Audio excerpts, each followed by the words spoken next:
Well, here we are, guys. Welcome to the Tablr Hockey Talk Show before European Championships 2022. I'm here with Oskar Henriksson and Joakim Åström. Welcome.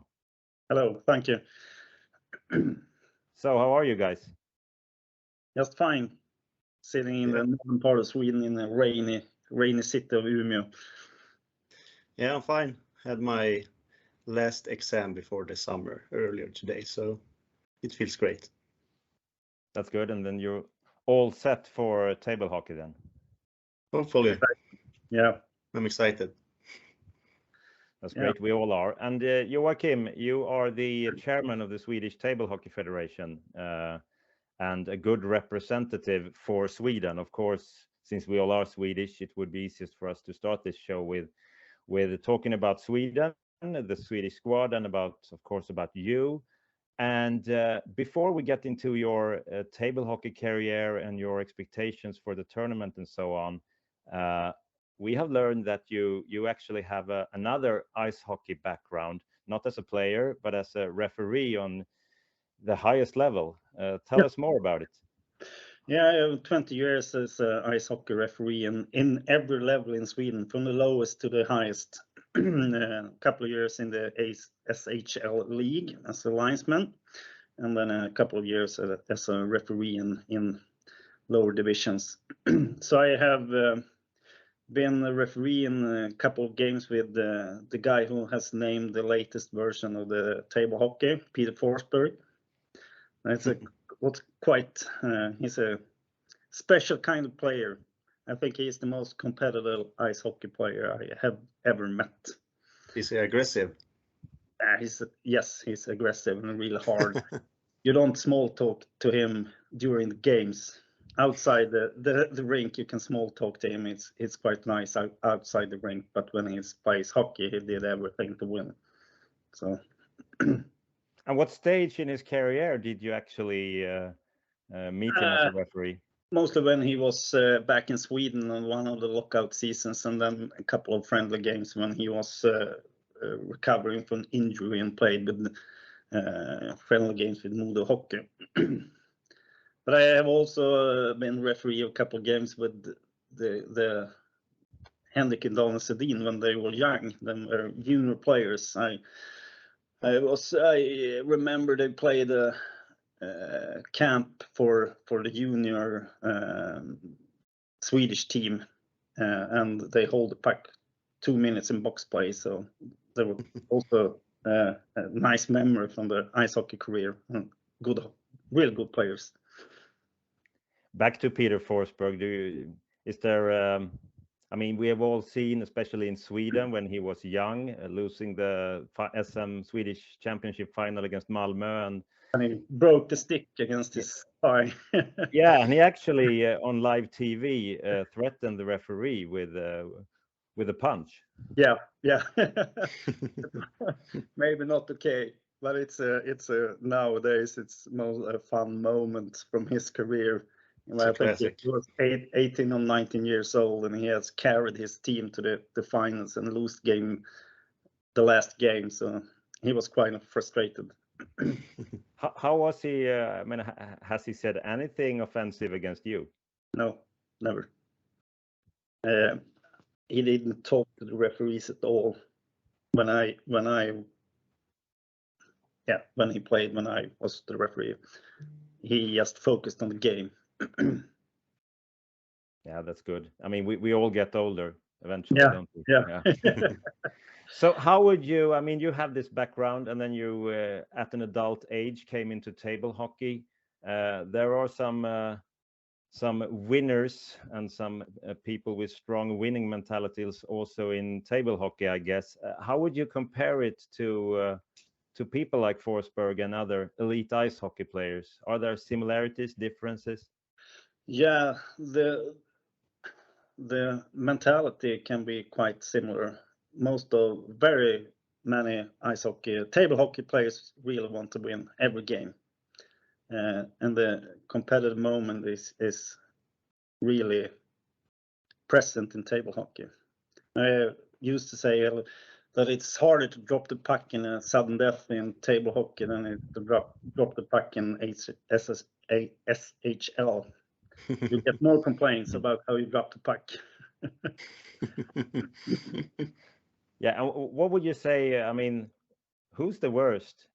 Is it the table hockey players or the ice hockey players when it comes to behaving, keeping focus, not lashing out? It's a tight call. I think yeah, we have some table hockey players that hard to say. The worst hockey players is worse than the worst table hockey players. And who? I mean, I don't want you to name drop any of our friends in the table hockey community now, of course, but who's the worst ice hockey player that you have met?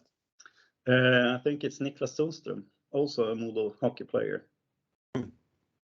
He complained at everything and did it to really get to the referees. He wanted to be mean against people. Okay. It's quite common that you react to a special call, but he skated around and trash talking all the games along. So not a nice guy on the ice. And that was directed also at the referees and not only at the opponent players. Yeah. Yeah, also to the referees. Was that one of the reasons that you stopped being a referee in hockey, or was it? No. Why did you stop? I have done 20 years as an ice hockey referee. And then it became bored to go around all the time, to travel to a small town on the Wednesday evening and you came home late and up to work and you started to have kids and so on. I'm done with the ice hockey referee career and started a table hockey career instead. Now it's just table hockey referee career. Yeah, exactly. Excuse me, honey, I'm going to Slovenia this weekend. Yeah, exactly. Stay at home with the kids. And then switching the subjects to the championships coming up, what are your general expectations for the Swedish squad? I think the Swedish squad will compete for gold medals in juniors, in the open category, in the veterans category. Yeah, and if we actually do the name dropping now, because I think that would be okay, who are actually coming from Sweden? You two guys, Oscar and Hans. For the juniors, you have Eddie Nilsson and Uno Österman and Niklas Blomberg. And the open category, we also have you two. We have Gustav Hermansson, Petr Östlund, Hugo Lundqvist, Bjarne Svedman, Emil Larsson, Uno Österman, Anton Janneskog, Johan Yrlid, Truls Månsson, Henrik Nilsson. I think that was all. I forgot some. And us three. So we have some ladies, Susanna Pössl and Liv Österman. Pössl. Yeah. Liv actually is not coming because she's quitting elementary school the very same day as the tournament is played. Yeah. I guess you know all about that, Oscar. Yeah. So many times. Yeah. But I didn't skip the table hockey tournaments. That's the difference, right? Yeah, but when we hear those names, I mean, as a Swedish veterans, we're lucky to have Oscar the last 5 or 10 years soon. A pretty interesting mix between old and young, I guess. Yeah. The young guys has played really well this year, especially Eddie and Uno. Uno beat you in Tallinn, Hans, in a close combat, and Eddie beat Jocke Lundin just a couple of weeks ago and played 5th in the Swedish Championship. So it's really fun that we have some Swedish juniors again. I believe this will be the youngest Swedish team since like many years. Yeah, and if I force you, Joakim, to point out the best opportunity for a Swedish gold medal in Kranj, what would that be? What category? Yeah, we will have you will win the veterans gold, I think, Hans. You even consider my individual veteran title more likely than a Swedish team victory in the veterans category. No. I would say I would not agree, but okay. But the Swedish team category, it's not fun to say that. Just you have right. It's the biggest chance for Sweden. We should get that gold medal, I think. Yeah, and let's really hope that we even get opponents. I'm not too sure about that. No. Do you know anything? No, not really. But I think some countries should have a veterans team.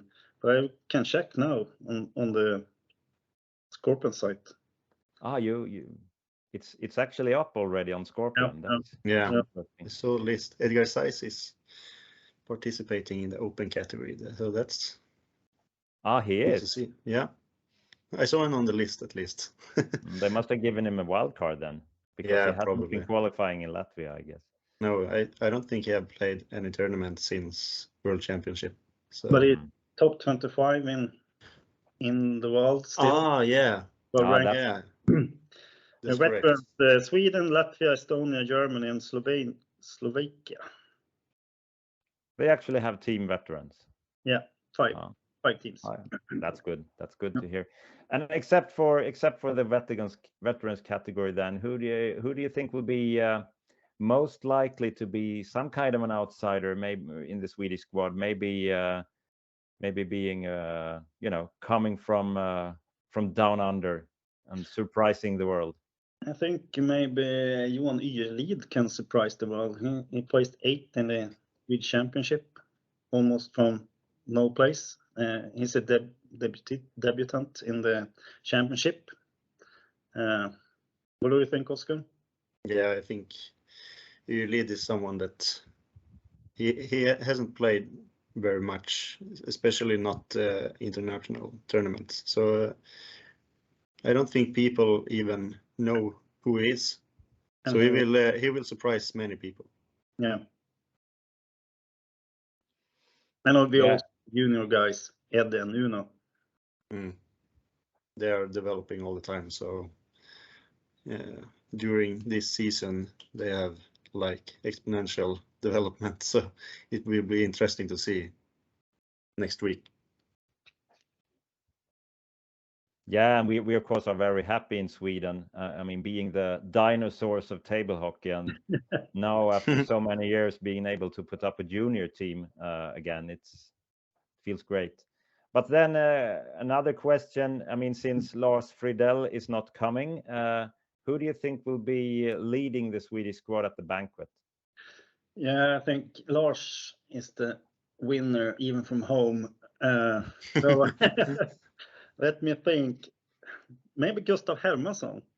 He's a friend to Lars, and will carry the flag from Lars Friedel on the banquet. I'll call that a shout out, Gustav. You can feel the pressure now. Yeah. Table Hockey Talk Show, do not miss. Table Hockey, now let's have a quiz. Hey!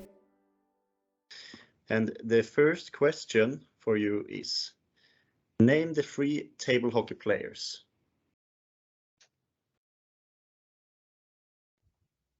Your time starts now.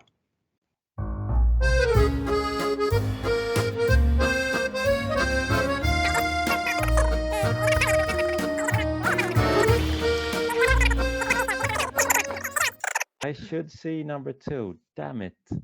You have to call the time. I think you have to call it. I call the time. So I want. I have it. Yes, perfect. I want you to show your answers.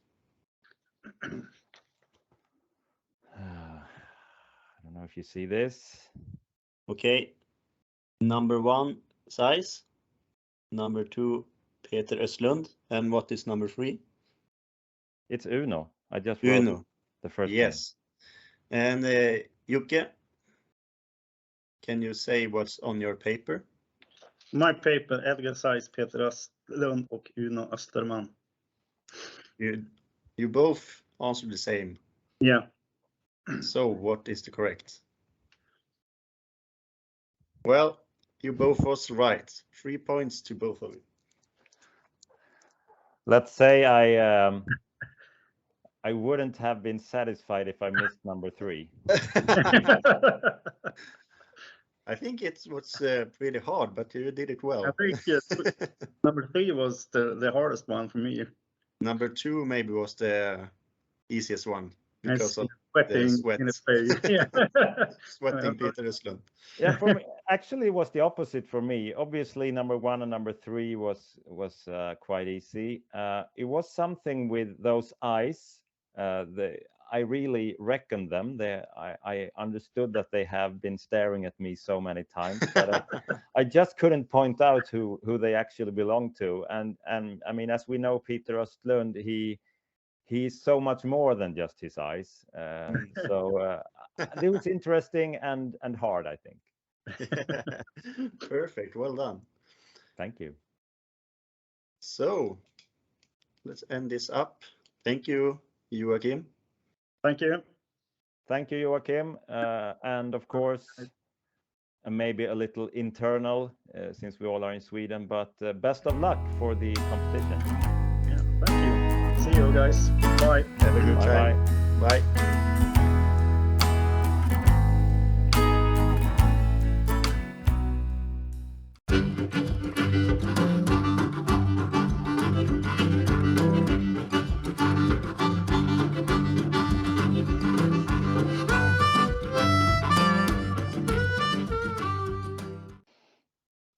Hello, Hanna Ivantsova from Ukraine. Very welcome to the Table Hockey Show. How are you? I'm fine. Good. And of course, we have heard that you are in Germany right now, and we are also glad that you are safe.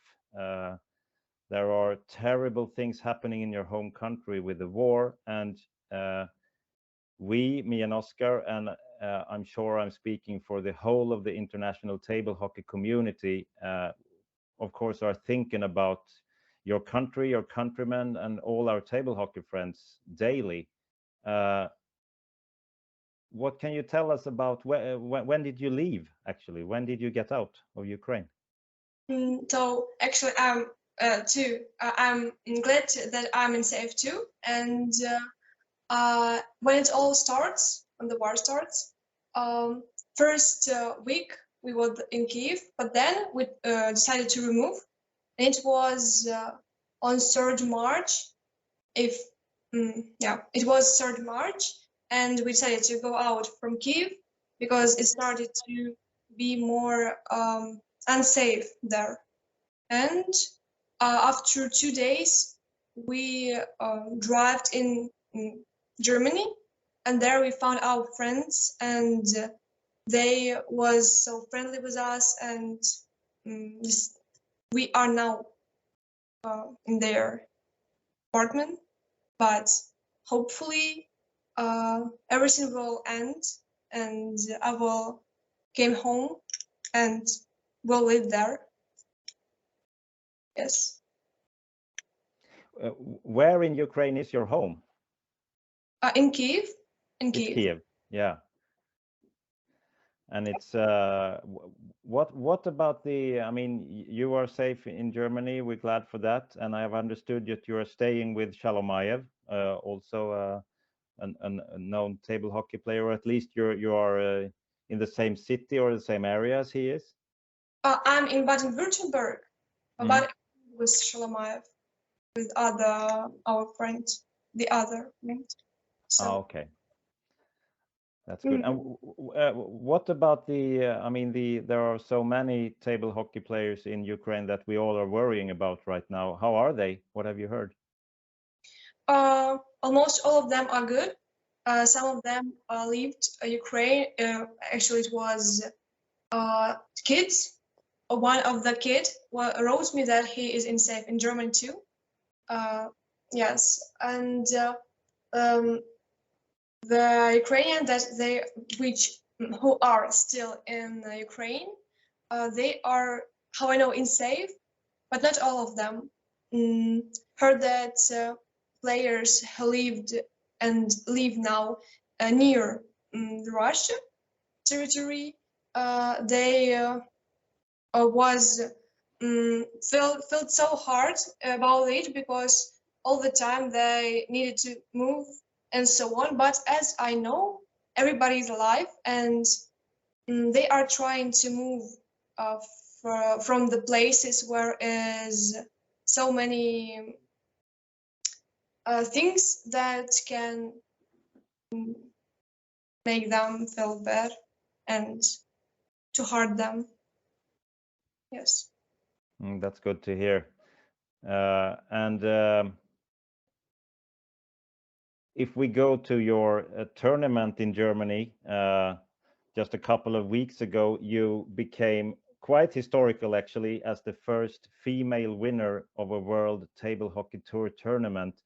And that's impressive in itself, of course, but especially considering that your thoughts probably also were in your home country and with what's happening there. How did you manage to, have this focus to actually win the tournament? How do you cope with those feelings and thoughts while you're playing table hockey? So actually, it was quite nervous because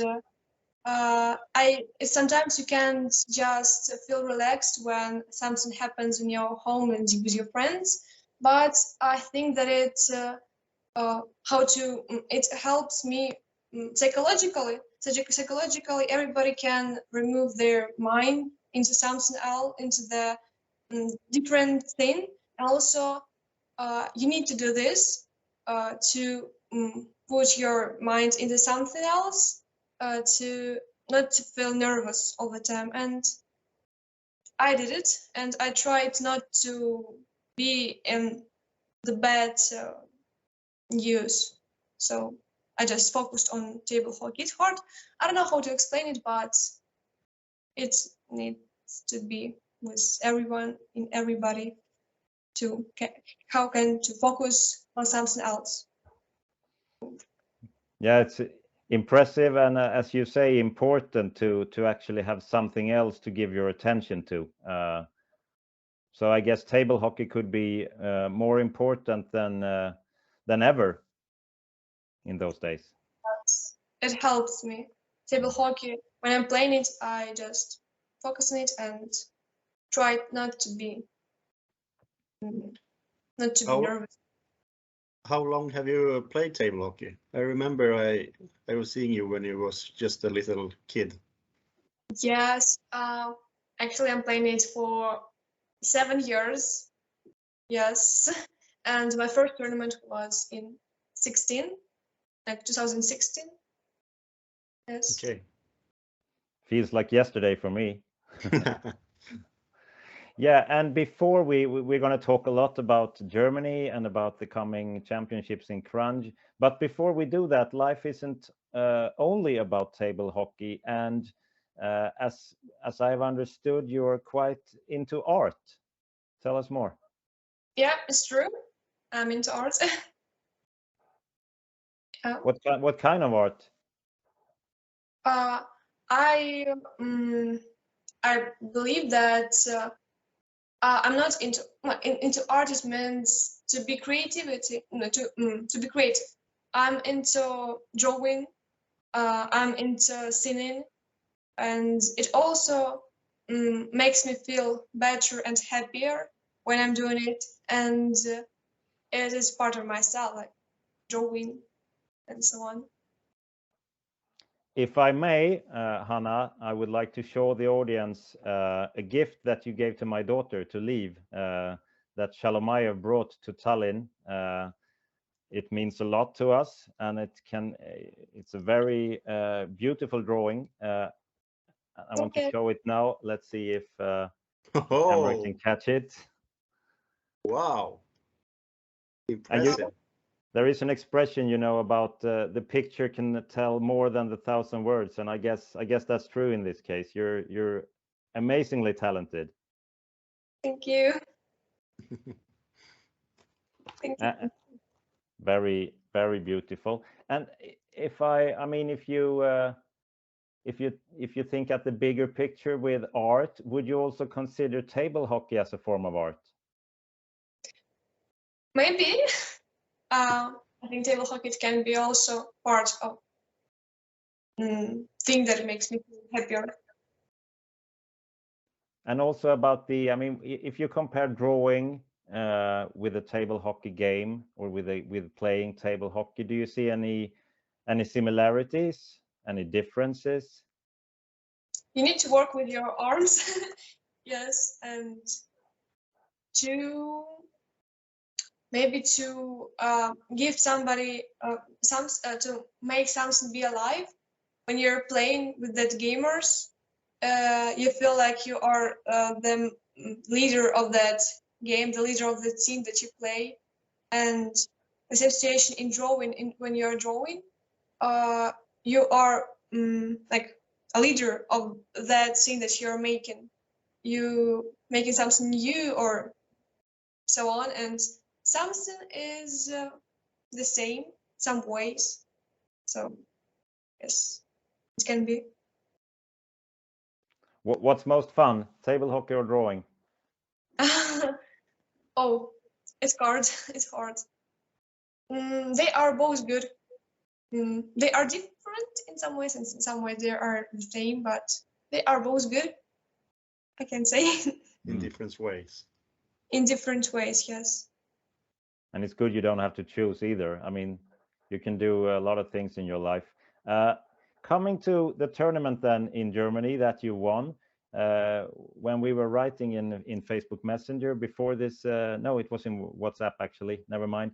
Before this interview, you told me that you actually have adopted a way of thinking and to encourage yourself mentally when you are playing table hockey, and that helped you a lot in the tournament. Tell us more about that. Yes. I learned after these years, and I think that all the players are learning it, how to be psychologically not nervous, to be more calm and concentrated on the game. And when I was playing in a German Open, I was trying not to feel nervous because I understood that it makes you feel not focused on the game, and your thoughts in different ways, and you need to take all of your mind into this. And I made it. I don't know what make me feel this, but I think that when I just think, so I need to take first place, what I need to do, and I just started to feel myself as a winner. So I was thinking that I'm the winner, and I'm standing there with my medal, and I read that when you are thinking about something, it makes me I don't know how to say it happens, but you need to thought about it a lot, think about it a lot, and and I was thinking about it for a week, I think, and in the tournament I had a hole and I made it. So I think that every winner have this mental. Yes. Yeah, and what you're talking about here is quite well known in the sports psychology about using pictures as a kind of a projection to establish a picture within yourself that you are the winner. I actually remember, I think it was when Edgar's Zeitz won against Borisov in the final of I guess it was World Championships. My kids were pretty small then, and they met Edgar's on the toilet, and they heard him all by himself, just in English actually, saying to himself, not very loud, "I'm the champion, I'm the champion, I'm the champion." And that was like, I don't think it even was before the final. It was earlier in the playoffs. So I guess you are using kind of the same method as Edgar's then, and he has proven to be a champion too. Kind of everything is possible, so I can be a winner. The same, I think. Yes.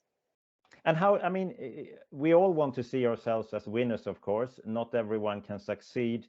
And we all know that you really get nervous. I get nervous. I guess, Oscar, you also get nervous. How do you, what's your best advice to deal with the nervousness? Because it will come. So actually, there are some methods, I think. I'm not so good in that, but maybe it can help someone.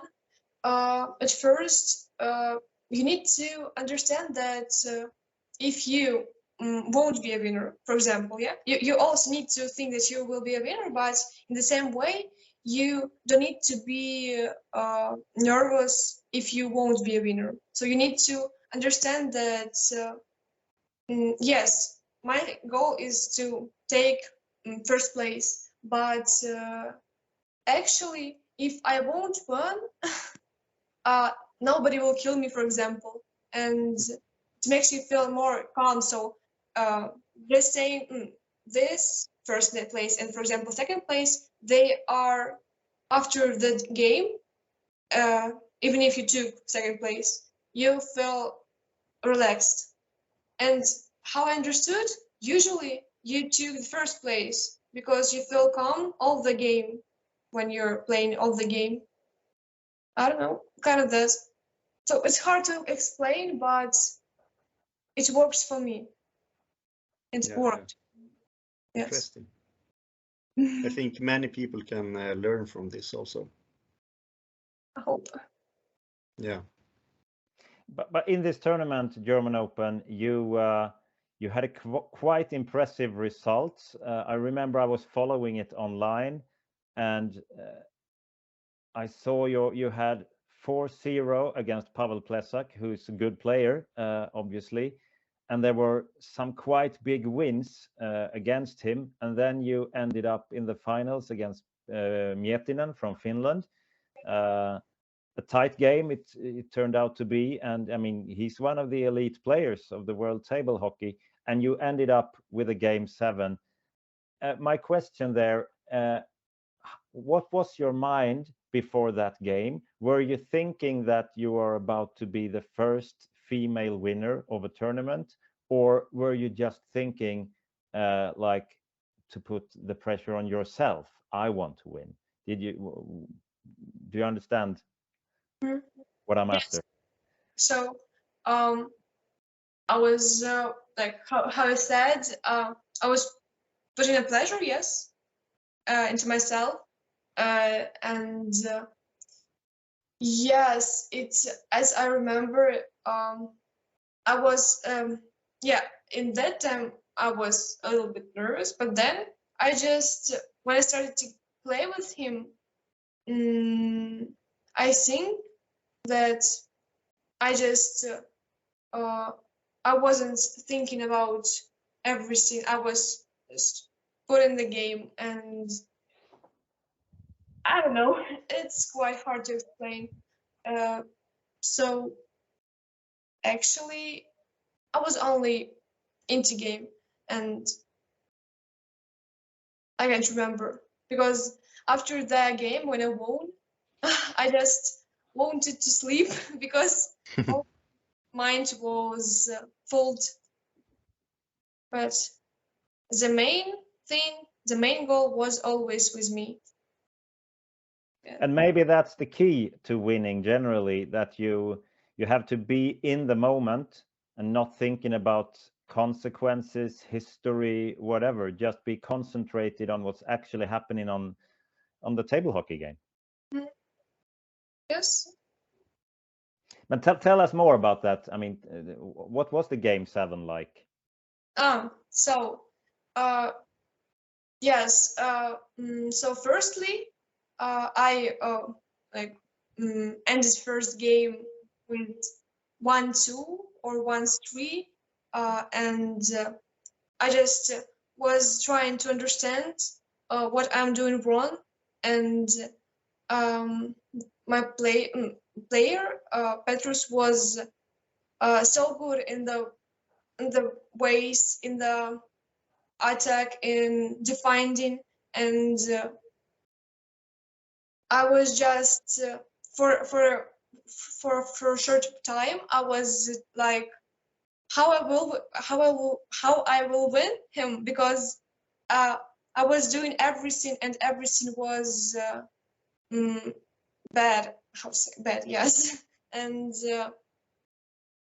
for one time I would just sit on a chair and try to remember what was my thoughts before the final, before the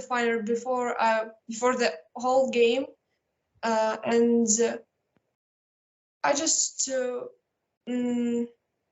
tried to be calm, even if I saw that his defenders working so hard there, and try to memorize what my last what, for example, Mikhail Spivakowski said me, or everybody else who was teaching me, and all my mind was full with it.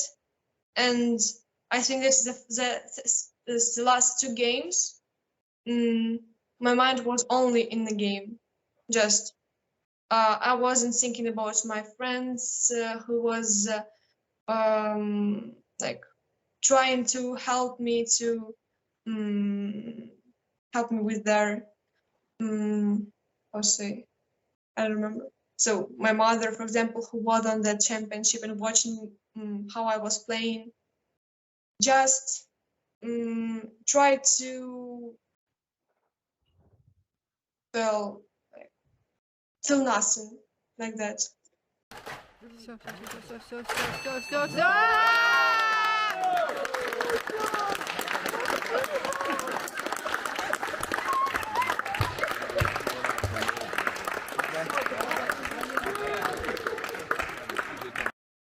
Impressive. And then eventually you won, and you became the first female winner of a World Tour table hockey tournament. How does that feel? It's historical. Okay, so at first I just didn't recognize that I'm the first female winner on the world championship, world tournament, on the world tournament. And when I understood it, I felt that yes, I made it, because all the time I was all the time for all of my career, I was thinking about to be in the first winner anywhere, and not in Ukraine, for example. Yes, and all the time I was thinking that it's impossible. And when I was standing there after the tournament, I thought that I was thinking that I made it, and so I thought that one of my goals is done, and I need to leave after that. And after that, I will celebrate with my friends, for example, online, and with my mom. Yeah, so quite disappointed a little bit, because I thought that it would be more unusual, more happier. But I guess it's okay for everyone, like, to be a little bit to feel unusual after that. Yeah, sometimes you can feel more of a relief than happiness after winning, especially when you have put pressure on yourself, and obviously you were mirroring yourself before the tournament as the winner. That would mean you put pressure on yourself, and you still managed it. And afterwards, I guess it's normal to feel relieved. But as you said, this was one of your goals, and there are more coming. And then if we move this discussion into Slovenia and to the upcoming European Championships there, what are your personal expectations? So for Slovenia, I hope that I will play good in Open. Of course, I'm not. I don't think that I will take first place, but hope that I will take that first place, not in Open, but in female. I remember. Sorry. 1 second. Female. Not tournament. Women's category. Category. Yes. And then I want to play good in teams. We will have teams. Yeah, and the female is interesting because I guess in the predictions, at least, it will be you and Maria Saveljeva from Estonia who will be the favorites. Do you have a history? Have you played against her many times? And what are your feelings and expectations against her? She's older. She's maybe a bit more experienced. But can you see yourself as a winner there? Yes, and I think that it will be, but I need time to memorize everything I did wrong, and that is my goal. Yes, I hope she is good. She's playing really good, but it's my time. My time, I hope. So, yes. And who else is coming from Ukraine? We are all very glad, of course, that you will at least have a team in Slovenia. You are coming, obviously. Who else is coming? There will be also. We will have female team. There will be in the team will be 4 girls from Ukraine. Me, my friend Polina Kwasnikova. She is from Kharkov, and now she is abroad, and Polina will be there. Also, there will be the how to say this the I don't remember who else. There will be also. I don't actually remember. Maybe the sister of my friend Polina, she will came there and will play. Also, maybe there will be Garkovska. Yes, yes, and we will make a team there. I think that somewhere in internet there will be any like channel of the gamers, and there will be that girl with me. We will have a team, and we will have some plans for it, for the teams. And for the other categories, who's coming from Ukraine? Yeah, Sholomayev will come. Then there will be also Nikolai Verbitsky. Yes, and I don't really know. Maybe there will be Mikhail Spivakovsky. I don't know. Just on my mind. Maybe a kid from table hockey, who like Ukrainian player. He will be there. How that he will play in category -13 or super juniors. Yes. So this means you will also have a team in the open teams category for Ukraine. At least five players coming. I hope. We're very glad to see that you have some players coming. Nice to see. Yes, they will be there. Yeah. There was this rumor, actually, I heard the other week about maybe the Matantsev brothers are coming. Yes. Evgeny and Artem. Do you know if they are? Where they are? Yes. Yeah. So now they are in Ukraine, but yes, I hope that they will go there. They are in their apartment now at home. They didn't move anywhere, and they will be there. Yes, they wrote me, and so. So they will be coming to Slovenia. Yes. Both of them. Yes, they are training, so it will be good. That's good to hear. Does that also mean that Ukraine will have a junior team? Because both Evgeny and Artem are juniors. You are too, but I guess it will be a problem for you to play both the female team and the juniors team. So I think that Polina Kwasnikova will be in our team. In your team. Yes.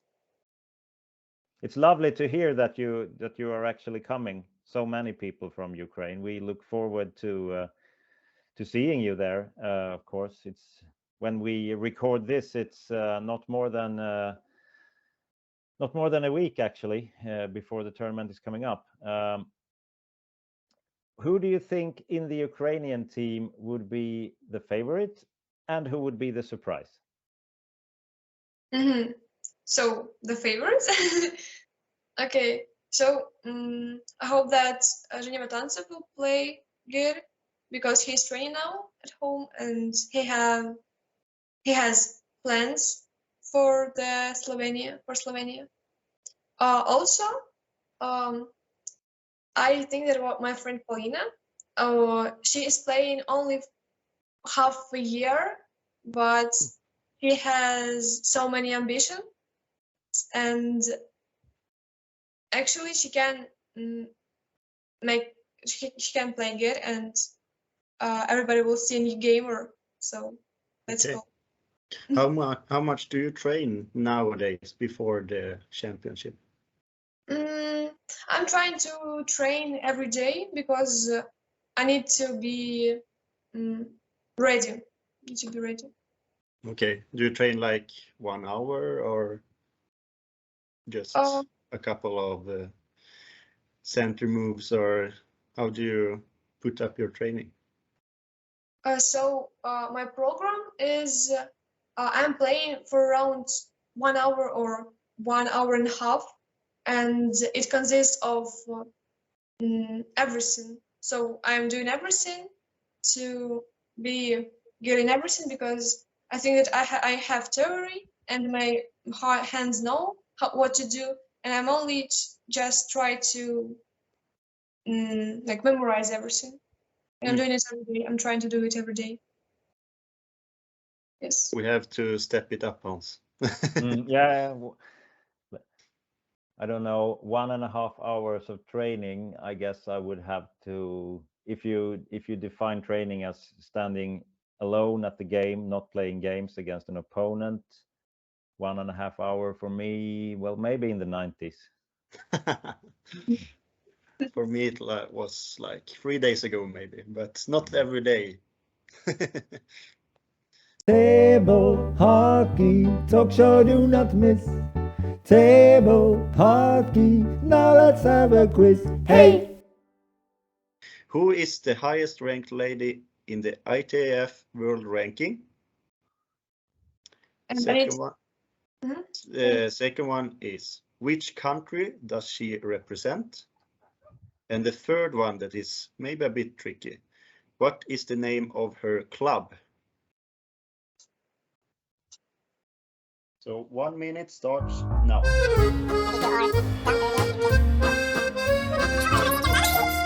I'm done too, actually.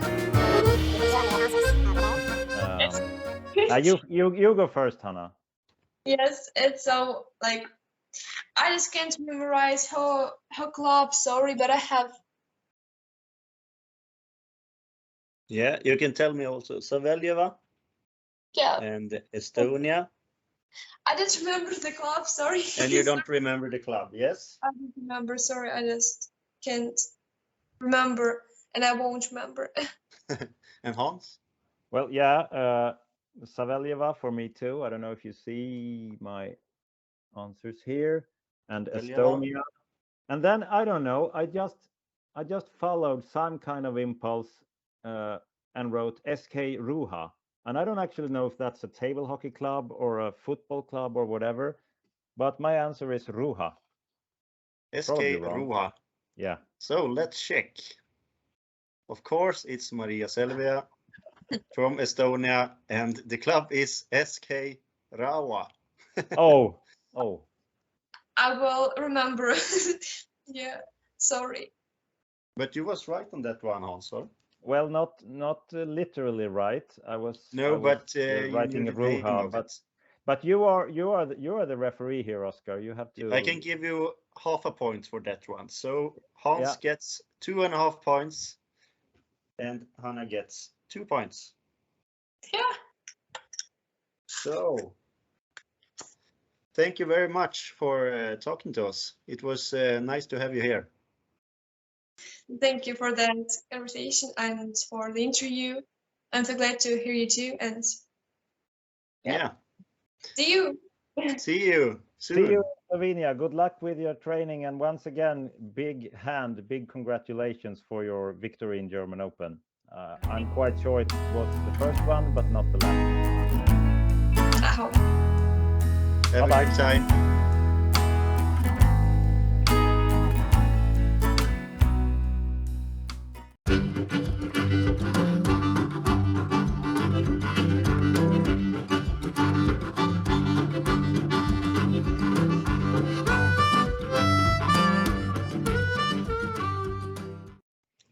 And our next stop in the international table hockey journey, eventually ending up in Kranj, Slovenia, is Hungary. Welcome, Gergely, Regula. Yeah, hello. Nice to see you guys. Nice to see you. Yeah, very welcome. How are you? I'm pretty good, thank you very much. Just had some debate with colleagues, but a constructive one. But otherwise, it's a pretty good day for me. Oh, so you're at work? Yeah, sure. Yeah, and you should tell the audience. It looks like a very fancy office. What is your work? Actually, I work for an automotive company, which used to be a startup, but now we have grown pretty well since then. I've been working here for 7 years, and when I joined, we were something like 10, and now we have already reached 150, and we are involved in vehicular communication, and I work on the research department here, and I have such a job in which I can deal with science and development at the same time. So pretty exciting, I would say. Yeah, sounds like it. And what was that debate about? Is that anything that the audience would understand, or is it too difficult? Well, it is not that complicated. It's about the evolution of inaccuracy between measurements on vehicles or any moving objects. Kind of a math problem, and we have a project in which it has started to be important. So we have to deal with that now. Yeah, I guess at least for me, it would be quite hard to have a sit-in on that meeting. I wouldn't understand a thing. But one thing then, what's your favorite car? Actually, I don't have any. In childhood, I had favorite cars. They were always the newest models of Lamborghini, and well, of course, as a child, everybody dreams of having his dream car. So that was mine. I guess you're living the dream now, working with it instead. Yeah, I would say it's happened to me in various aspects in life. For example, when I was a child, I was hesitating whether to be a professional football player or a pianist, but of course I picked a different direction. So it's not wasn't a unique thing, that this car stuff. But I guess you can have a little of both. You told me earlier that you're actually still playing a bit of football. Yeah, and I do both of them. Since primary school, I've been in love with football, and whenever there was a chance, I played it. So there was a period in time when I played football every day, and at one point I needed to draw a line, because it always happened that one of the guys in one team invited me to another one, because they needed one guy for their next match, and then they always asked me to stay, and there was just no room for more football anymore. And and piano was kind of a different. I always wanted to learn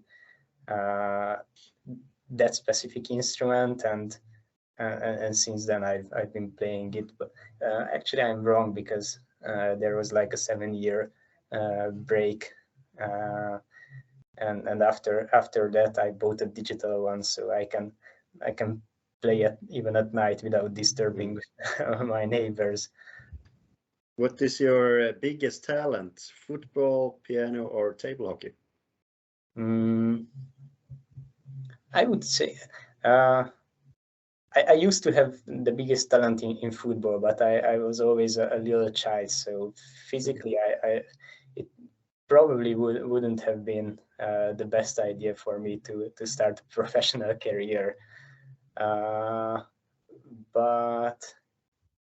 But other than that, I would say it's kind of equal. I mean, my teacher always told me, for example, I played the piano pretty well, but not good enough for being professional.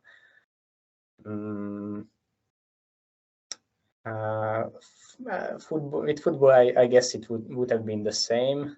Well, so it's kind of a contradiction. So I'm the worst at table hockey in this sense, I would say. Okay. But if one surfs into your Facebook account, you will get the impression of a very sporty young man, with also skiing in the Alps. It's football.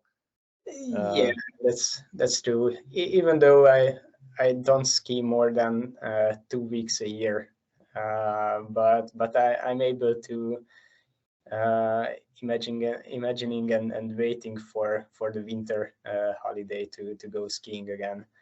That's true. That I love it pretty much. And then table hockey, of course. I mean, it seems like sports and being creative is some kind of a similarity or a theme in your life. Yeah, we can say that. I mean, I also appreciate when I don't need to do anything or so. Kind of a balance between being super lazy and active. Yeah, so I can curl up with a good book as well. So I like all these activities. Yeah, I have an old friend and a actually well-known table hockey player who once said, "Sleeping is my only hobby." Yeah, that's well. If he has the chance of sleeping, then he's a happy person to be with his hobby that much. Yeah, sleeping, I mean, is really underrated. Yeah, you would know today, wouldn't you, Oscar? Yeah, I slept for 2 hours last night because of an exam. So I was studying until like 4 o'clock. Did you have an exam today? Yeah, I had the exam 8 o'clock this morning, so like 2 or 3 hours of sleep, but I survived one day with that, so it's okay. Yeah, I hope you have passed. Going forward to Slovenia now, you are coming from Hungary. Yeah, obviously. that's certain. Yeah, Who else? it's a mystery actually. I've been trying to reach out Magor. He's one of the candidates who might join, and I've heard some rumors that that Bálint Nagy is also interested. We have a chat with the table hockey players in Hungary. Not a huge community anymore. Looks like the other guys are quite busy or have difficulties or such things. So that what I can say is that the maximum number of players in Slovenia is 3 and the minimum is 1. Yeah. I very much hope that in the upcoming few days we'll clarify the final number. Mm-hmm. I mean, you guys are also getting older, and life is coming in between. Yeah. We have known it in Sweden for several years now. It's just Oscar popped up a few years ago and was the start of a younger generation also here. Yeah. But I mean, you're soon to be a veteran, aren't you? Yeah, that's true. I think it's not yet the next. Well, who knows when the next World Champs will be held, but during the next one, I'm not going to be a veteran yet, but the one after, I definitely will. So it means that specific weekend will be even busier than previously. Yeah, and then you would need that sleep, right? Yeah. Yeah, it looks like the World Champs favor the age range between 18 and 40, because otherwise you need to play way more. Yeah, we had a very old Swedish champion a couple of weeks ago. Maybe that could be some kind of a national record. I don't know. But Finn Fries, after like 35 years of competing at the highest level, he finally won his title at the age of 51. Oh, I think that's a record, because Lars, my dad, was 50 when he won. So maybe he was breaking the record there. I think it's a pretty nice period of time of table hockey then. And so what are your expectations for Kranj and for the European Championships? Well, as for the tournament itself, it would be amazing if I could make it into the final group, because the last time I played against a human was the last World Championships. So I can't really have serious expectations, honestly, but there are always dreams. Otherwise, I would say that what I expect is that I can meet again a couple of the community, a couple of people from the community, because there are a couple of good friends of mine from various countries, and it's been a while since we last saw each other. So what I would like is to enjoy that weekend, and it's a bonus if if I'm satisfied with my own game as well. So let's see if some kind of a miracle happens and we have a team in the competition, that would be amazing, but it has a probability of close to 0, but you never know. And it's going to be interesting because this time my girlfriend is going to accompany me. She's never seen table hockey at a competitive level. So she's seen the game itself, because I have a spare one here at the office as well, which is not really actively used nowadays. But anyway, and the guys have seen it, and she's been following, or she followed the World Champs on over the internet, but this time it's going to be different. Yeah, I mean, it would be kind of a shock when you go to your first table hockey tournament. Yeah, It is definitely. that for everyone, I've already taught her to prepare with a plan B, to put some books or look around and see what's outside the sports hall. We will see. I guess we are kind of immune to it because we're there to compete as a player, all of us. But as I remember from my wife, one of the impressions you get as an outsider coming to a table hockey venue is the smell. Yeah, that's it. And the other is the noise. I mean, after a few hours, you can really get really tired of the noise, I guess. Yeah, the testosterone. Yeah, absolutely true. Yeah, and you're right about, of course, I think it's good that it's pointed out. The most important thing, obviously, is always to have fun. Yeah. Not only to bring the expectations and the pressure on yourself. Yeah, and speaking about having, yeah. I mean, it's good to good if you are a competitive person, but yeah, just let's keep in mind that it's pretty far away from being a professional sport, and yeah, there is always rule number one. So it's supposed to be like a gentleman's game, and the basic idea is to have good games, possibly at a very high level. Table hockey talk show, do not miss. Table hockey, now let's have a quiz. Hey! The first question: which year was the World Championship held in Budapest? Okay, And I will try not to cheat. Yeah, don't cheat, please. Yeah. And the second question: name the top 3 players at that championship, the podium, in the open category. Okay. So your time starts now.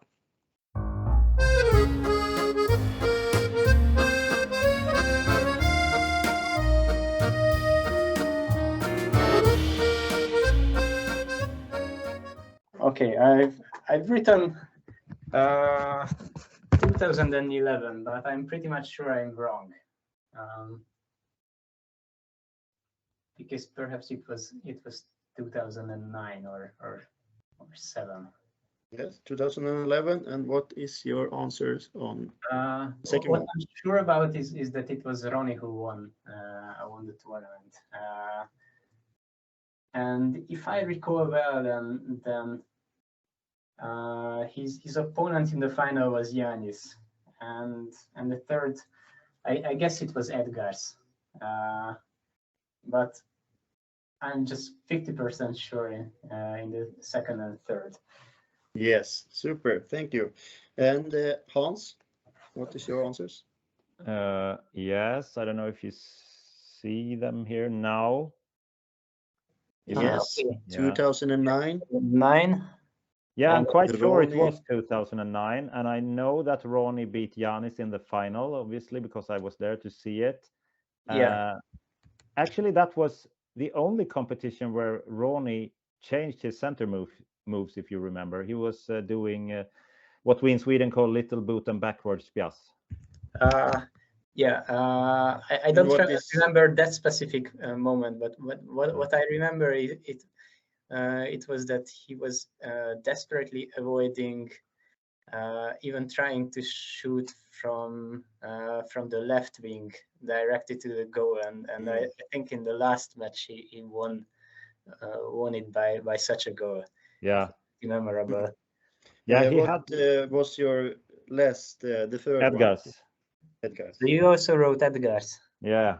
Interesting. So either we both are wrong or correct. I will show you. So the correct answers are 2009, 1 point to Hans, and Okay. the first one was Ronny, second one Janis, and third one was Attilampi. All right. So Hans gets 3 points here, Yes. and you get 2 points. Well done. Yeah. Hans Thanks. is doing very good in this quiz so far. He has Yeah. missed 1.5 points. Oh, that's nice. What kind of questions were the previous ones? I can show you the first question. The first question was name the 3 table hockey players, and that we had to answer. Can you see who it is? Who they are? Maybe the top one is Edgar's. That's correct. The hairstyle is pretty familiar. The middle one. Some sweaty guy. Good idea. Someone from Sweden? Yes, I have that's no correct. idea. And the third one, do you know? That's a hard one for you. Looks like a young player, but no, some perhaps someone from Sweden again. Okay, I can show you the Okay. pictures of them. Okay, I give up. Yeah. The first one was Edgar's, that's correct. Second one, Petr Slund. Yeah. And last one, Uno Österman. Okay, I wouldn't have guessed it.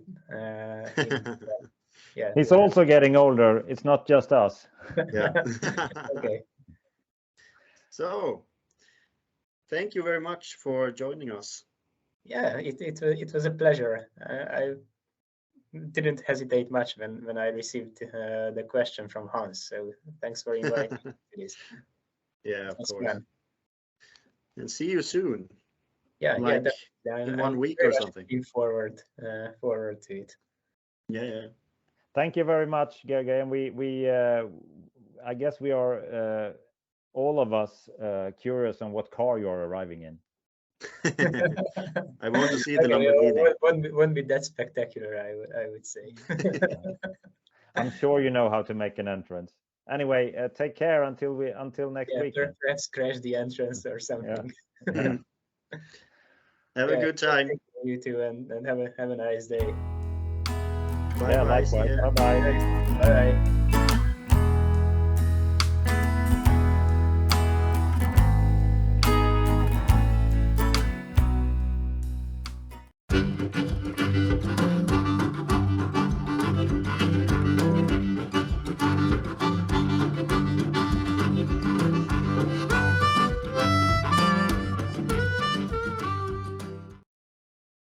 The Table Hockey Show continues, and next stop, Norway. Welcome, Frode Hagerup.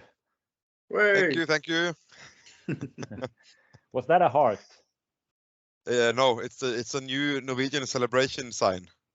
Oh yeah. So what are you celebrating? No, this is the international sign for the regional cuisine farsa from where I'm from. Oh yeah. It looked like a heart pretty much to me. Yeah, but it's basically there it's from because yeah, it's an international sign for local cuisine, so which I introduced in Norwegian national television, and it has taken off in Norway. It has really. Oh yeah. So this farsa, Yes. literally in Swedish, which is pretty similar to Norwegian, as everyone knows. That would mean both minced meat and daddy. Yeah. Is that the same in Norwegian then? Yeah, but it's a really special cuisine because it's really regional. It's like it's only from the little municipal where I'm from. So it's literally 60,000 people living in this area, and this is special for this area. So it's really small and almost like table hockey is in sports. This is a small cuisine in where I'm from in Bryne, Jæren. Yeah. So I'm going to introduce all of the table hockey world for the local cuisine farsa next year. When the world because we're coming there, all of us. Yeah. But then what is it? What is farsa? No, it's basically a sausage without the intestines. So it's a local burger, but it's made of pork and beef and some flour, and it origins from when they had less meat on the menu, and they needed to blend out the meat. So that's basically where it's from, because it's when Norway were poor before the oil, they ate a lot of potatoes and farsa, which was less meat and more additives and flour and salt and water. And how is it served? It's served between two sweet breads, not like brioche bread or hamburger bread, but like buns with sugar in it. So you have the salty from the farce and the sweetness from the bread, which makes a good balance. And I'm also a chef, so I work a lot with the flavors, and we add some sourness to the condiments, and then you get the perfect balance of the sour and the salt and the sweet. So, yeah. That's wonderful.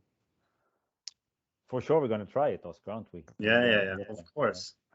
So I started a trend now where all people coming to this place of Norway, all of the people here living here, they now introduce them to farce. Earlier, this was just something that we ate during lunchtime, or like it's a local fast food. But now all of the people from Jæren, they proudly present farsa to all of the traveling people to our region. Yeah. Okay. But I was thinking about the international name for it, because if you call it a farce, I guess people would, somehow misinterpret it. Yeah, the easiest part is it's basically a meatloaf. Yeah. Yeah. So meatloaf in bread. Yeah, which brings us to famous people branding this stuff. I read somewhere that no one less than Erling Braut Haaland, the Norwegian footballer, actually has come out as a farsa lover. Yeah, he according to himself, he ate farce every day during school in Norway, and that's actually true, because in the local canteen in this school they serve this farce, and it's really popular among kids and youth. Yeah, and now with him going to Manchester and to a country not that famous for its cuisine, is it possible to hope that it will be a hit in Britain as well? Yeah, because Erling, he is a person who is really local, and he always talks about where he's from, and it's important that he talks where he's from, and he also is very good at holding on the local dialect when he's interviewed in Oslo or other regions. He uses the local pronunciation, and that's really a good thing, because a lot of famous people from this region, they tend to talk finer dialect when they are interviewed. So he's a really good ambassador for this region of Norway. Yeah, you are too, I guess. Yeah, absolutely. Yeah, I'm the second most famous person from Bryne. And that's as of now. You have just begun. Frode. Yeah. But then, I mean, when we were researching and writing with you before this this recording and before you participating on this show, we were talking about who would be the coolest guy in the Norwegian squad, and then you just send me a selfie. So, I mean, the question is obvious. What's with the yellow hair? No, that's because I was invited to a TV program in Norway on national television to talk about this local cuisine farce, and then I knew that I was going to be there with a lot of other people, so I needed to do something with my appearance to stand out. So the answer was to just color my hair yellow, and I also prepared a few quotes. And also the international sign for farce, and I prepared myself before the shoot, and luckily that program, it went viral and was shared 1.5 million times the first weeks, and it really.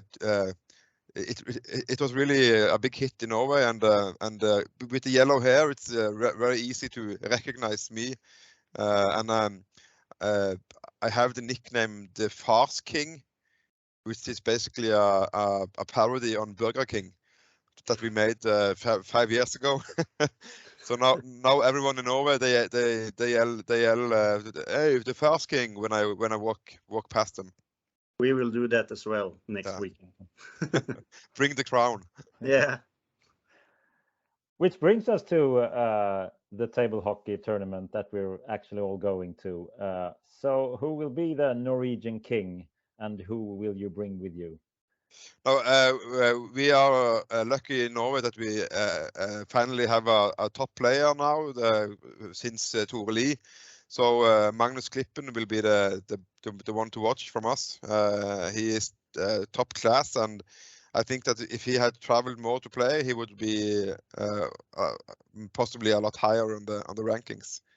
So he will most likely be not that much underestimated that he was before, but because now people have discovered his talents also international.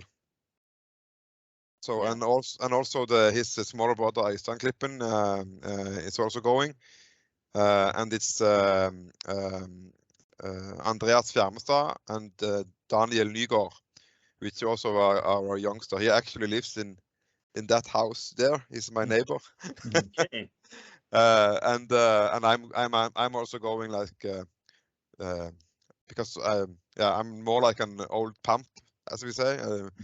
I'm not going because of the sports, but I'm going to just to talk to people and get experience for next year's World Championship. You're the team leader. Yeah, the captain. I'm sort of not the captain, but I bring the routine, and I will also help Magnus in the playoff. Perfect. But that means you are 5 of you, so you will have a team as well. Yeah, that's also we had. That's also originally me and Jan Molvar was going to travel, but he couldn't make it. So, but then I had already promised the kids that I would drive them from Budapest to Kranj, because we are flying to Budapest and traveling by car to Kranj. That's good. And as for the special categories, no women, obviously, but at least one junior then. No, I don't think any of them are juniors. Okay, they are all adults. Yeah, but everyone is over 18. So, but it's a good team. It's not. It's like top players in Norway. So I think we will do well. And obviously because of the teams not participating. So yeah, it will be a good tournament to bring experience from. Yeah, and it's all coming down to what's happening next year. Question is, we know where it's because it's going to be in Jæren, right? The part of Norway where you live, outside Stavanger. But when will it be? Is that all set? Yeah, it will be the I have to tell. It will be in the 10th of June, I think. Okay. No, the 15th to 18th of June. Yeah. Okay, so a little later maybe than normal, but still it will be in the beginning of June. Yeah.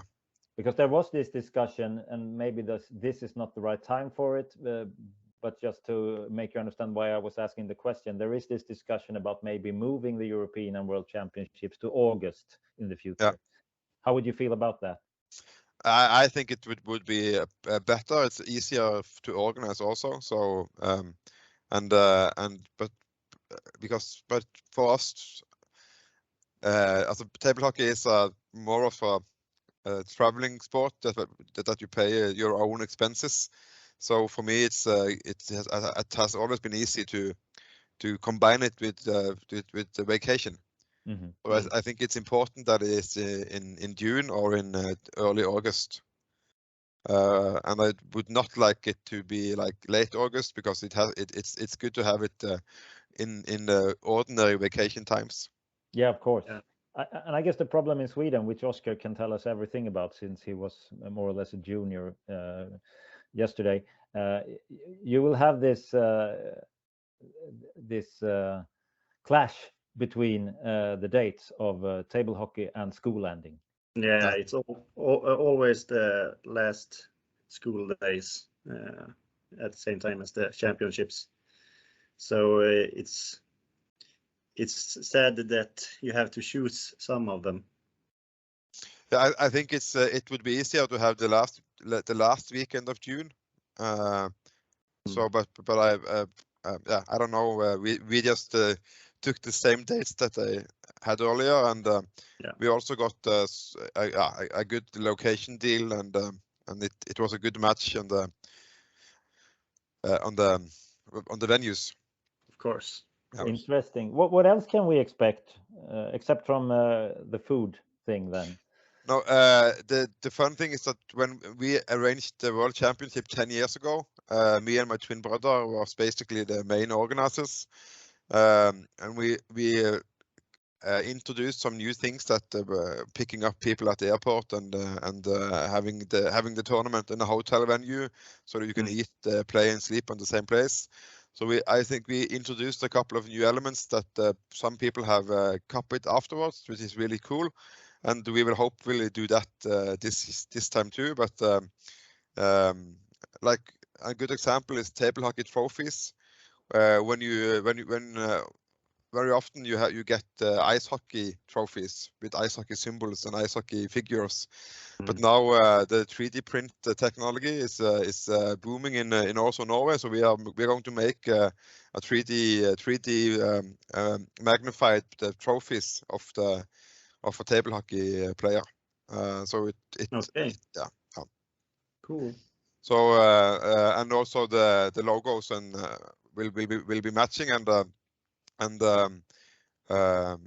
yeah, we would like to introduce new things that maybe people copy later in the tournament, and it's like adding elements that people don't expect, because we know we are good at organizing tournaments and having good boards and the quality venues, so we have to work to get other things. And also after 10 years of organizing, since the last time, I have gotten a lot of more local contacts, and we are really prepared to make it a good experience for people coming to Bryne. And this area of Norway has the last 25 years been the main place to recruit new players from Norway, and has been the biggest environment playing table hockey in Norway. And it's fun to take it home, because when we organized it in Stavanger, it was the neighbor town with the airport, but now we are basically taking it home to the birth of Norwegian table hockey. Yeah, we all look forward to coming there. Just 1 year left. Yeah, a lot of time to practice. How much do you practice before these championships? Too little. Too little. Yeah, but now for the first time in my life, I have one table hockey standing in my living room behind there, and I also have one in my office. So I actually train more, because when I am in the office, it's really easy to take some center fins while on the phone. So actually, I will say that I train more now than I did before, but it's really too little to travel on. But I have no ambitions to do anything other than influence other players to do better. How many tournaments have the Norwegian player played since the Corona pandemic? Because of the we have a lot of the biggest talents in this region. We have played a lot of table hockey, and we have played every week. Also in the pandemic, we since we are not under Norwegian National Sports Association, we got some loopholes in the government rules, so we could play table hockey a lot of the time, and we also have the biggest tournaments in this place. So we have had a lot of good tournaments. Yeah, and we actually have more players now than we had before the pandemic. Okay, nice. So it's Interesting. And what might be after the table hockey coming home thing next summer then? No, I have 4 kids, which are all boys, and I'm trying to influence them to play table hockey. So and that's also when we organized the 2013 championship. We recruited Magnus Klippen's brother, which again recruited Magnus. So it's really important to have big tournaments to get new players, because then you 10 years later have a top player. So the story recruiting Magnus is it's a really nice story to tell, because he was literally recruited because of the tournament, World Championship, which was a local arranged tournament. Yeah. In 2013. Okay. So for table hockey recruitment, it's important to have the bigger tournament also, not just the small regional tournaments. And speaking about Magnus, because he obviously is by far, I would say, the best Norwegian player ever. I mean, Toreli, he has been almost a medalist at World Championships, but that was in another time. I guess Magnus, as of 2022, would have beaten Toreli of any year.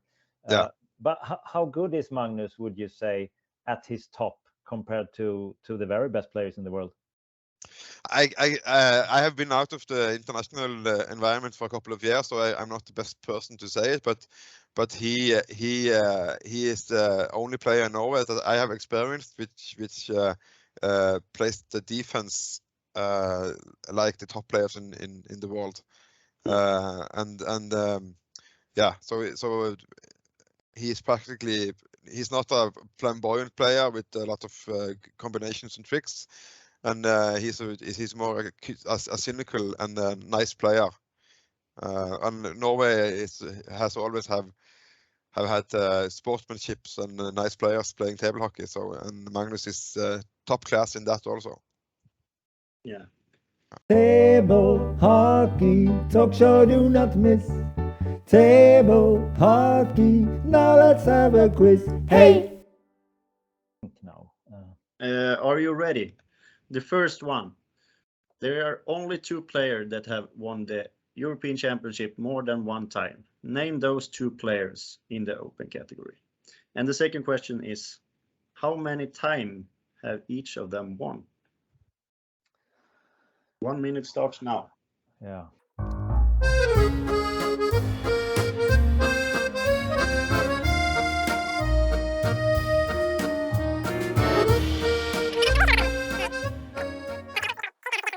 And that is 1 minute. So if we start with Frode. Yeah, I'm out on a limb because I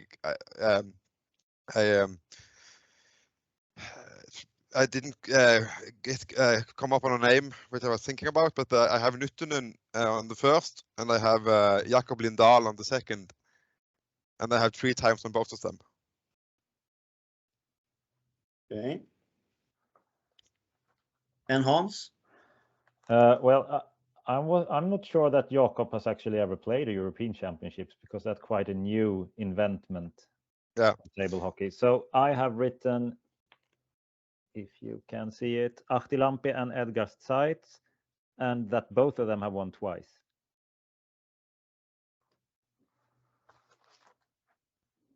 Okay, thank you. So I will show you the answers. Oh, Maxim. Maxim Borisov and Ahti Lampi. So you mean actually that Maxim has won it 3 times and I have missed all this? Maxim have won it 3 times. I think 2014, 2012, and not 18 in Sweden also. Yeah, he won there because okay. I was thinking that Edgar's might have won that one as well, but you know.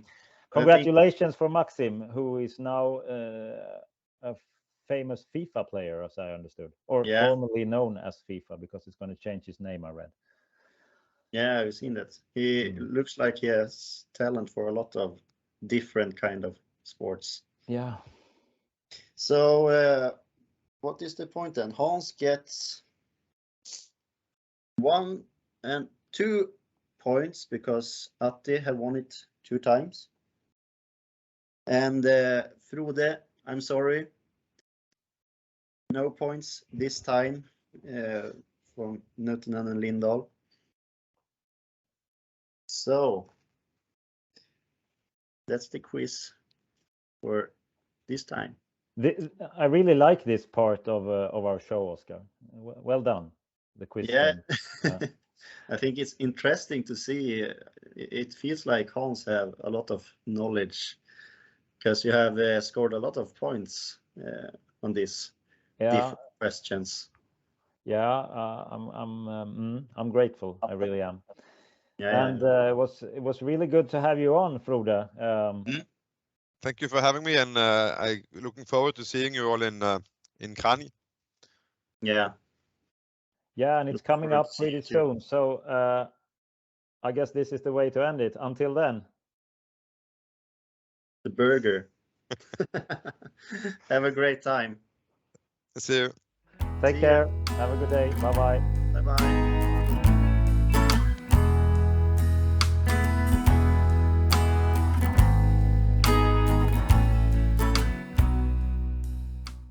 Dr. Sandis, healing your body and soul. Dr. Sandis knows how to play table hockey. And this is when the table hockey journey continues, and the next stop is Latvia. Hello, Sandis. Hello from Latvia, the capital of Latvia, Riga. Yes, from all the Latvian. How are you today? Doing great. Just finished off work, went for a run. So now it's easy peasy, ready to sleep. But before that, you have to do some talking, some serious talking with Hans and Oscar. Yeah. This is really serious. And it's good to hear that you are actually in a good shape for the upcoming championships with all the running and stuff. Oh yeah, I have to run 5K in 20 minutes. That's my goal for now. Nice. Did you make it? No, it is 1 minute late. Okay. That's still decent. I mean, 21 minutes of running, I might do 2 or 3 kilometers, I guess. Yeah, but you know, I mean, I made it to the store to get some wine in the last couple of minutes, so I guess it counts. Okay. So the picture of the... A long time ago I was running. Most often I just lifting weights nowadays. Yeah, makes sense. I'm kind of like swinging, then lifting weights more, then running more. Yeah, just like that. Now it's like running time. But were you actually saying that you made a run to the store, got some wine, and ran back with the wine? No, it's like you see, there's a wine next to my flat, and I thought, okay, I have like 30 minutes to get back home, so I have to run like this 5K with all the warm-ups and everything, and get home right before it ends selling. You know, so it's a motivation, you know. Motivation to just upgrade your score. For me, that's the only time I'm running, when the Swedish Systembolaget is also almost closing to go buy some beer. I mean, at least some cardio. Yeah. At least something. That's good. You were at work, you said, until late, because we're recording this in the evening. What do you work with, Sandis? Dr. Sandis, healing your body and soul. So I'm a physical therapist, basically. I work with patients that have all kinds of trauma, or I don't know, some arthritis, or like any kind of diseases that are mostly orthopedic, that can be really treated with exercise therapy, basically, or some manual therapy, hands-on, or like anything like that. Okay, that sounds interesting. And since we're talking now about table hockey, and me being a part of the older generation with continuous back problems, when it comes to table hockey and physical therapy, physical injuries, I mean, you would know, wouldn't you? What's the most sensitive part for a table hockey player? I mean, I think I know, but maybe there's some magic around and there's other things as well. But actually, there's a lot of things to talk about when it comes to playing table hockey and the injuries that could happen over the time. Because I mean, there's a sport that you can like get this like you do this one time, you already get the injury. But table hockey is not one of them. Usually you play for like 10 years or something, and then you start feeling something, your lower back, upper back, or neck, or whatever. Or shoulder or something. I think the shoulders is really one thing. I mean, you do this piastres and standing like this all the time. You have to train your back. One shoulder higher than the other. Yeah. That's one problem for both me and my father. We have the same thing after training too much center moves. Oh yeah, I mean, I even did not count the training in, but yeah, it makes sense now. Because I want to ask, like, do you really do that much pias in the tournament? But yeah, it makes sense if you do the practice for long hours. Well, yeah, actually, talking about like mostly playing the table hockey, since the table is not so high for the players that are higher, taller, basically, not higher, but yeah, the taller players. It makes some impact to a lot of places. Mostly the spinal region, all these back, like neck, or this how do you say, yeah, neck, or this is thoracic region, where the ribs are, or the lower back, and there's a lot of things that we could talk to actually about it. Because, for example, the neck is usually you see it from side, it's usually like this. They're playing, you know.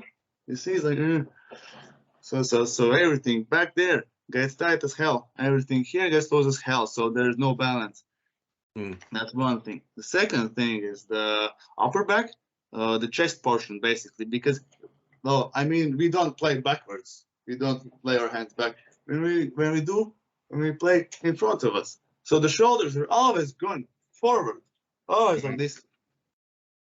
And it's just easier. It makes sense. I mean, yeah, I'm not judging anybody, but yeah. And so that what it makes the tight pecs, and it makes it harder for the back muscles. This shoulder blade, I mean, muscles that are doing the magic of just holding them together. Yeah, I see. What can you do to during the tournaments to make it better in the long run? So basically, there's a third thing as well that I will say, and then I'll say basically all the solutions. So everything, and the last thing is the lower back, of course, because you're standing for like 8 hours or what, unless you're sitting, of course, on the high chair, which is, I mean, Yngve Åström or like there's one person in the world right now that's sitting while playing, but and it's good for him actually, but yeah. So yeah, for the neck, it's good that you hold the neck while playing. Think about it. That's one thing. Other thing about the upper back, do bench press. Mm-hmm. Yes, so Oscar does already pretty good job of preventing the pain. But no, it's like actual thing, because bench press, if you do it pretty okay technique, then these chest muscles, they get stronger. That's one. Other thing, they get stretched out in a good way. So there's no stretching needed for these muscles. You just need to work hard, so they'll stay in the right length. And also the muscles between the shoulder blades, which also work in like pull downs, like everything you pull towards yourself. That's one thing. Like yeah. So those are two things that you can do when you're not playing. I mean, in the pauses it would be hard to do like push-up, maybe push-ups, yeah, possibly, or some pulling motions, even harder, because then you would need a band or something. But yeah, when you're not in the table hockey, you can go to the gym or to the local this park where they have these bars or anything, and yeah, do some pulling, pushing motions, and that should help a bit at least. And the lower back, that's actually the hardest one, because well, a lot of people, as far as I know, have ended their careers because of their lower back pain. And I mean, usually it's pretty hard for people, because lower back pain, it seems to be overrated. Like, oh, I have this, so I cannot play anymore. So it's like, like, rest in peace, table hockey. So yeah. And I think there has to be a solution, unless it's too bad. One thing, when there's pauses between the games, do some bending down. Do some bending down with the spine like this, you know, or maybe some kind of position where you sit and the back is like this. Because usually when you stand, the arch in the lower back is like standing up hard, usually. Is it possible that you can show how you mean? You see, I mean, the back here is like the lordosis, which you say, basically. And usually when you're staying, it has to be like that.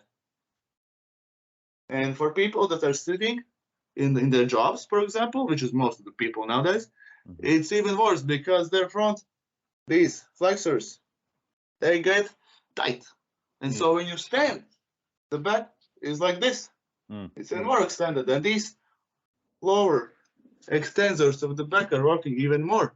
And usually the abs are not doing anything because they have not done any exercise. How do you do the stretching thing? Because I mean, when you're in a tournament and you do get the pain in the lower back, there is a solution. Just like that. Relief. Yeah. At least for me, it is. Yeah. It should be.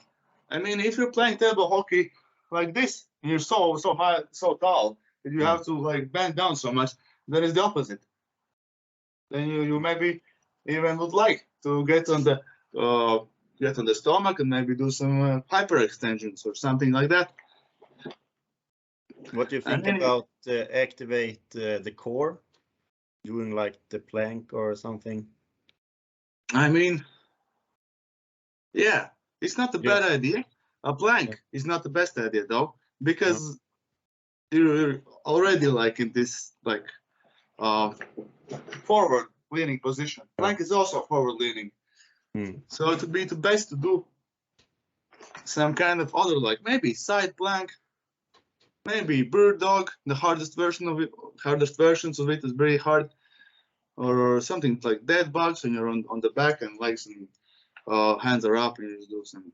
I mean, I cannot tell you in too much detail because it will take so much time. Yeah, the idea is that core practice is good. Yeah, good point, Oscar. That's actually And also, one of the things that I got, if I may interrupt, because yeah, sure. I have had for so many years actually the lower back problem, and I sometimes, especially about 2 or 3 months ago, I guess it was 1 week before the war, I was at work and I couldn't even just sit in my chair without having 100% of pain. It took me 30 minutes to get out of the bed in the morning, and table hockey wasn't even to think about. But then I did go to a physiotherapist here in Sweden, and she looked at the way I was walking, and then she had an idea. She said that one of my ass muscles, if that's a word okay to say, on the left side was too weak, she said. So she gave me a program where I have to, just work my ass muscles and the core, and I have to do it like 2 or 3 times a week. And touch wood, so far it has been working, and I, as you have known, been able to start to play again. So what about the bottom, the ass? Is that crucial for the lower back pain? Or Yeah. is it just me? Actually, good job, Hans. You went to a pretty good physical therapist. I mean, Sweden actually is pretty high up there of their quality of physical therapy, so that's a good thing as well. And yeah, that's actually the last thing that I wanted to tell you right before I interrupted. So yes, actually, pretty good point. I mean, when you're playing like this, always a bit forward. When you're with a straight back, then it all goes basically either to lower back, to ass, or to hamstrings. To take all the pressure and hold it. And if you're doing it for 8-9 hours almost straight, then I mean, and if your ass is weak as hell, then you can expect to lower back to start hurting at some point, because the ass is the thing that does the extension motion with the straight spine. If you just slouch and extend, your erectors do most of the dynamic job. But here they just hold the spine together and ass picks you up and straightens you. So yeah, really good point. So that's good to hear that I finally found someone that knew what she was talking about then. Yeah. So that's nice. So if we kind of conclude, this all bench presses, pulling motions with the shoulder blades getting together and down, and some kind of side planks, some core exercises, dead bugs, bird dogs, and the hip thrusts, thrust for the ass. And then, if you get good at them, get to know how your ass works and how to feel it, then you can go on to deadlifts, single leg deadlifts, and everything like that. So just like that, and it should be okay. That's a pretty good school. I mean, we all know about the table hockey school, but I guess this one is just as important. Yes, it is actually. I mean, for me, I mean, now I really don't do anything to kind of prevent it. I like practicing, so I go to gym, do all the bench presses and everything. So it's just like I like doing it, not because of table hockey, but everything else, like, I mean, I have not thought of it because I guess I haven't got any pain yet. No, and that's the clue, because I actually got this program like half a year ago, and I started doing it, and like after 1 or 2 months, it made its job. My pain got away, and then the mental thing comes in, because when you suddenly feel that my back is good again, and then you decrease the pace of your rehab or prehab, and then suddenly you have missed out too many times, and then it all got back 100%. So mentally, how can you motivate yourself to keep doing the exercises when you don't actually see any effect of it, because you already believe that I'm fine again? Yeah, that's actually also very, very good question. It's hard. I have to be honest, it's hard. Even for myself, I had all kinds of traumas, like chronic, not chronic, and as long as you're not feeling it, you really don't do the exercise that much. And when you start feeling it again, and it's like, oh well, I mean, I start doing it again. And that's totally true. It's universal, mostly. But I guess the most precious thing to get out of it, how to motivate yourself, is all about principles and all about I guess the discipline and some kind of habit. You know, if it becomes a habit, you cannot really go back. For example, at least there's like maybe 1 or 2 exercises, like the most important ones that you should do at least once a week. Because I mean, what studies show that if you don't train muscle for 10 days, it starts shrinking again. So 10 days is the crucial limit. Yeah, and of course, so once a week, for example, I mean, based on the guidelines of the World Health Organization, everybody should do 2 gym practices and 2 aerobic practices of 150 minutes, like low tempo. So yeah, so to just stay in the level, you have to do something to just stay in level, to not decrease all the time. Because people who don't go to gym, they're basically decreasing their strength all the time, slowly. And the same thing here. I mean, you have to just do it once a week. Is it that hard? Like maybe 1 hour? just to activate the muscle at least. Exactly. You don't need to build the big muscles, but just activate them so they are ready to jump in when something happens, and they just need Exactly, and that's exactly what you do during the strength exercise for 1 time a week. You just remind it, okay, you have a role in this position. You have to just make it happen when you need to make it happen, and so the muscle will remember it. If you don't do it for a long time, I guess it'll get harder. Dr. Sandis, healing your body and soul. Well, so, yeah. Dr. Sandis, we really thank you for this good advice for the table hockey world, actually. If we now move on to the upcoming tournament in Slovenia, the European Championships, with a lot of healthy people, as we hope, going there. Who is coming from your country, from Latvia?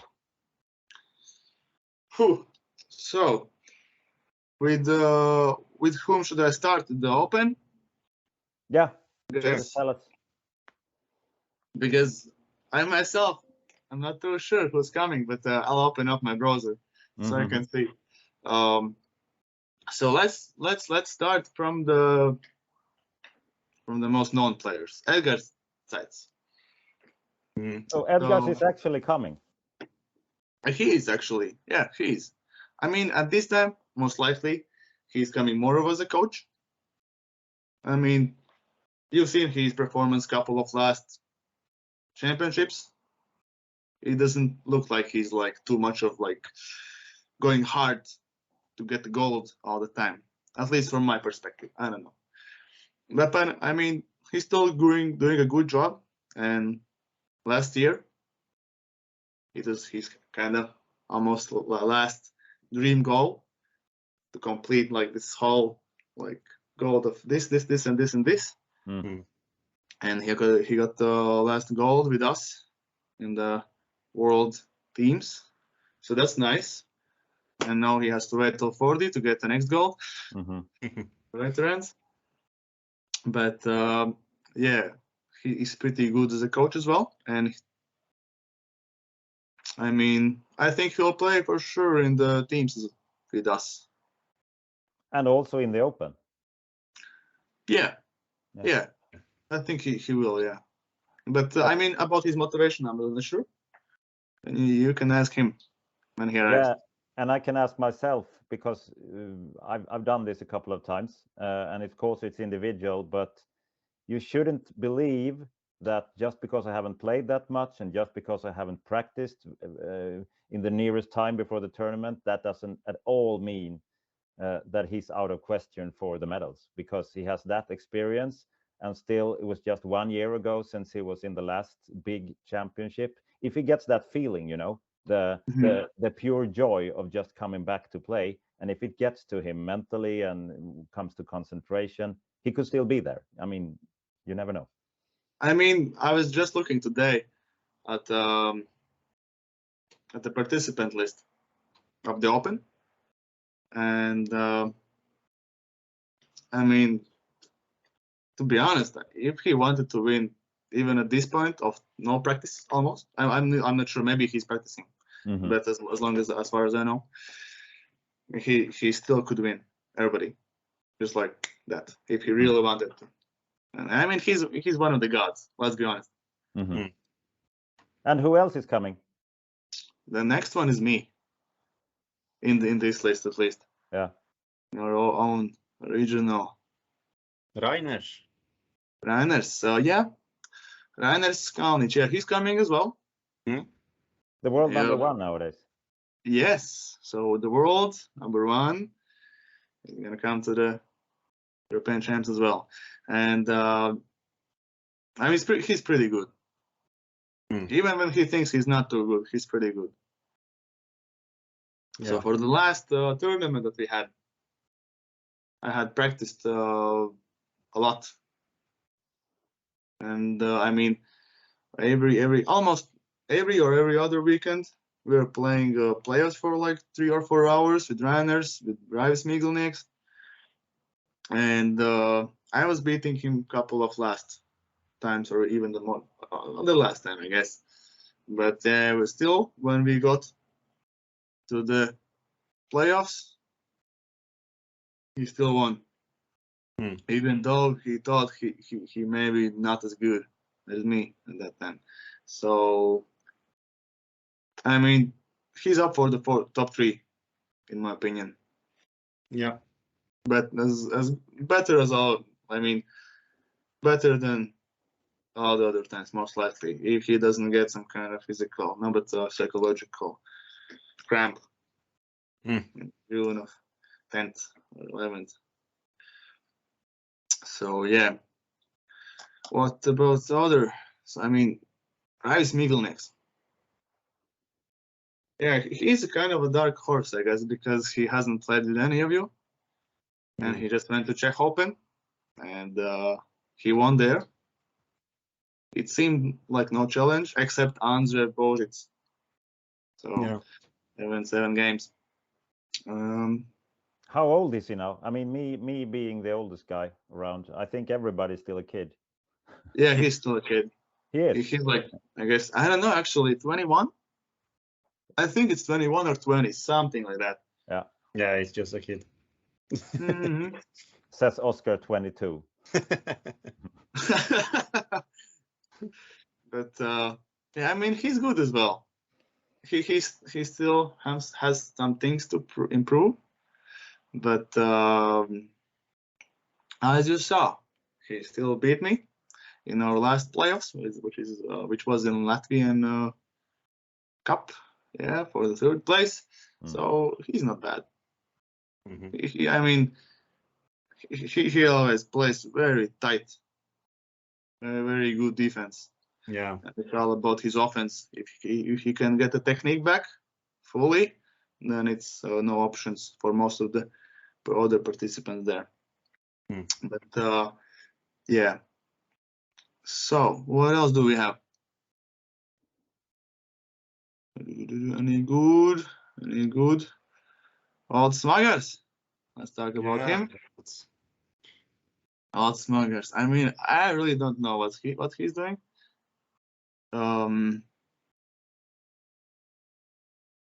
Yeah, I really haven't heard from him. He wanted to play some playoffs with me, but that has not happened. And but I mean, he's the one player that even if he has not practiced, almost like Edgar's, he can do really big things. I mean, just like the last championship when he was top 5, top 6. Yeah. Like, have you practiced? He said no. I was in Rhode Island or something, just taking a break, and then I came here and get top 10. Easy. So just like that. So guys, any other player that you're interested in? Yeah, you can just read the names, or yeah, tell us if there are any especially interesting player that could be an outsider or a surprise for the world. Let's see. Matis Jakseboga. I mean, he's not the junior anymore, but I mean he has some potential. Yeah, if he gets some technique going. Emil Slepiņš, Kristāna Lakstiņa, which is my sister. She will play for the first time in the Open. She will. That's cool. Yeah, I hope she does well. Unlike in the Tallinn or Swedish Masters or even the last Latvian Cup. So Rainers, yeah, we talked about him. His father, Sandis. Smagars, Gins Lasmanis. Do you remember Gins Lasmanis? Yeah, maybe. Yeah, I think I do. Yeah. Because I mean, I hadn't seen him for like what 2 or 3 years, and finally he comes back, and he wins me easy peasy in the round robins. Okay. I mean, yeah, he could be a surprise because most of the players, I mean, they still haven't played against anybody a lot because they're COVID and everything, but he could surprise. Elvis Siliņš, Aidžus Kaņeps, Dāvis Apfelbaums. You have a big team. Like 18 players. Yeah. Like I thought it would be like 10 or something. It will be like Tallinn. Yeah, almost actually. Yeah, like most of the people are Latvian, just playing in the Open. That's funny. Martis Radelis, Rolands Rieksniņš, both of the Rieksniņš brothers. They're pretty good. They're really good. Yeah. It's a strong team, really. And if we go to the special categories, I mean, I was in Tallinn, Oscar was it as well. It felt like we were some older participants in the Latvian junior championships there. Most of them like 18, 17 years old. Yeah. Actually, yeah. So what about the Latvian juniors? Who are the top 3 for the teams? So one of the Rieksniņš brothers, he's still 17 or something, or 18. Other than that, everybody else seems to be much younger. Like Regnārs Vazoliņš, Lukas Jurka. They're both young. They both have to still learn how to play the game better and how to. Like I guess they just need to get some experience more, because in part of, as long as it goes for technique, they're both pretty good players. They're not a level of us, for example. They're far from that, but at their age, they're really good. I think at their age, I was not that good, for sure. And Reiners as well was not that good, but I don't know. We could debate that. So they're pretty good prospects for the future of our country. Inters Garanč, Dāvis Apfelbaums. Yeah. If we look at Tallinn, I guess it was Apfelbaums and Baumanis who was on the podium for the juniors. Are they like the second and third after Rieksniņš in the junior list of Latvia, or is that just a coincidence in Tallinn? Actually, no. Yeah, in Latvian Junior Championship, which was happening a couple of weeks after Tallinn, Baumanis won the whole tournament. Rieksniņš was not participating. That's one thing to keep in mind. So Baumanis won, but he's not gonna come. He's not coming. Yeah, at least as far as I know, he has some exams or something during the championships. And so yeah. What is there? The others? Apfelbaums. Apfelbaums. Yeah. He's also, I guess it's his last year. Yeah. As a junior, most likely, and he seems to be a late bloomer, just like me. So I won my last junior championships in Latvia only. Other than that, just like I was shit. But yeah, I mean, he didn't win, but he has pretty solid game.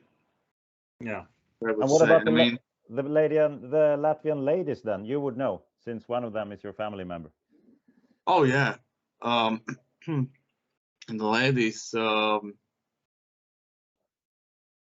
it's 5. It's Ania, it's my sister, yeah. So Elena Ratsnaya, who's living now somewhere in Europe, not in Latvia. Haven't seen her for a year or something. So Margarita Abelem, Elena Gale, Katrina Likachova. Margarita, Katrina, they're both the younger team members of pinch accounts. I mean, they still have a long ways to go.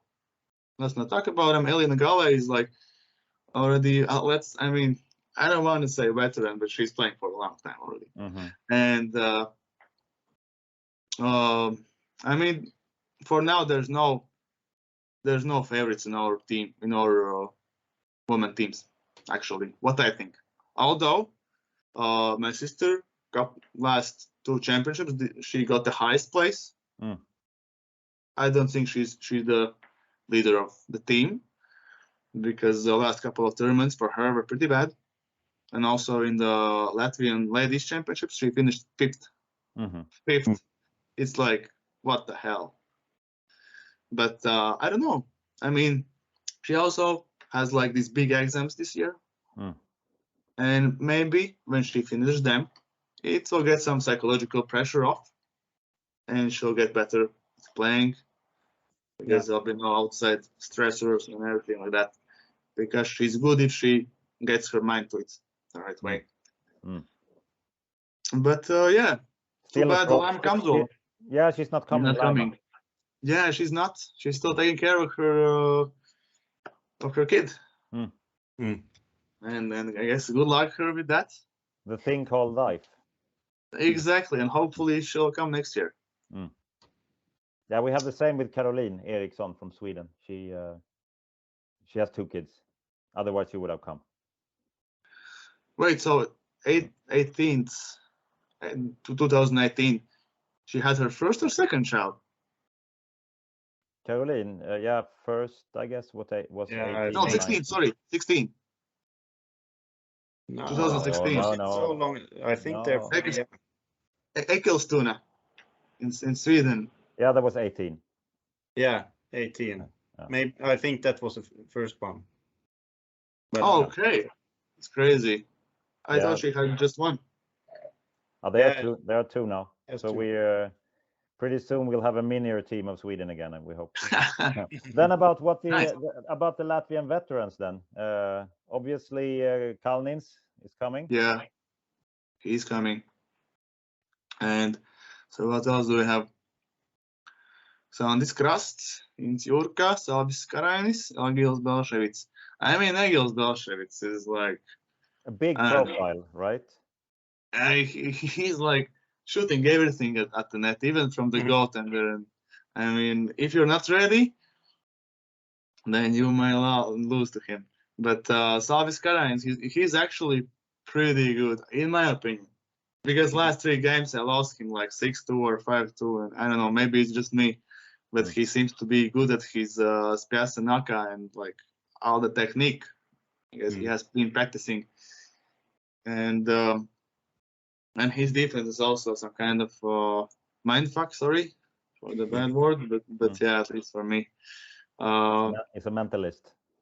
It could be, because hopefully he will do well as well. About Int Jurka Sandis Krast, I'm not sure. I mean, I don't know them too much. Cannot. Do you know if there will be any participants in the unofficial categories? At least they were unofficial, as I remember it back in the days. The miniers and the super veterans. Oh, let's see. Yeah, the same. Saldis Karainis, Egils Belshevits. Yeah. Gunārs Bulls. They'll be in the over 55 category. 2 of them, which I mentioned already. So, and U13, it will be players whose names I guess I haven't even heard. But they are from Inchilkans, I guess. They are 1, 2, Yeah. 3, 4, 5, 6, 7 names. It's amazing that you have Yeah. this level of participancy from Latvia. I mean, you will really be the kings before we start, just showing up with so many people. Mm. Yeah, actually, I guess the system is good because we have a lot of people that really get their minds and their physical abilities to it. Like Sandis Kalniņš, Sandis Krasta, all the club, like the higher organizers and everything, they're working pretty hard. Yeah, you're in your prime, it seems. And as to yourself, what's your personal goal? You're one of the very top players. I mean, at first you have to go make the playoffs. Let's start with that. Let's see. Yeah. I mean, the official goal, of course, is to win. It's without any question, it's to win, because it's an. I mean, this year is like easy year. I mean, it is, because most of the top players are from Russia, Ukraine. They're not coming. Yeah. Except a couple of players from Ukraine. Maybe Matansev. Like Matansev brothers, I guess. Spivakovsky, maybe. No, Ivantsova. She's, I guess, pretty good. I mean, you cannot win these world tours if you're not at least any kind of good. Yeah, of course. She's great. So yeah, and I mean, it's a good chance. But also there's you two guys, and also other people that are pretty tough to beat. So it'll be easy. No, it'll be interesting to see. Not easy. Table hockey talk show, do not miss. Table hockey, now let's have a quiz. Hey! This is a little bit special question. You are going to listen to a sound. And the first question is, listen to the sound, name the player who plays cheering. And the second one, at what tournament was this sound? And the third question that is very hard, I guess, who was the opponent?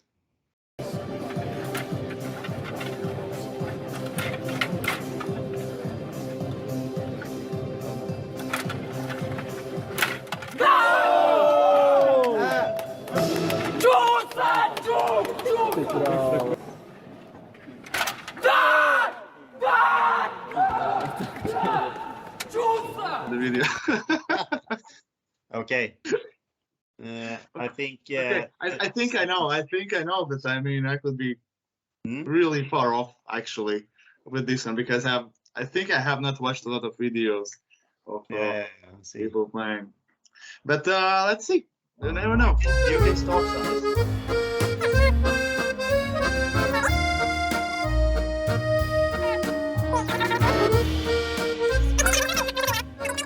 Can you see it?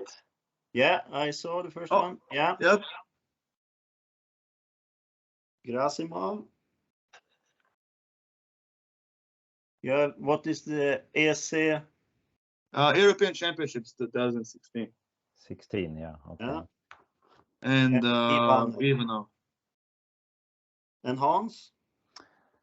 Well, at least I'm in the same country with Borisov. And then I was just guessing that it would be the final of European Championships 2008 against Silis. But okay, I guess that's totally wrong. Interesting. I can tell you, both of you was there. And the correct answer is Benjamin Grasimov, World Championship 2017 in Czech, and the opponent was Ivanov. Hey, so 2 points to Sandis. And I'm sorry, Hans, this time the other people is catching up. They are, for sure. That was really impressive, Sandis. Yeah, impressive. it is the one game that really stayed in my mind of all the games that the Russians have had one against each other. Yeah. What's the chances? What's the chances? But one thing is, I have not been to World Championship in that time. Okay. I was in different country. I see. But Yeah. if you So want to I was there and I didn't know it, and he wasn't there and he knew it. So that's what you're saying, basically. It doesn't make sense, does it? No. That's great. You can see the video quickly here if you want.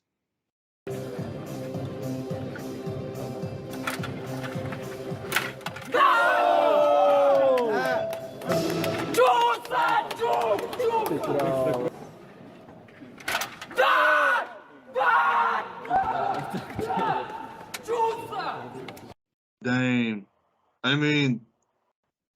I mean, that's a good win. Obviously, I'm not watching there. I'm probably playing. That's an emotional. I think you are playing against Kevin or something there. Yeah, I'll have to have an excuse here. But then you heard the sound also there. Yeah, I think we have to turn to the doctor again. Dr. Sandis, healing your body and soul. I mean, Sandis, what is your recipe against bad memory? I mean, write down. Use Google reminders. Yeah. Read books. Train your head. Yeah, of course. But for me, the Google reminders works the best because my memory is also not the best. I can read as much as I want. So it was really great to have you here, Sandis. Yeah, I Thank you for really joining us. appreciate you guys inviting me. It is fun. I really like the last questions. It is something extra that nobody has ever done, actually, in the table hockey community. At least not with me.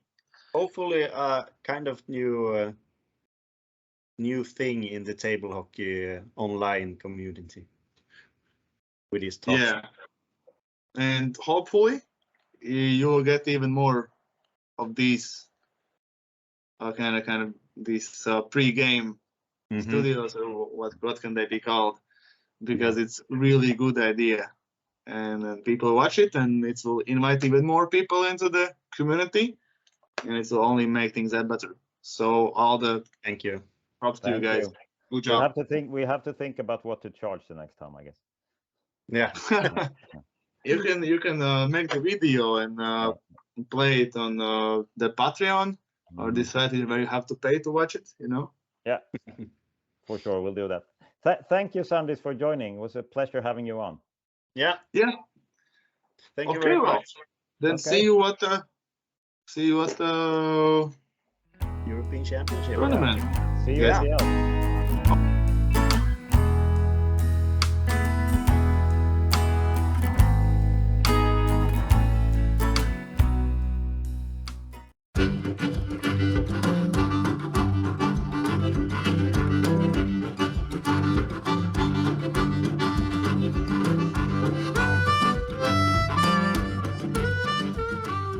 This time, the table hockey journey takes us to Denmark. Welcome, Bjarne Axelsen. Thank you very much. Or shall I say, Mr. President? Yeah, you can say that. Welcome. How are you? Oh, I'm fine. Just home from work, so it's great. And a sunny day, I see. Yeah, a little bit, but also cloudy here in Aalborg, so yeah, a little bit of sun. Yeah. That's good. And we're soon going to the Alps. When we record this, there's still 1 week left before Kranj. But before we talk about that, let's talk about something that Mr. President does a lot, and that is traveling. And also, since you have been traveling, perhaps most of all the table hockey players in history, you have also had the possibility to use one of your biggest interests, and that is languages. Yeah, that's right. Yeah, I think it has always been a desire for me to travel a lot and see the world. And when I was a kid, we didn't really do that very much in my family. So when I was older and started to play table hockey, then it exploded. And I think it has been funny to go to different places and meet people in table hockey, because you learn to know them in a good way. And then you suddenly have a very specialized guide in different parts of the world. So yeah, it's fun to play a little table hockey and travel and see something. I like that very much. Also to talk with people where I come. Yeah. What's your favorite language and why? Of the whole world. Oh, it's difficult to say because that differs from time to time. For example, now in the school where I work, one of my jobs, I got a student from Peru just coming to Denmark, and he's starting to learn Danish. So now suddenly I need to find my Spanish again. Long time since I went to the gymnasium. I had Spanish for 2 years, but now it's starting to become better. But in fact, I like to speak German. I don't know if that's the reason why I've been to Switzerland a lot of times, but yeah, it differs from time to time. And of course, Swedish, it's a part of my childhood. I learned to speak Swedish when I was a kid because I'm so old, there was only one Danish TV channel. So I saw some English American films in the Swedish television, and I don't know the underlines, the text, subtitles, yeah. Subtitles, yeah. So in that way, I learned a lot of Swedish words, and I also watched some Swedish programs. So in that way, you became a better sound in that language. So that's when I go to Sweden, I feel like I'm home. So it's really easy. Actually, it was the same for us. I grew up in the very southern part of Sweden, in Skåne, and we also had the possibility before internet and everything to watch the Danish TV channels. Yeah. And there were no table hockey there ever, but there was ice hockey actually. And I do remember that the Danish ice hockey players in those days, they were smoking during the breaks between the periods inside the hockey rink. Yeah, it's incredible. Time changes. Now let's put you to the test then. You have been traveling. Me and Oscar will say some, we will just, shout out some countries, and you will say, my name is Bjarne Axelsen and I play table hockey in that language. Well, that's quite a big test. Yeah. Oscar, what country? Yeah, let's say, can say it in, can you say it in Latvia, Russia? No, I don't think it's quite a difficult sentence. I don't know if I use. It was pretty difficult. Keep it easy. Just say table hockey. I think it's Настольный hockey. Okay. And that's Russian. Yeah, that should be. And Latvian is Skalda hockey. Latvia Skalda Hockey Federation. And I know this one is hard. Suomi. Oh, it's the name of the federation. It's Poitajakiekko. Yeah. It's so hard to pronounce. Yeah. I had that test with Benko and Kevin back in the time, and I couldn't do it. I had like 20 tries, and then I gave up. Yeah. Say it again. Poitajakiekko. Oscar. Poitajakiekko. Ah, okay. It's similar. Well, Spain, as you said it. Hockey Somesa. Hockey Somesa. William och Bjarne Axelsen i Juego Hockey Somesa. It sounds like a dish, something you eat. Yeah. Do you want a beer with your Somesa? Yes, please. Yeah. Perhaps it is. Maybe then, Germany, of course. Ja, mein Name ist Bjarne Axelsen und ich spiele Tisch-Eishockey. Tisch-Eishockey. Ja. Das kann ich auch. Ja. Yeah, Tisch-Eishockey, table ice hockey. That's a different because in Denmark we call it bord hockey, like in Swedish bordshockey. But in some countries it's like table ice hockey. So it's before in Sweden they said like hockeyspel. My father is very often saying hockeyspel to me when we're going to play matches or something. Do you want to play hockeyspel? Yeah, that's like, what I did with my hockey. Back in the old days. Yeah. Should we play ice hockey game? Yeah. But okay, so you mean that the Germans do that distinction, that it's not table hockey, but the table version of ice hockey then? Yeah, I think.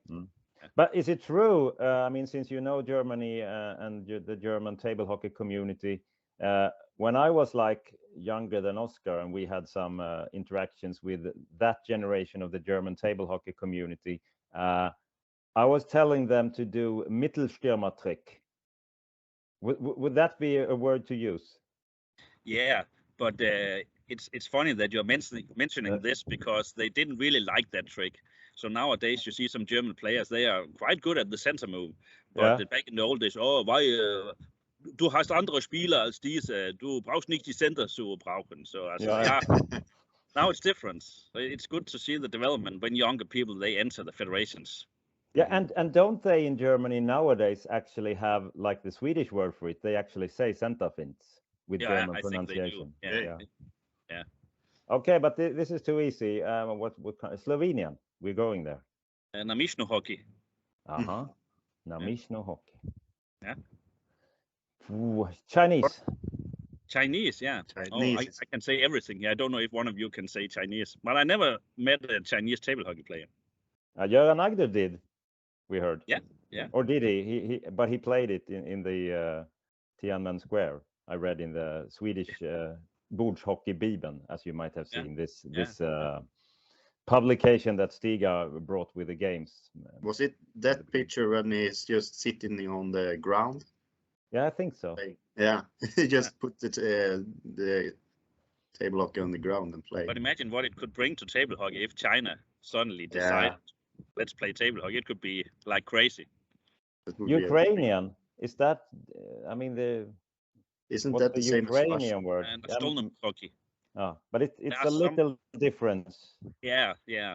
In fact, yesterday, because there are a lot of Ukrainians in Denmark now, and I used to train every day from Aalborg to Brønderslev and back, and I could hear that it was a Ukrainian guy sitting there because of he reminded me of another guy I know very well from Ukraine. So, but that's funny thing when you travel and you have met people from a lot of different countries, you can hear also the slang and the different dialects.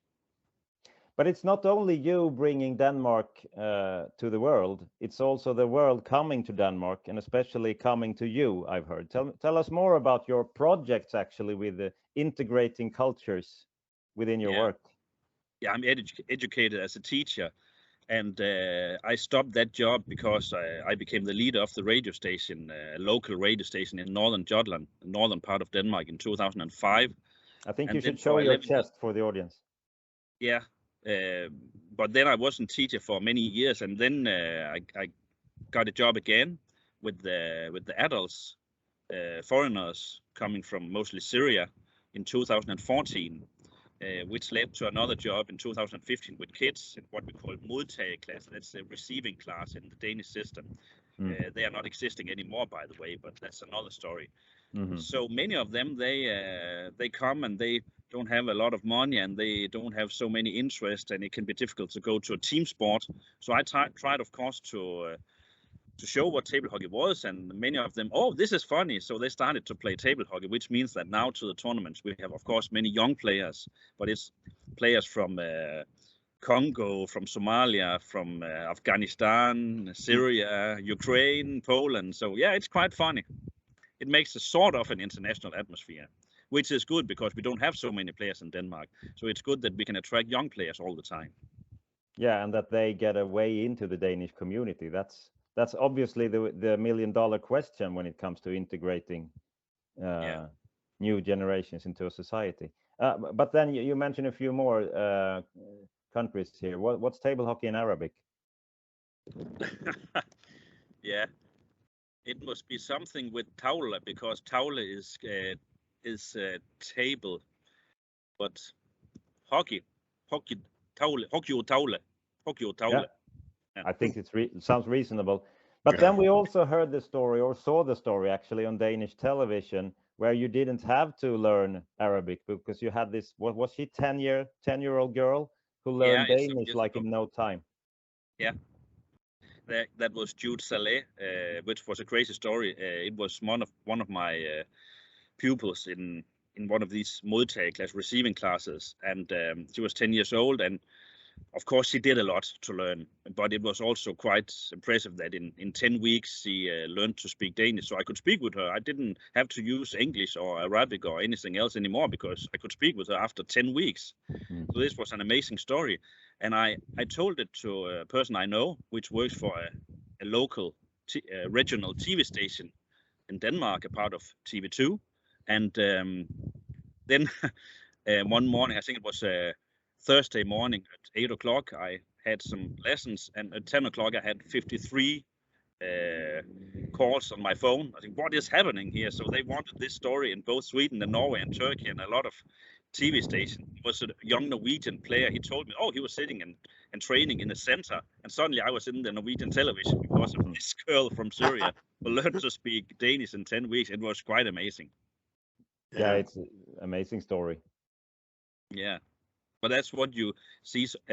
We hear a lot of stories about things that doesn't work. Of course, we have challenges also in Denmark, but there are also a lot of things where we succeed, and we should tell these stories a little bit more. This is not so easy in the television because what sells, it's in the news, it's mostly stories about what is not so good.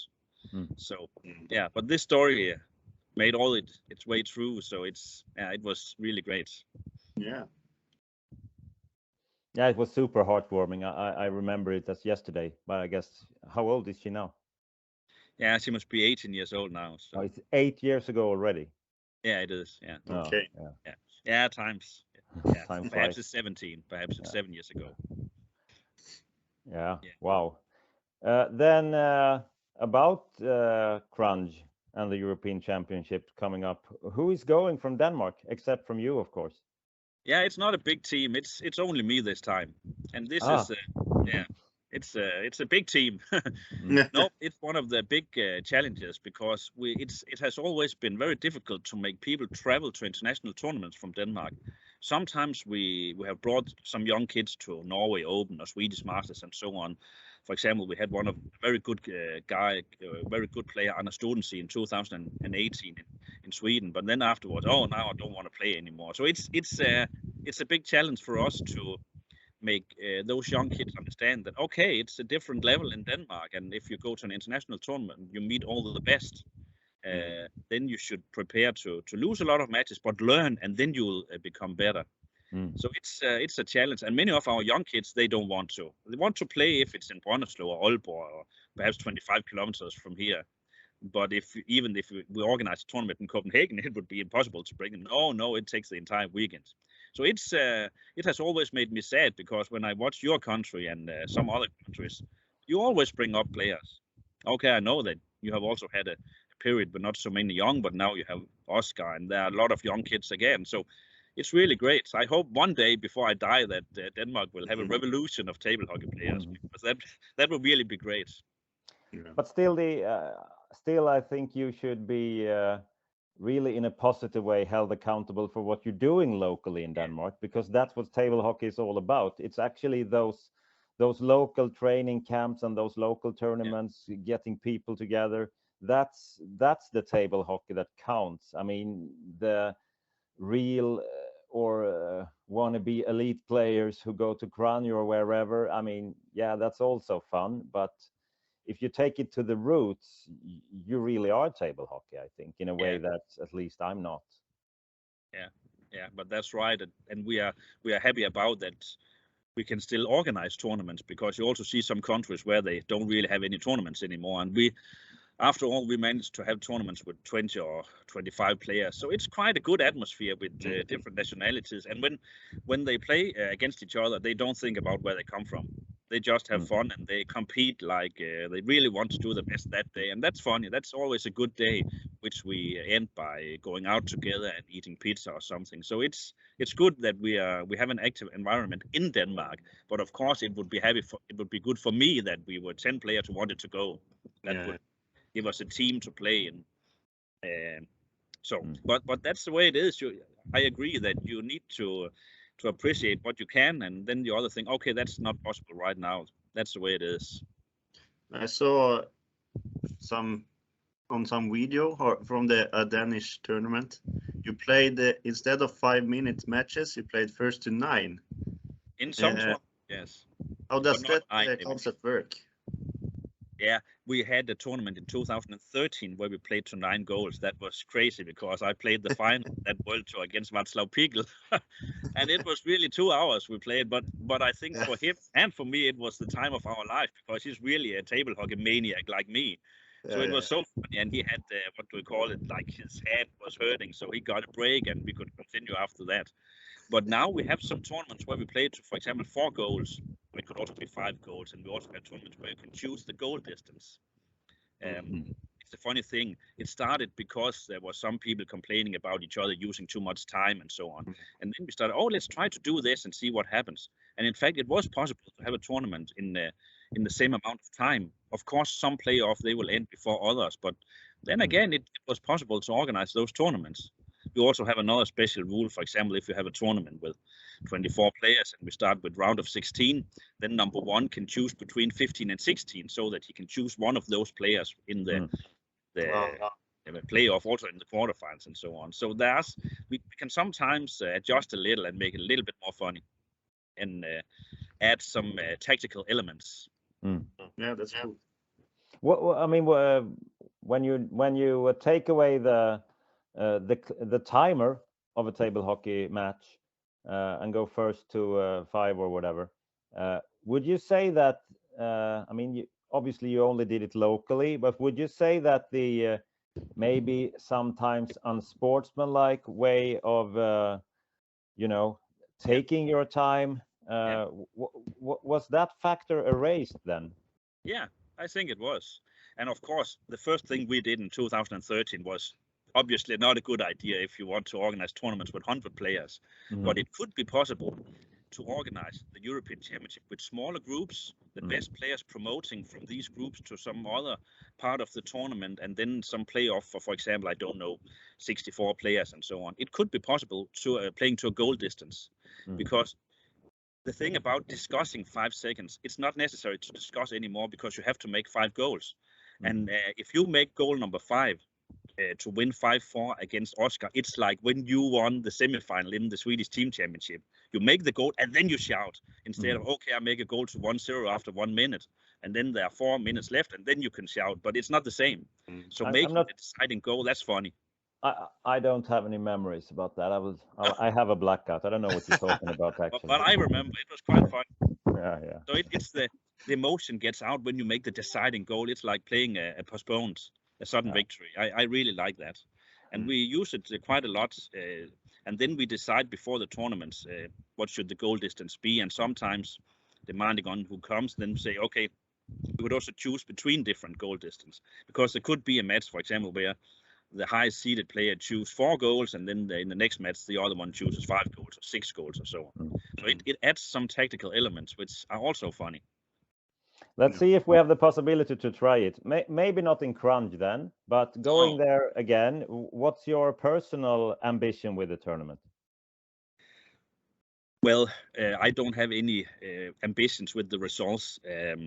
I guess my best years was perhaps 10, 11, 12, 13, where I tried to do something. But right now I'm not practicing at all, and I have not really been that active practicing ever. But I think I have won something because I played a lot, and I traveled to all the destinations, so I knew the different styles. And then I tried to learn from different people to see what I could do. My biggest goal in table hockey has always been, it was not from the beginning, because at the beginning I just wanted to travel with my friend Petr, and then later other people. But then, when I started to win some tournaments, I think, it could be funny to see in how many different countries you could win something. That could be open category or team competition or veteran competition later on. So that has in fact been the biggest goal for me. But in the biggest tournaments, it's not a goal for me whether I'm number 21 or 32. That brings some world ranking points, but it's not a big deal for me whether I'm placed in one or another position in the world ranking, to be honest. Good luck having fun then. I want to have fun, but I also want to do what I can to help that it will be a fair tournament. It will be a different tournament than the last times because we missed some nations. But if I can do something to make it a little bit more professional and also help the organizers, I'll try to do that. Because there has been some good international championships. There's also been, I would say, the opposite. So I will always try to do what I can to help to perhaps makes things a little bit better. Table hockey talk show, do not miss. Table hockey, now let's have a quiz. Hey! I want you to tell me countries that have organized the World Championships in the past. As many as you can. And 1/3 of a point per country. Okay. So, a new guest. Yeah. Hello, guys. Hello. How are you doing? Good to see you. Yeah, good to see same you. to you, Bjarne and Oscar. Yeah. Welcome to Aalborg. Yeah. Are You're you outside, practicing? Bjarne? I'm outside, yes. Oh. It's quite nice. A little bit Yeah. cold, but anyway, it's Denmark, so what could we do? Are you ready, Hans? I'm ready. You ready, Bjarne? Yeah, it's okay. Your time starts now.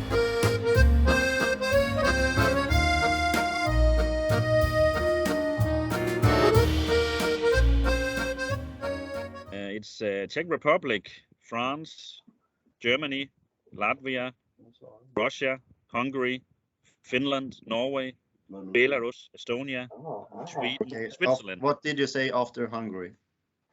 Finland, Finland. and Norway. Mm. Yes. And Belarus, Mm-hmm. Estonia, Mm-hmm. Sweden, Mm-hmm. and Switzerland. Thank you. Are you happy with that? I think that's what I can bring up, yes. Yes. Okay, thank you, Bjarne. Yeah, this will probably be in order. I hope, at least more or less in order. Estonia, of course, Belarus, Czech Republic, Russia, Norway, Finland, Hungary, Latvia, Germany, Switzerland, Sweden, and France. Anything more? No, I mean, 89, it was in Sweden also, and already said Sweden, so you don't have to say it twice. Then it's 91. Where was it? No, don't remember. That was before my time. Okay. But I guess Czech Republic also 91. Wasn't it in Brno? So thank you, both of you. And I'm very impressed. This is the list. And you both get full points. Yeah. You mentioned all the countries that have organized the World Championship. Good job, guys. Thank you, thank you. Thank Great. you. So Well done, Bjarne. I was a little bit of doubt before I started to play, but okay, yes. Yeah, this was 4 well points. before your time, most of it. Yeah, that's right. Yeah. In fact, I haven't played the World Championship in Sweden, but some No. European Championships. I think Sweden just had it 2 times or something. Yeah. 89 and 95. Yeah. It's time for Sweden to do it again, or maybe Denmark. Yeah, it's a good idea. Yeah. Yeah, and then you will have to, those young players that don't want to go abroad, they could actually have table hockey coming to them instead. Yeah, in the backyard, yeah. But Bjarne, now since we have some company as well here with Uno and Niklas, and we were talking about quiz and we were talking about languages, could you please just come up with 3 difficult Danish words?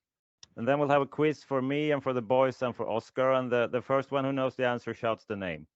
Okay, but I don't know if the word is that difficult, but I want you to say in Swedish what it is. Yeah.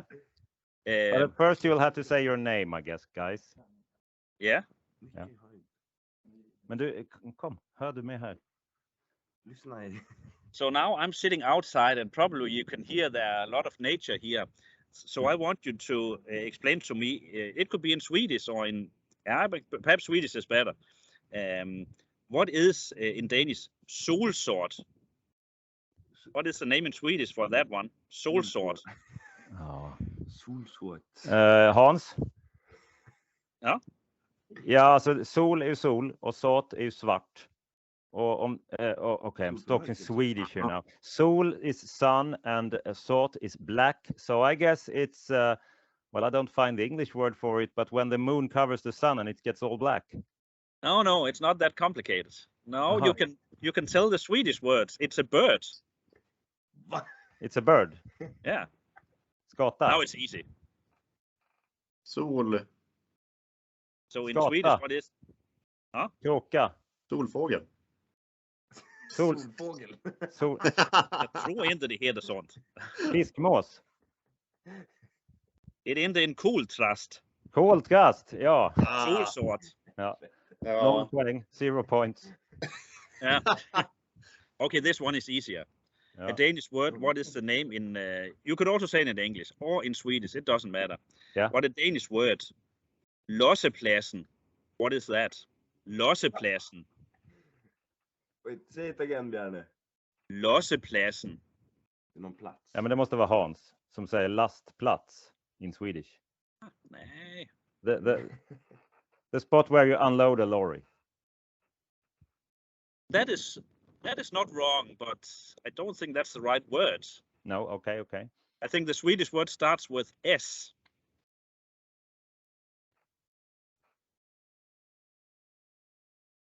Lossepladsen. Sopstation.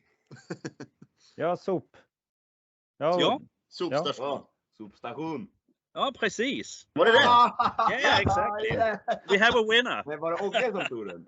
Yeah. Jag glömde säga mitt namn, men jag sa... Ja, vi har inte spelat här. So that was just, in English then, just the dump, I guess. The city dump. Exactly. Yeah. Okay, last one. Make it difficult now. Yeah, but that should be a pronunciation thing. Okay. Try to say, and you all get a chance. Rød grød med fløde. Yeah. Rød grød med fløde. And that would be red porridge with cream. Exactly. Yeah. You should say the words. Yeah, just say the word. Yeah. And you need to say it again. Yeah, okay. Rød grød med fløde. Rød grød med fløde. Yeah, it's not bad. Not bad. Okay, I can have a go. Yeah. So repeat it again, please. Rød grød med fløde. Wait. Rød grød med fløde. Oh, that's good. Ja! You're in the lead. You're in the lead. Yeah. Micke, kom. Är du bara? Vad ska jag säga? Röd gröj med flöde. Vad ska man säga? Should I repeat it? Yeah, I think you should repeat it. Rød grød med fløde. Rød grød med frø. Yeah, okay. Yeah. Fløde. Fløde. I think you know did it really well. Let's see Hans. Yeah. So it's me now. Yeah. Yeah. And I don't say piskeflöde, that would be whipped cream then. So I just say rød grød med fløde. Yeah, okay. That's very good. That's very good. Yeah. Yeah. Actually, my favorite Danish word, since I work in a news department, you know what that is? No idea. You know that big traffic accident when several vehicles gets pushed in together. Yeah. Harmonikasammenstød. Harmonikasammenstød. Yeah. You're good at it. Yeah. Harmonisk sammanstød. No, it's not harmonic at all. We thank you, Uno and Niklas, for your participation. Thank you, guys. Yeah. Take care. And we thank you very much, Bjarne, for joining us. Yeah. You too. It was great talking to you. Yeah, you too. Definitely. Great having you, and see you soon in Slovenia. Yeah, and good travel there. Yeah. Bye-bye. Bye-bye. Bye-bye.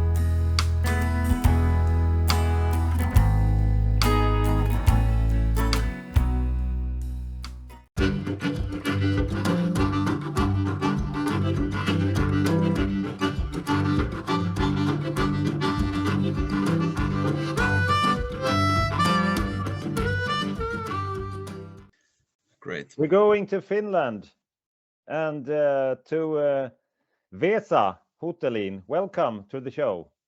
Welcome. Thanks. So, how are you? I'm doing great. Sun is shining and everything. But you're sitting inside. I'm sitting inside, also blocking the sun. So you have to believe me.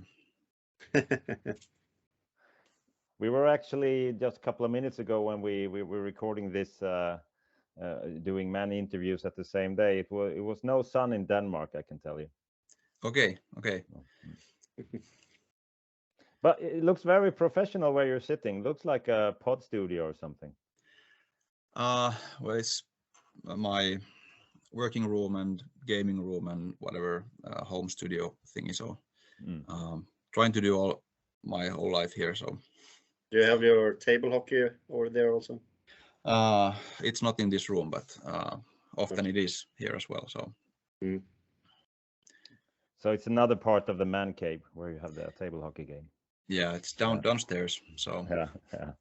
But it's table hockey. You need some more air to breathe. So it's better to be somewhere else than in this small room. So yeah, but as I said, looks like a studio, and I guess it is, isn't it? Yeah, it's from home setting. It's maybe I can show you around. It's kind of like a little studio in here. So professional, like a semi amateur stuff. And you're into music then, as many other table hockey players have been before you then.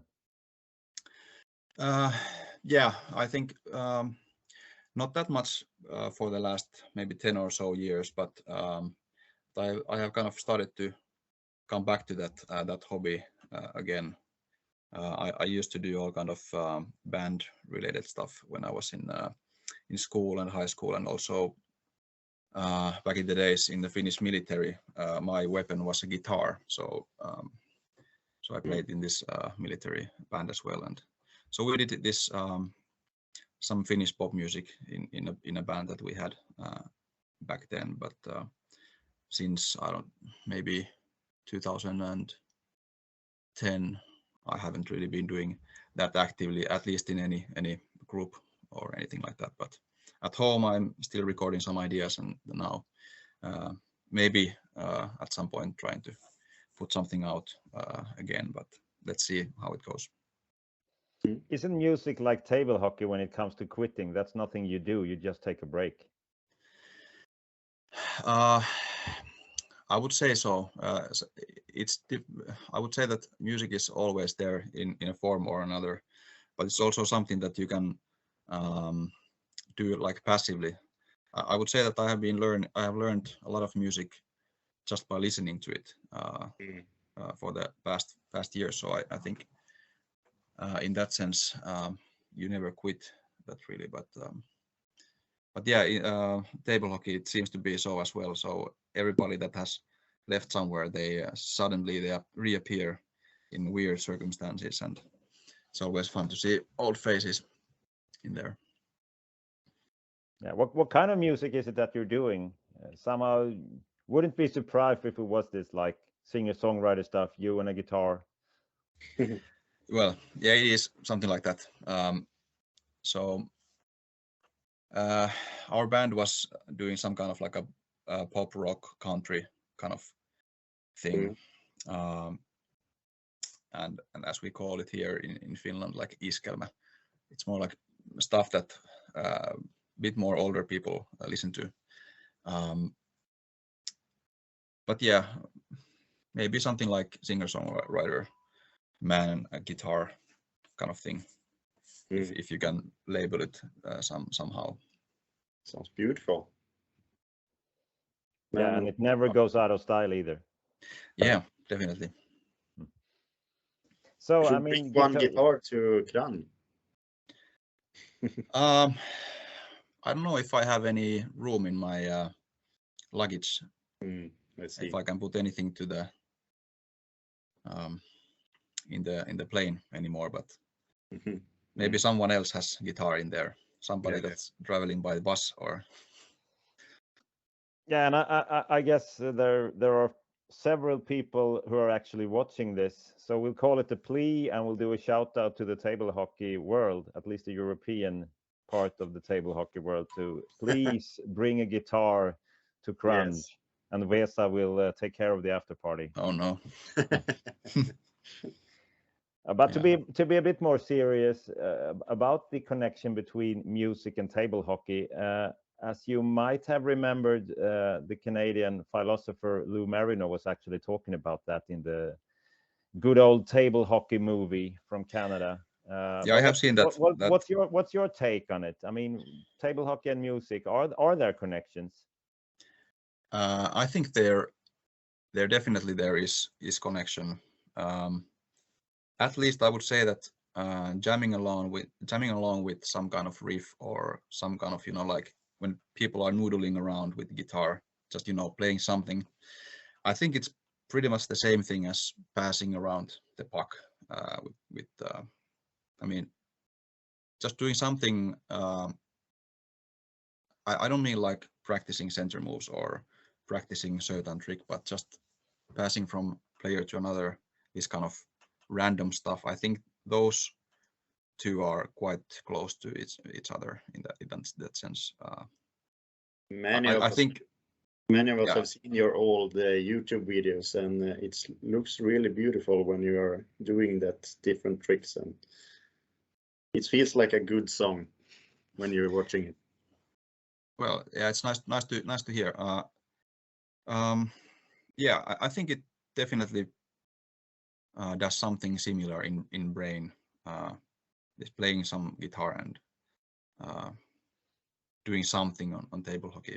I don't know how to describe it, but there's something similar in there, certainly.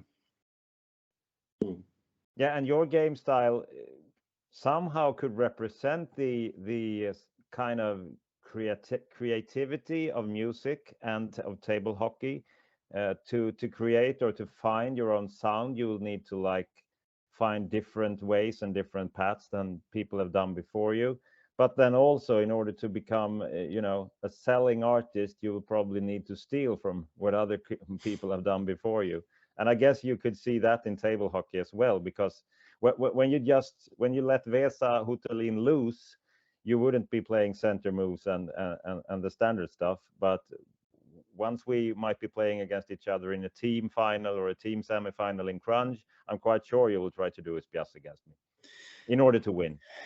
Yeah, maybe would it be so that in music, if you want to make money with that, then you would need to follow more strict rules in some sense, and in table hockey, if you want to beat difficult opponents, then you would need to stick to certain structures in the game. But I have maybe past 5 or so years, I have tried to learn more about the more structured style of playing, and definitely helps winning games. And yeah. Has table hockey, according to you, become too little creative over the last 5-10 years? I don't know how to measure what should be happening or should not be happening. If you're measuring the success by wins and losses, then I think that is what should be optimized. But definitely there are some different kind of cultures in how different players are learning the game and who is teaching them. For example, if we take somebody that learns stuff from scratch, so that he's playing only against one of the, let's say, top players in the world, this person is most likely going to play a very optimal playing style from the start, and he or she will maybe never go to this kind of path of trying, let's say, all kinds of weird stuff. I remember this Finnish guy called Ange Mauranen, who was in our club back in the days. He was the guy that actually brought me to table hockey, and he was always kind of showing new kinds of little tricks that you could do with the game, and I think that was the most kind of exciting thing in table hockey for me, and that definitely steered me to that kind of direction of trying different kind of tricks. I think it's very similar to let's say like skateboarding, where you have different kind of tricks and you have names for those tricks. So I think that's how I initially learned how to play table hockey. What it was to learn different kind of tricks. It wasn't about learning to optimize certain chances or probabilities or things like that. But it was more like doing this kind of trick. So I think that's one kind of aspect in there, that who you're playing against when you start playing, or. And I guess we all start that way, don't we? I mean, when you start playing, it's all about the pleasure of learning and learning to manage certain stuff. And then, of course, you can have different tastes, different abilities, different talent, but it starts there. And then, of course, somehow it comes down to winning and making results of the whole thing. But it's a good perspective, and I don't have the answer, but I'm quite sure we'll have to think about how we don't lose that creativity in table hockey. Yeah, I think there are different kind of subcultures in table hockey, and some of those are kind of disappearing. Let's say painting your own players, for example. Stuff that people were doing like in the 90s, but you don't really see that now. I mean, maybe there's one German guy who always brings his yellow goalie to the tournament, or something like that. But you don't see people bringing their own players or differently painted players, and it's not something that people are even asking for, but it's simply disappearing tradition in that sense. Just guessing now, but could that have something to do that with table hockey actually becoming a sport of its own and not like a miniature plastic version of ice hockey? I know at least I've heard in the beginning, in the Swedish table hockey evolution, people brought their own painted players, and that was actually their favorite ice hockey teams then that they would like to bring on to the game. Yeah, definitely. The more deeper you go into table hockey, the less common stuff there are between table hockey and ice hockey. But of course, the way how people are coming to table hockey, it is very most likely because they already are fan of ice hockey to some extent. But yeah, it's definitely. I don't care about the painted players, but I'm just realizing that we don't have those people painting them anymore. Yeah, and the one who is actually painting or has done it a lot, Gustav Hermansson, he's like playing like hell instead, at least this year. I guess nobody has been playing that much. Yeah, definitely. But coming back to music then, I've been thinking myself that it could be an advantage to have a sense of rhythm when you play table hockey, but also you can reverse that thought. I sometimes feel a bit disadvantaged that I'm too rhythmical when I play. I mean, if you play according to a rhythm, it could be quite easy to read. I have a friend, an old friend, mention no names, who is not that good at music and not that good at rhythm. And that's one of the reasons that he was so hard to read when he was playing table hockey, because you could never see any rhythm in his game. What's your take on that?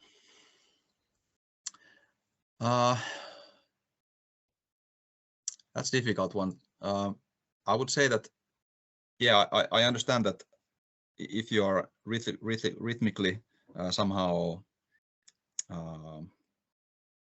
aware, so to say, you might end up doing things like unconsciously in very same rhythm, but at the same time, once you realize it, maybe you have better tools for getting out of that. But I haven't really been thinking about how does a person that doesn't have this kind of musical background, how would his or her rhythm in game look like. But that's definitely interesting topic. Maybe next time when I'm playing with somebody that I know is not musically talented, I might. I mean, it would be interesting as an experiment just to make a score sheet of how a defender is moving. Would that could possibly be music if you would translate those movements into notes, scores? Yeah, it's possible. So that would be your next song. Yeah. Yeah, let's see about that. Yeah, moving to Kranj and to the upcoming championships. Except from you, then, who is coming from Finland? I saw some lists that was pretty weird translated into different languages of your team from Finland. Yeah, I don't know.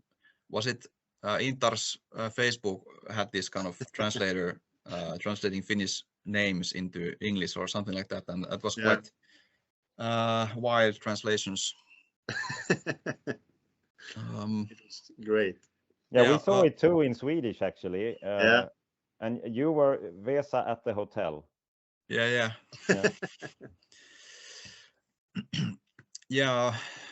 I think this year we didn't have, so to say, rush to join the team. So I don't know why. Maybe, well, we only had 3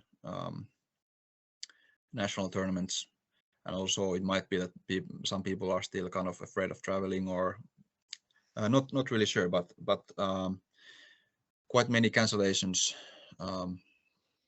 for us. But anyway, I think we still have quite decent team, and I think we have quite a good chance, at least in the team competition, to be somewhere where we normally are positioned. So definitely Kevin Henriksson is the best player on our team right now, and then we have a bunch of let's say far away from Kevin, but still kind of managing, sometimes beating good players. We have Petrus Miettinen, Benjamin Suominen, Otto Pesälä, Juho Rautio, me, Ville Henttonen, Jani Herlevi, and Lari Metsälä. I'm not sure if I remembered to say everybody, but yeah. And no Ronnie this time. Yeah, not him. He kind of was kind of teasing this idea of coming, but eventually then didn't register. So maybe next year. And there, of course, I think, I don't know how is it in Sweden or other countries, but at least in Finland, traditionally there are several players that are not applying, are not even targeting European championships at all, but instead doing this kind of biannually, more or less, like trying to get to the World Championships and then kind of skipping the Europeans.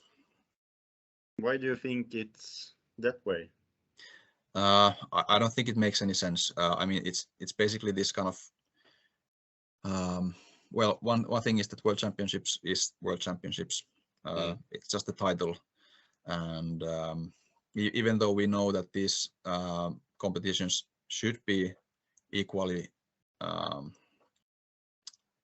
good in terms of the level of play, it's still so that some people think that the Worlds are the thing, and maybe if they would like to, for example, as we discussed at some point with Hans, that if you have all kinds of stuff in your life and all kinds of hobbies, for example, then you can kind of, when you split them into different kind of seasons, you get to do all of that, but you don't get to do them all at the same time. So it might be that some people are then kind of putting focus on more on something else during that off season, so that they can then come back for the. That's something I should listen to. I have a lot going on at the same time. Yeah. Yeah, you're already practicing this, aren't you, Oscar, with both table hockey and weightlifting? Yeah, weightlifting and cornhole on the summer, and yeah, it's too much at the moment. It's too much. So, but at the moment, I try to practice table hockey at least, and take a small break from the weightlifting training. Yeah, it might be very. I would assume that weightlifting would affect some kind of sensitivity of fingers or something. I don't know how does it. it's hard to first do the powerlifting training, do some deadlift with sore hands, and then right afterwards go to Umeå Ligan and practice against Les. Yeah. And we'll see when Ronny eventually, when he comes back, Ronny Nuttinen, the legend. He's not a kid anymore. He's grown up and he has started to dance semi-professionally, I've heard. I have heard something about that, but you would have to ask more about that from himself directly, I guess. Yeah, I did get a picture. I'm not quite sure we have the authority to show it to the world, but a shout out to Ronny. Once you make your comeback, we would all like to have a show. Yeah, show from you, wouldn't we? That would be awesome. Table hockey talk show, do not miss. Table hockey, now let's have a quiz. Hey! And the question is, I will show you 3 logos from European Championships / World Championships. And I want you to tell me where they are from, year and country. Are you ready? Yes. I start the time now. Ooh. As you can see, I have taken away some part of the logotypes, so you can't see the name.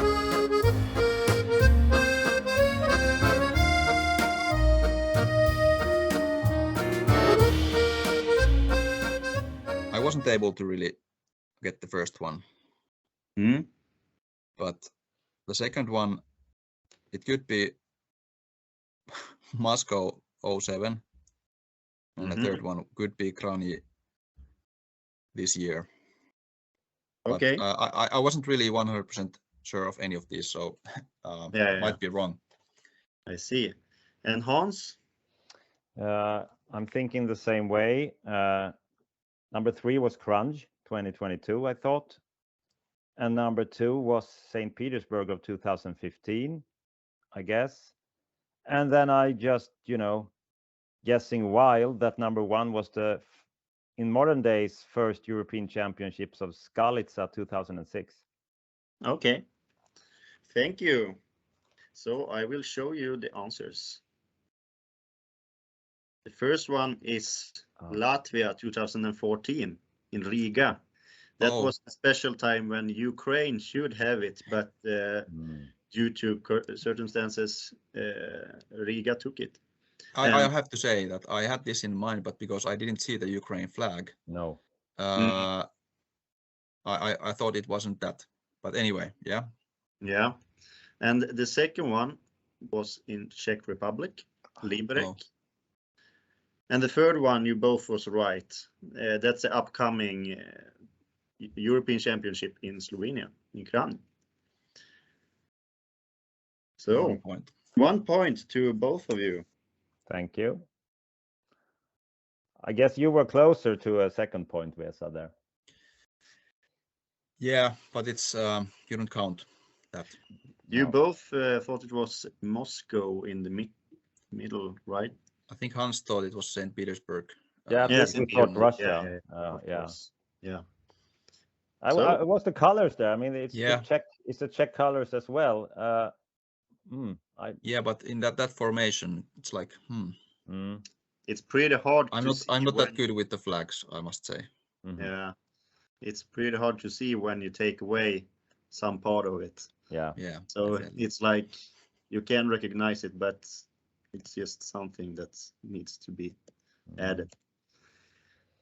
Well, thank you very much, Vesa, for joining us. Thank you. It was great to have you here talking to you. Yeah, definitely. It was nice to chat. Nice to have you, and good luck with the last days of training, and we'll see you soon in Slovenia. Yeah, sure. So see you. Have a great time. Okay, bye-bye. Bye.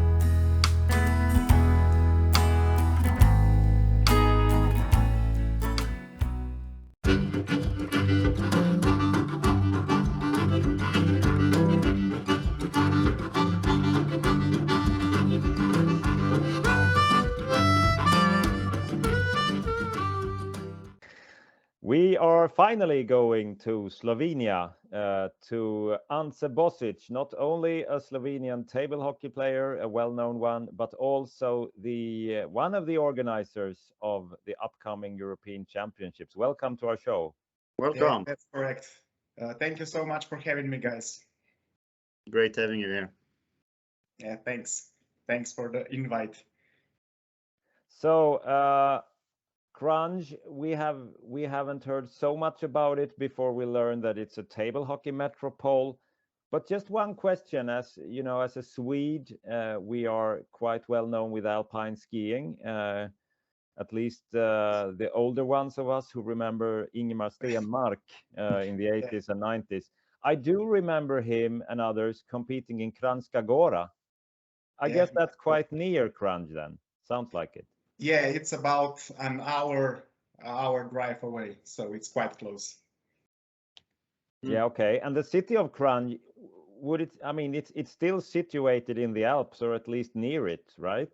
Yeah, the closest mountains, well, basically hills, not mountains, are located just beside the city center, while a bit higher mountains are like 15-minute drive away, and you can walk over 2,000 meters high. So yeah, Kranj at approximately 400 meters, so you could make 1,700 meters of ascent just 15 minutes away. So it's really close.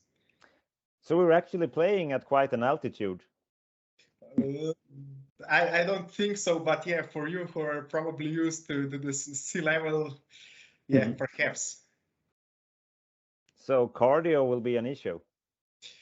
Yeah, that might happen. Yeah, altitude sickness or something like that. And I mean, with you growing up and living so close to the mountains, how has that affected your life? Yeah, I started going to the mountains from very young age. My parents were loving to go hitchhiking basically every weekend. So as soon as we could walk, basically we joined in with my brother. And then they just as we grew up, that was amplified, and later on we actually started to compete in some mountain running competitions. That was from the age of, I don't know, 10, 12 to before going to college. And we both actually represented our national team in major championships, including World and Europeans. So that was my how to say priority like 10 years ago. But now I'm more focused on table hockey. Oh, like that's 10 years impressive. 10 years and 20 kilos later. Yeah. But I'm not sure that everyone is so familiar with the sport of mountain running. Tell us more about it.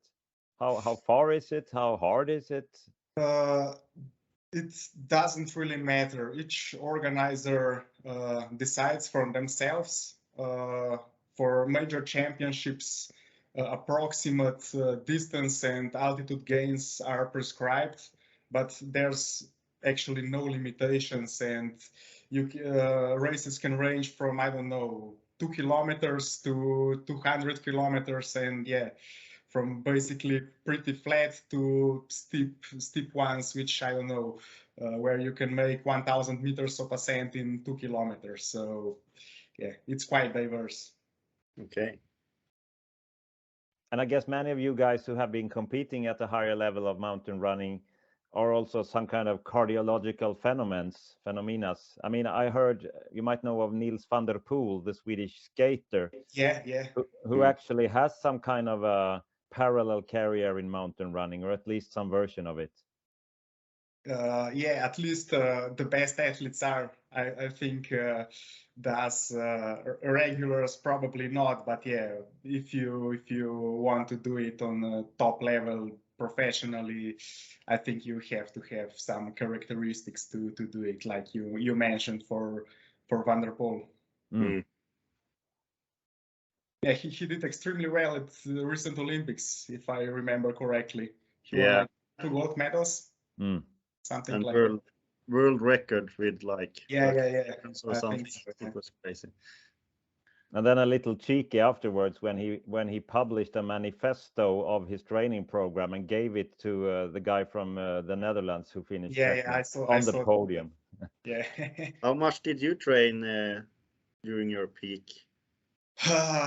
I'd say I did something like 100 kilometers per week, something like that, with, I don't know, 5,000 meters of ascent on average. So that would be like, I don't know, 12 to 14 hours per week, something like that, maybe. It depends on the part of the season. You do more of more volume and less intensity during the winter, and then you reduce your volume but increase the intensity of training prior to the competitions in summer. Do you have some problems with your knees or something now? Knees problem or?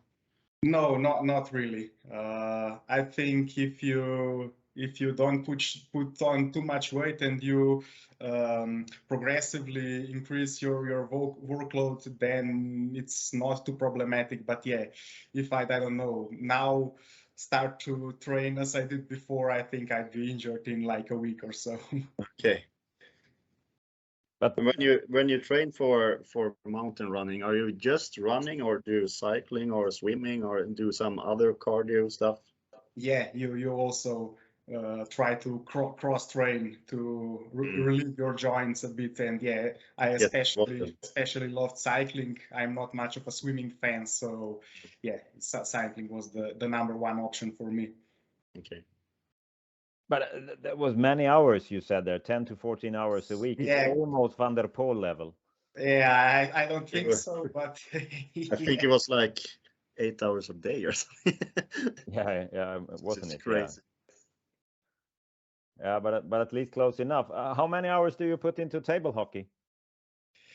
That depends. I don't know, the last year a bit more because we were trying to prepare for the Europeans a bit more. So I'd say, I don't know, like 3 to 4 hours per week, perhaps. That's maybe too high an estimate, but I don't know. In some previous years, I basically didn't play at all.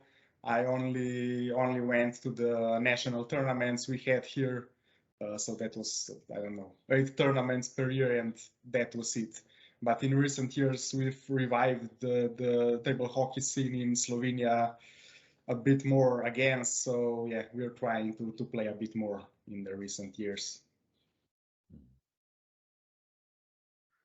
And now with finally your championship coming up, the pandemic got in between, and now you get some kind of a second chance of it. Do you have any news for the community? Yeah, the preparation are going quite well. I think we've got the major things covered. So yeah, we're looking forward to seeing everyone on Wednesday or Thursday. Yeah, I think so. Most of the players will join in on Thursday, I guess. Yeah, and when you come, you fly into Ljubljana, and then there is a bus, isn't it, directly from the airport to Kranj? That's correct. It's named Ljubljana Airport, but it's actually Kranj is nearer to the airport than Ljubljana. So Kranj is, I think it's like 8 kilometers away from the airport, so it's very close. Even possible to take a taxi then? Yeah, I think so. What's the price of the bus and compared to the taxi then?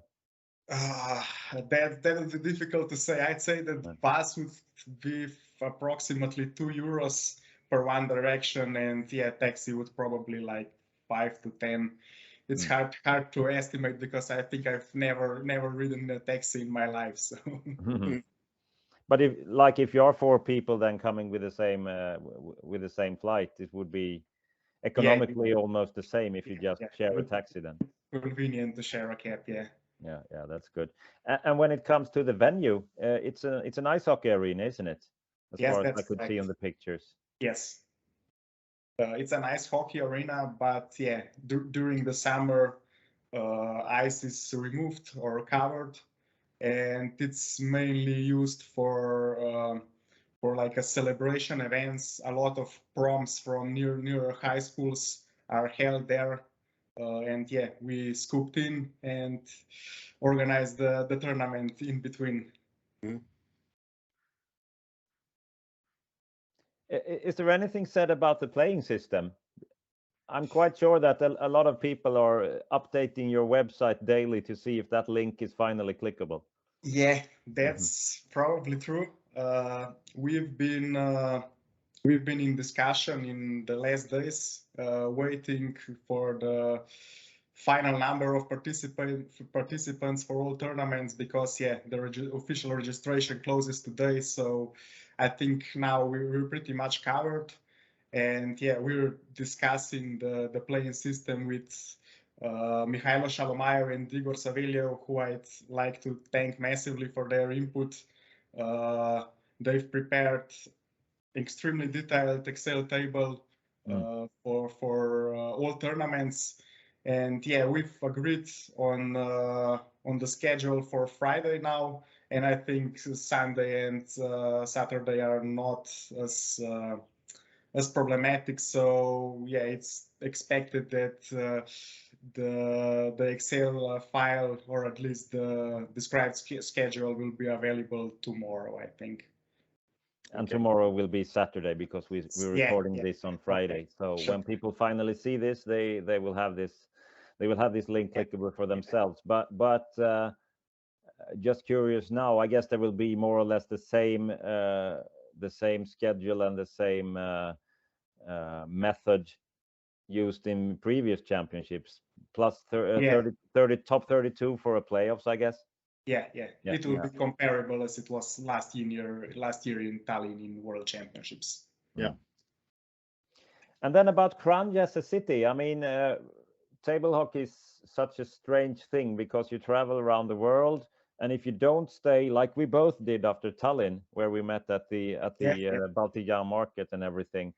But if you don't stay, you just fly in and out and play. You could just as well be in a small city in your own country. But for those who will actually have the possibility, at least an hour or two to stroll around Kranj, what's not to miss? I think in Kranj, I'd recommend to visit the old city center to walk through. It's not really huge, but it's beautiful, so it would be nice to visit that. And you could combine that with visiting caves or tunnels under the Kranj city center, because yeah, that's quite an attraction as well. But yeah, if you have, I don't know, like the entire day to spend on a tourism, I definitely recommend Lake Bled, which is 25-30 kilometers away from Kranj. That's the #1 tourist destination in Slovenia, so it's a no-brainer. But yeah, it's the nature's spectacular there, and I would definitely recommend you to visit it. Okay. Maybe I'll do that on Friday then. But yeah, I think for you that would be possible. Coaching the veterans. Yeah. Maybe.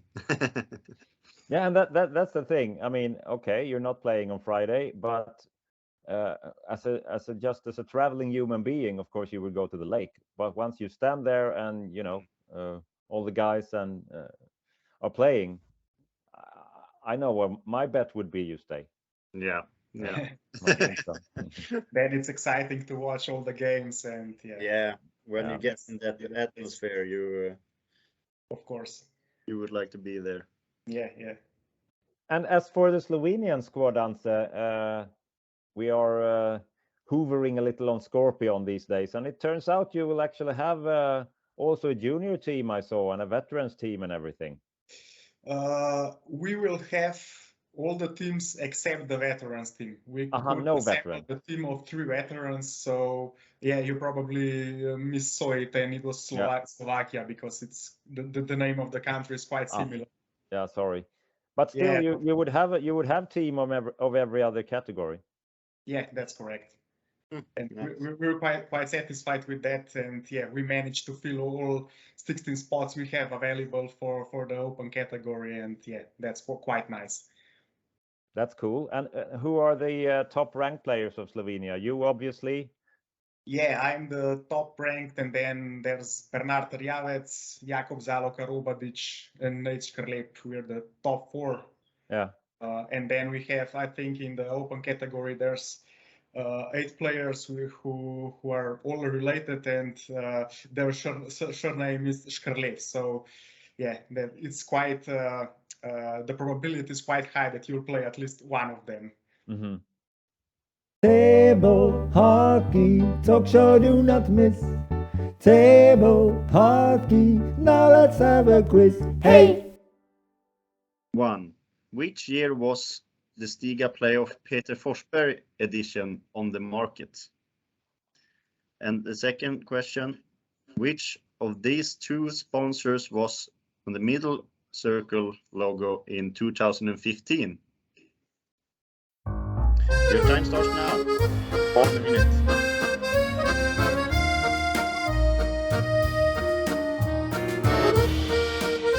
I wrote down 2018 for the first question and B for the second one. And Hans? Yeah, almost the same. B for the second question and 2019 for question number 1. Okay, I will show you the answers.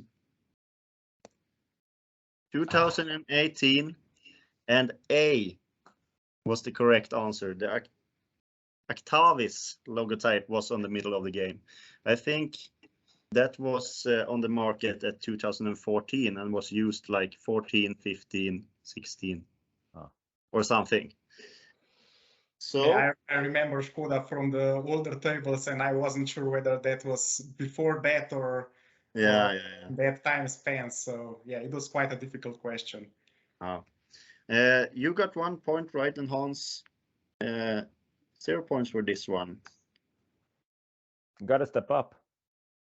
I think you are leading in total with half a point, I think. Oh, so it's getting close because we're doing this. Close. You had a big lead in the beginning. Yeah, but, it was Sandis, wasn't it? It was his fault. Yeah, Sandis took 2 points, and now you lost 1 more point. So, but it's a tie game. Yeah, well done, Anze. Well done. Thanks. I was quite lucky with the first question because I've won Slovenia Open in 2018 and got the new model as a reward, a surprise. So the tournament's held at the end of 2018. So yeah, I was quite sure that it wasn't before that. And the logo have been like the Skoda logo have been like many years. Yeah. I think it was 2009, 8, 10, 11, 12. Yeah. When I started playing, I think it was pretty much everywhere. And then they have had the Flux, and now they have Pantamera. But are they also on the international games, the Swedish? Yeah, not all of them, but most of them. Like if the organizers choose to have their own logo or something, then it's not that one. But in most tournaments here in Europe, there is the same logotype. Yeah, because the Pantamera thing, people in the rest of the world wouldn't even understand what it is. It's like a Swedish system. You get refunded when you recycle your soda bins and bottles, plastic. Yeah. It was very nice talking to you and have you here. Thank you for joining us. I just like to thank you for having this quiz. I'm actually a huge fan of quizzes. I've actually set them up for like 2 or 3 years here in Kranj. Had some local pub quizzes, and I've actually just participated in World Quizzing Championships this past weekend. So cool. Yeah, you've quite nailed it for me. You should have told me. Yeah. I heard you're still in the lead, so I think it was best not to share this information. Yeah, that was tricky as well. I mean, table hockey as well as quizzing then is all about knowing your opponent, and I didn't. That's correct. So have a great time. See you in 1 week. Yeah, sure. Thanks again for having me. Yeah, And thank you very much. looking forward to seeing you in Kranj soon. Same. We are. Take care until then and see you. Yeah, you too. Thanks so much, Bye-bye. guys. Bye bye.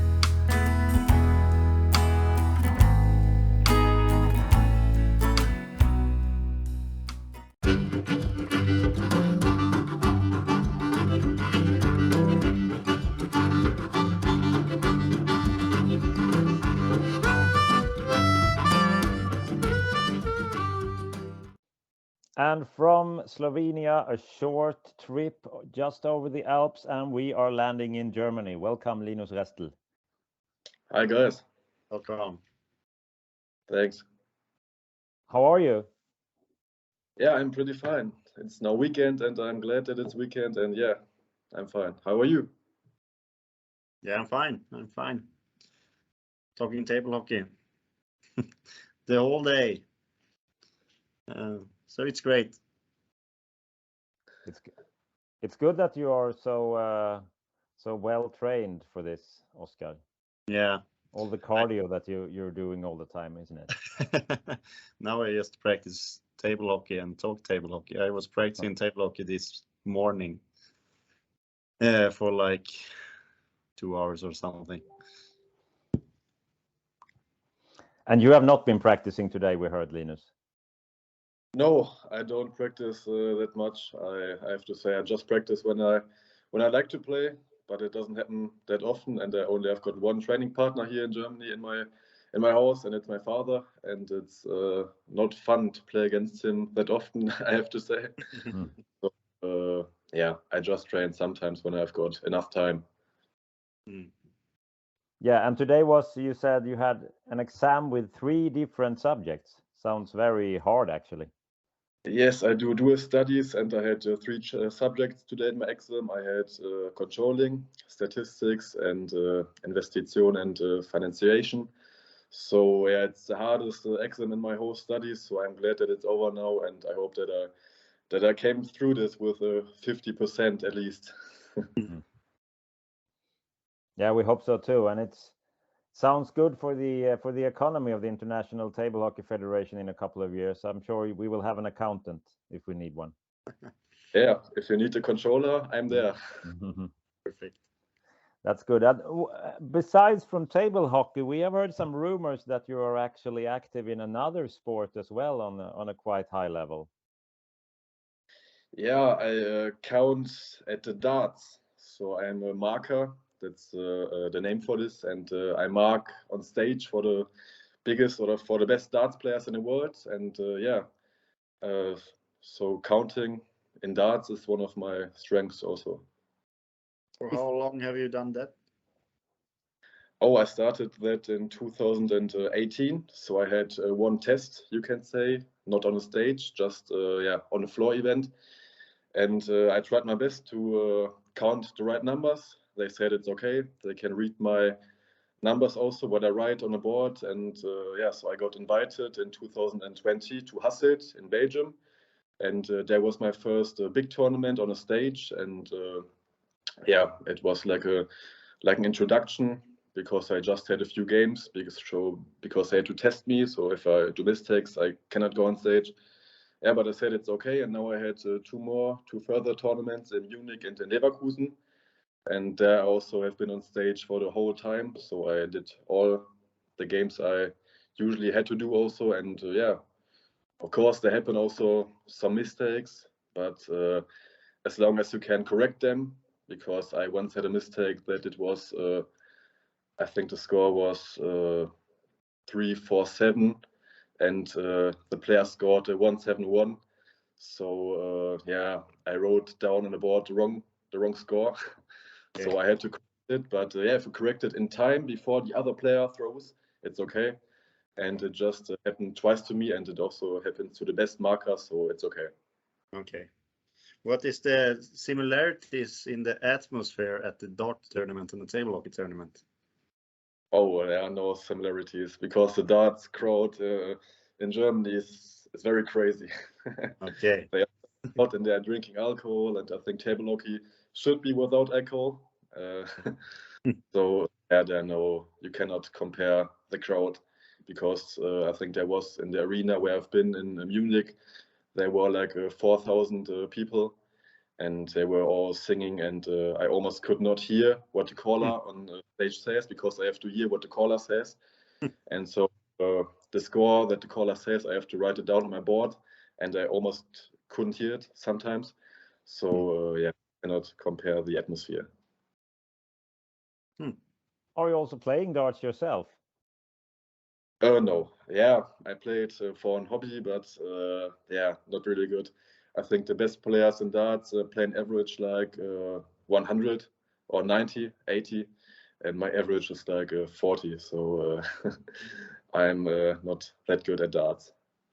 But that would still mean that you are quite a lot better at darts than the rest of the table hockey world, I guess.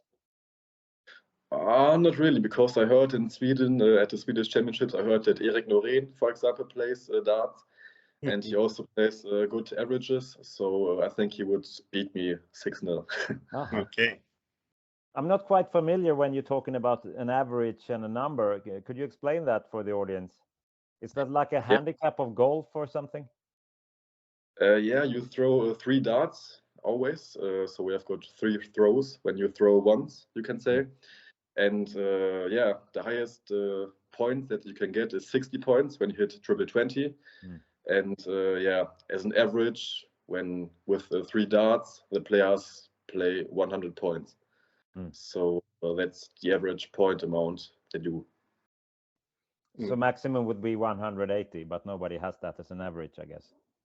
Oh no, it's impossible, because one leg is 501 points, so you have to yeah, get them down to 0 with a double shot end, and the highest average or the best thing you can do is hitting a 9 darter, and that happens very rarely. So yeah, I think the average then would be 167 in just that leg when you hit a 9 darter, and that's like impossible to do it all the time, all the game.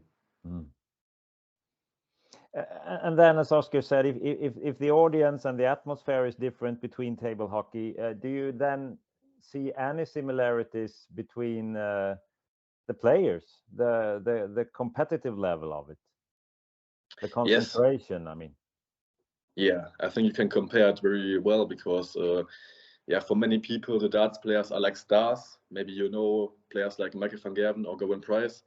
But when you get backstage and when you get to know the players, you also recognize that they are just very normal people. And I think that's like in table hockey as well, because yeah, when you play a tournament on like the World Championships or European Championships, you see the players play against them, also like against you, Hans.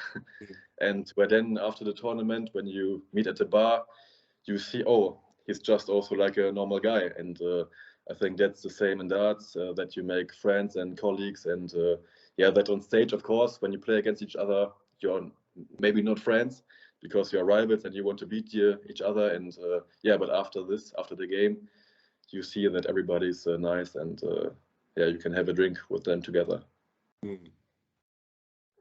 Could you compare, if I go back to the competition, those those tight moments? Let's say you have a game 7 of a table hockey and it ends with a sudden death. I guess if you have 1 dart left and you need to hit double 9, I guess could that be like the same level of concentration, and like time is stopping and you're just in your bubble? Yeah, I think so. Yes, you can compare it. I'm just not playing darts, so I don't know how it is to throw a double. But on stage in general, I did not say it yet, but when you're on stage as a marker, I do like 8 games per day, and every game is half an hour, and you have to count everything right. So when you're on stage and you see or you hear 4,000 people singing and you almost don't hear anything, and you have to concentrate, I think you are like the only person who's not drinking alcohol in the whole arena, and you've got the highest pressure, also higher pressure than the players. So yeah, that's what you can compare, that you have to stay in your focus all the 30 minutes during the big game, that you cannot afford a mistake, because when you do a mistake on stage and don't count correctly, the players get angry also, and yeah, you can. But you're quite good at maths then. So if we just put you to the test, I don't know the answer myself. 9 times 11 plus 5. 9 times what? 9 times 11 plus 5. 104. That's correct. But I don't count. I don't do additions. I just make minus because I just have to. I have to score that the player throws, and I have to make subtraction. Yeah, I see. Okay, we'll have another one then, a more difficult one, over 501. So let's say 2,520 minus 602. Yeah, that's.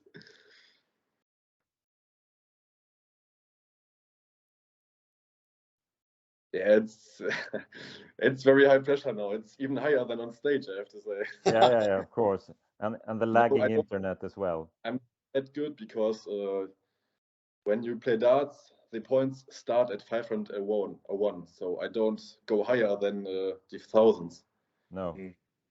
So I just be like 3-1 left, and they score like 134. I just can tell you immediately it's 187, for example.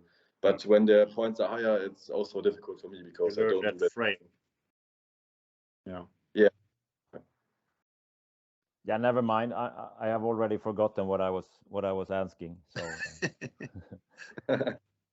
but anyway, I mean, do you help them with what they need to hit, or do you just say the remaining sum? No, on stage there are 3 people, like 3 officials. There's one caller who's always from England. He always shouts out the score that the player threw. So when the player threw 100, the caller says 100. And then there are 2 markers. One of them is me on the left side and also on the right side from the board and from the stage.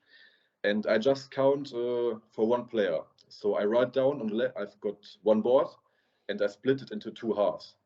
And on the left half, I write down the score that the caller told me, because I also have to wait what the caller said. It's just official when he said it, and I write it on the left side, and then I make it. I'm counting minus the remaining score. So when the rest score is 301, and the player scores 87. I write down on the left side 87, and then I count minus, and I write on the right board on the right side 214. Oh yeah. Is it? Do you get paid for it? Yes, I get paid, but it's just like a part-time job. I think there are like 13 tournaments per year, but I just do the tournaments when I've got time, and yet I have done 2 tournaments, and I'm gonna do 1 more tournament in this year in Budapest, and then maybe 2 more, but I don't know yet. And I just get a small amount of money. They pay the hotel, they pay the flight and the trains for me, but it's not as you could think that I could earn a lot of money with that. But it would still be a plus in the last column then. Yeah, it's a plus. Yeah, but just I think I get for 1 weekend I get 200 euros. Oh. But plus a flight and so on, it's maybe like 500 in total. Yeah, could be something. Yeah, why not? I mean, I was actually thinking this, but didn't ask it. I mean, in table hockey, every sport somehow with this high amount of concentration and then a sudden result and everything have their noises. Everybody who watches this knows how table hockey players can sound. But what about dart players? Are they screaming "Pussa" or something? Yes, there are players who scream very loudly, like Owen Price. He was also world champion, and also Michael van Gerven. I think those are 2 very emotional players, but they're also very quiet players who just never try to make a face, that they never want to show how they feel inside, because you can compare darts and table hockey pretty good when you think of the psychology, because I think darts is even more psychological than table hockey, because you always when a player has got private trouble in his private life, you just can see that he plays very badly. And yeah, maybe it's not that hard in table hockey, but yeah, you just never try to show how you feel, that you are angry when you did not play your best game, and those are the similarities. Do they have like in table hockey, like a specific type of sound when they scream, or is it individual? Because the most players are from England, and because the sport is also from England, they always shout like, "Come on." Oh yeah. So it's not Chusa No. or something.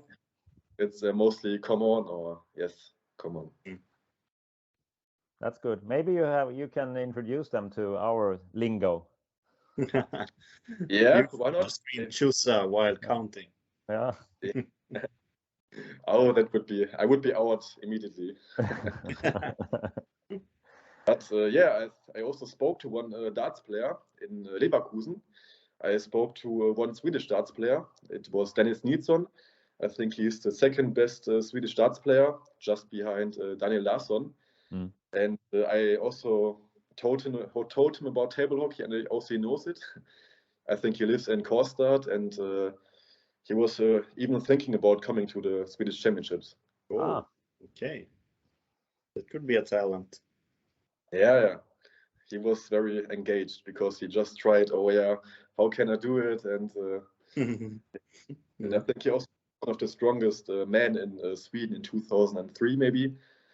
That's what I told Oscar also. What was his name? Dennis Nilsson.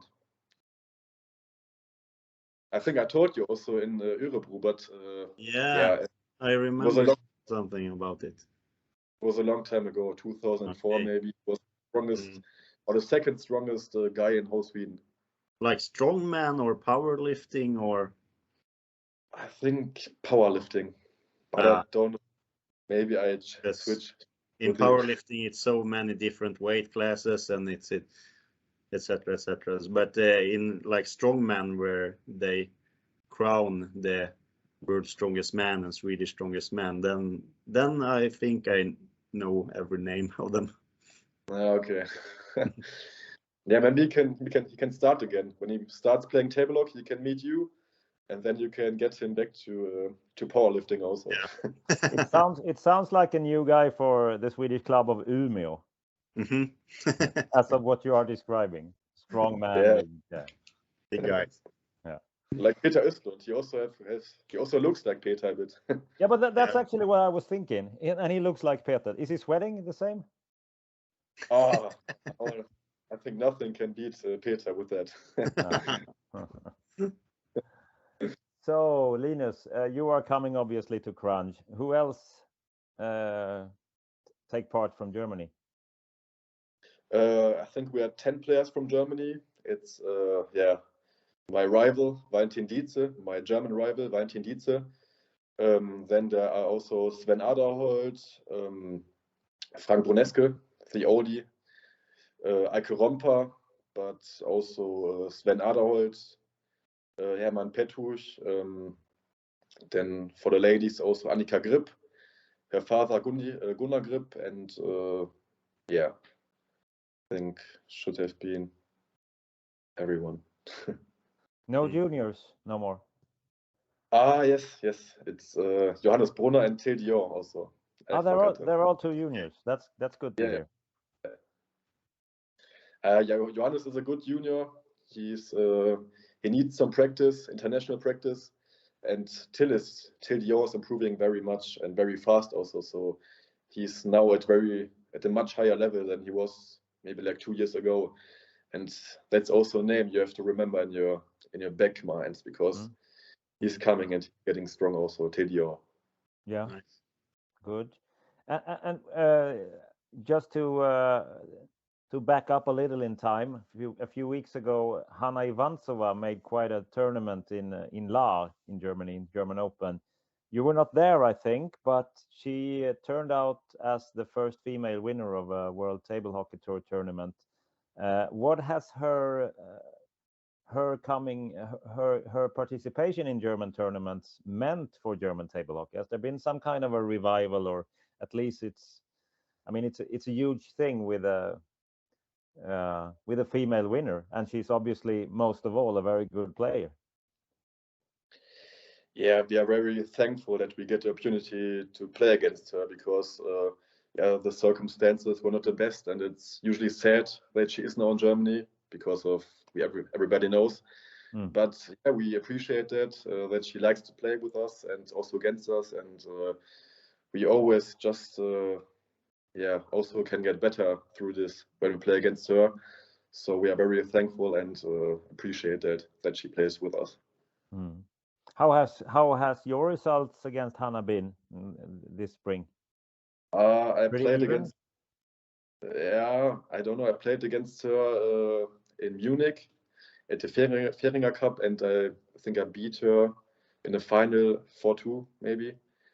So I've got yet a positive result against her, but maybe that could change very quickly. It might be so that she's practicing more than you are. Surely. I can say it. I don't practice that much, but yeah, that's maybe also because I don't do center moves, because you only can do them when you practice them. But I also don't have got joy to practice them. So yeah. She told us she is practicing like every day, at least 1 hour, often 1.5 hours. So only center moves. Yeah. We were actually talking about the German word for when we were talking with Bjarne Axelsen. Then you would automatically start to talk about languages, since he knows almost every language of the world, it seems. We were then talking about the German. What would literally be the German word for center move? Centerfinte. Yeah, but that's a Swedish word, isn't it? Maybe. I don't know who invented the word in Germany, but yeah, here it's Centerfinte. Yeah, and that's like in Sweden. Yeah. Okay. So does the German language has the word fint, meaning trick? Yeah. Yeah. It's the same meaning. Oh, okay. Then it's probably okay. I see. So it's more like a German word than a Swedish, since your language is bigger and more original than the Swedish language. I don't know. Because I was thinking back in the days when I was like your age and the earlier generation of Germans were playing, I was talking about Mittelstürmertrick, but you never say that, I guess. No, we don't say exactly that word, but I know what you mean. Yeah. Okay, that's cool. So what's your expectations for Kranj personally? Oh, I just want to reach the A group, because you always know that it's always hard to get into the A group, because when the players or the level is very even on a tournament, it's always difficult. So I just want to reach the A group and then see what happens. I think that's how I start every tournament, just sneaking into the A group and then see how high you can get. Great. Table Hockey Talk Show, do not miss. Table Hockey, now let's have a quiz. Hey! Now it's time for the Ati Silis question. Firstly, how old was Ati Silis when he played his first tournament that is registered on the ITF ranking? Closest win. How old was Ati Silis when he won the World Championship? Closest wins. And the third, who did he face in the quarterfinal when he won the World Championship? You have 1 minute, and I start the time now.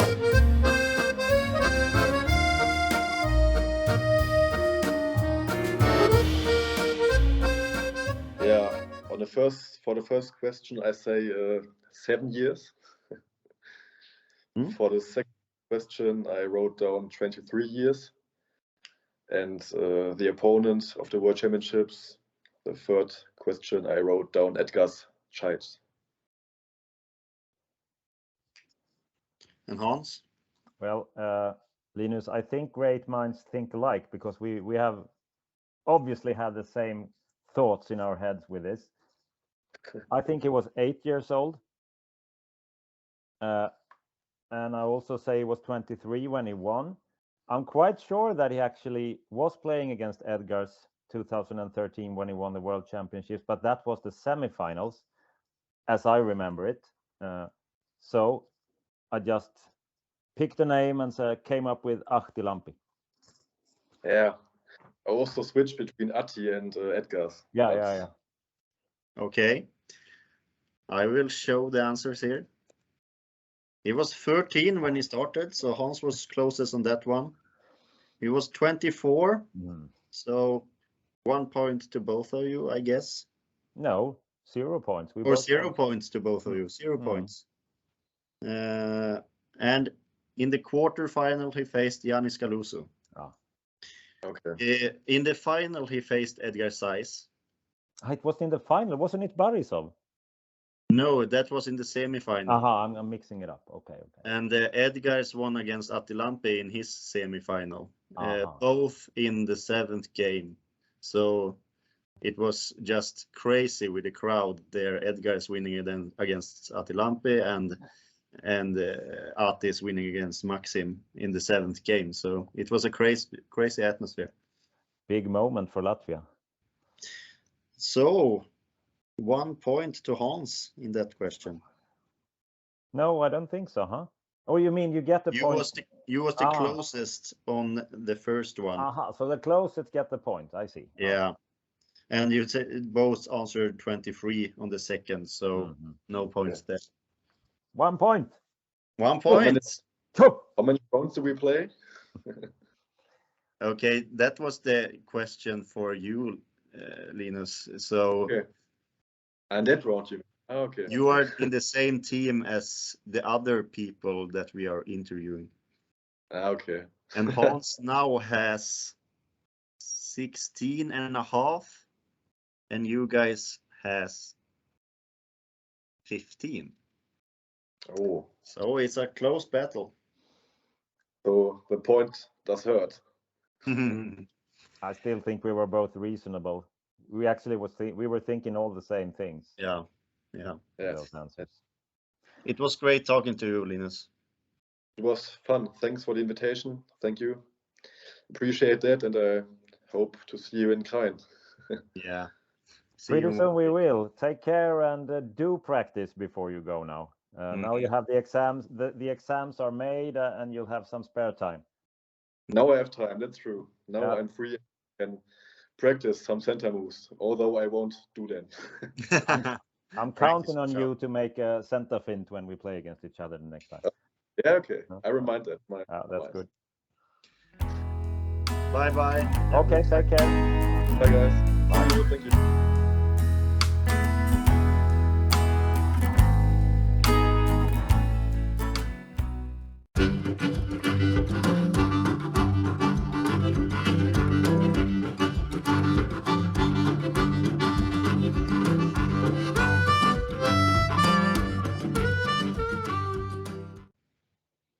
Our next participant is no one less than Maria Saveljeva from Estonia. Welcome. Hi. How are you? I'm fine. Thank you. And you? Yeah, we're fine. Yeah, hard work for us all the day, and I guess it was the same for you. Yeah, it was. I just came from the work, so. What is it you do at work? I'm the manager in the cafe. I'm doing a cafe art, so drawing on the coffee some pictures. Oh, really? Okay. Yeah. So that's the thing with the steamed milk and the espresso, and you make some arty formations. Some art, yeah. Yeah. I have tried it, but I'm quite sure you wouldn't want to see the result. Pretty bad at it, actually. What's the secret of coffee art? I just know what about this because at my life, I don't like to draw anything on the paper, and I had a very hard with this to draw something, but I know on the coffee it's like simple for me. Okay, how did you start it? I just looking was looking for the job, and my friend just told for me like, you can go in a cafe. And what is the most like funny? I don't like coffee. Like I don't drink a lot of coffee, but I like to drown it. Yeah. So yeah, and But I'm working on it like 5 years already. Amazing. How I mean, you don't like coffee either, but still you work with it. Okay. But Yeah. how, I mean, if you want to take me as an example, I do like coffee anyway, but I'm very non-artistic, and I definitely don't know how to make coffee art. Is there like a 2 simple tips or tricks that would make me a better barista? My God, I don't know. Maybe you just need the time for it. You just need to go on and on with this, so you can make a coffee at home. Just, I think you can do this milk like warm with this. I don't know how. Sorry, I don't know how it's in English, but this thing on top of the milk should be not very big. Because this is not a good coffee with this. Just take a time for it and you can be a good barista. So it's practice. Yeah. Like with table hockey and everything. Yeah. Yeah. Is that birds we are hearing? It's a papagaya. Aha. Okay, cool. I have also a dog, but it's somewhere not home. Oh, okay. It's great with animals. How old is the papagaya, the parrot? 3 years already. All right. Mm. And they can be really old, I've heard.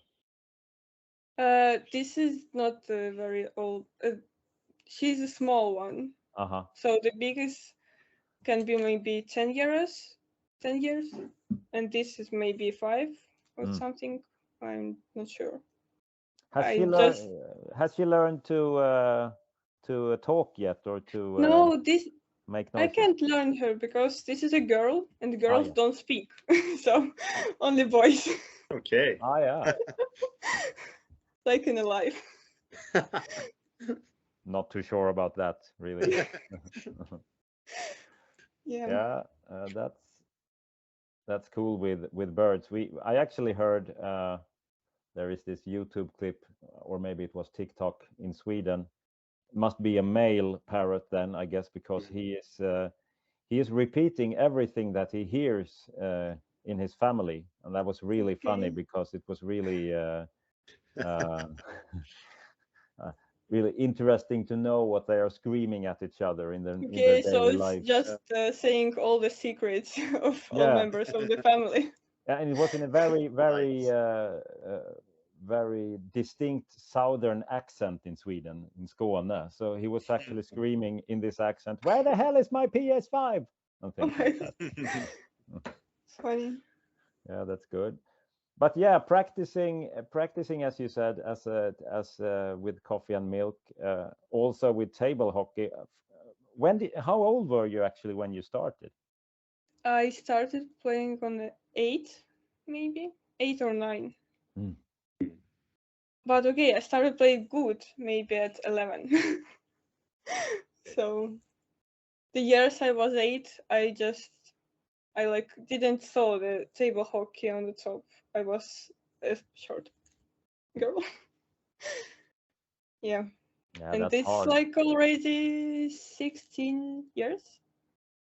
Yeah. That's a long time. Time flies. Yeah. It's like more like half of my life. Yeah. Much more. Is it the same for you, Oscar? Half of your life? Yeah, I started. My first tournament was 2011, but I started to practice a little bit with my dad like 2010. Yeah. That's 12 years now. So that's more than half my life. And I think for me it's 2/3 of my life now. If I don't count the breaks, maybe.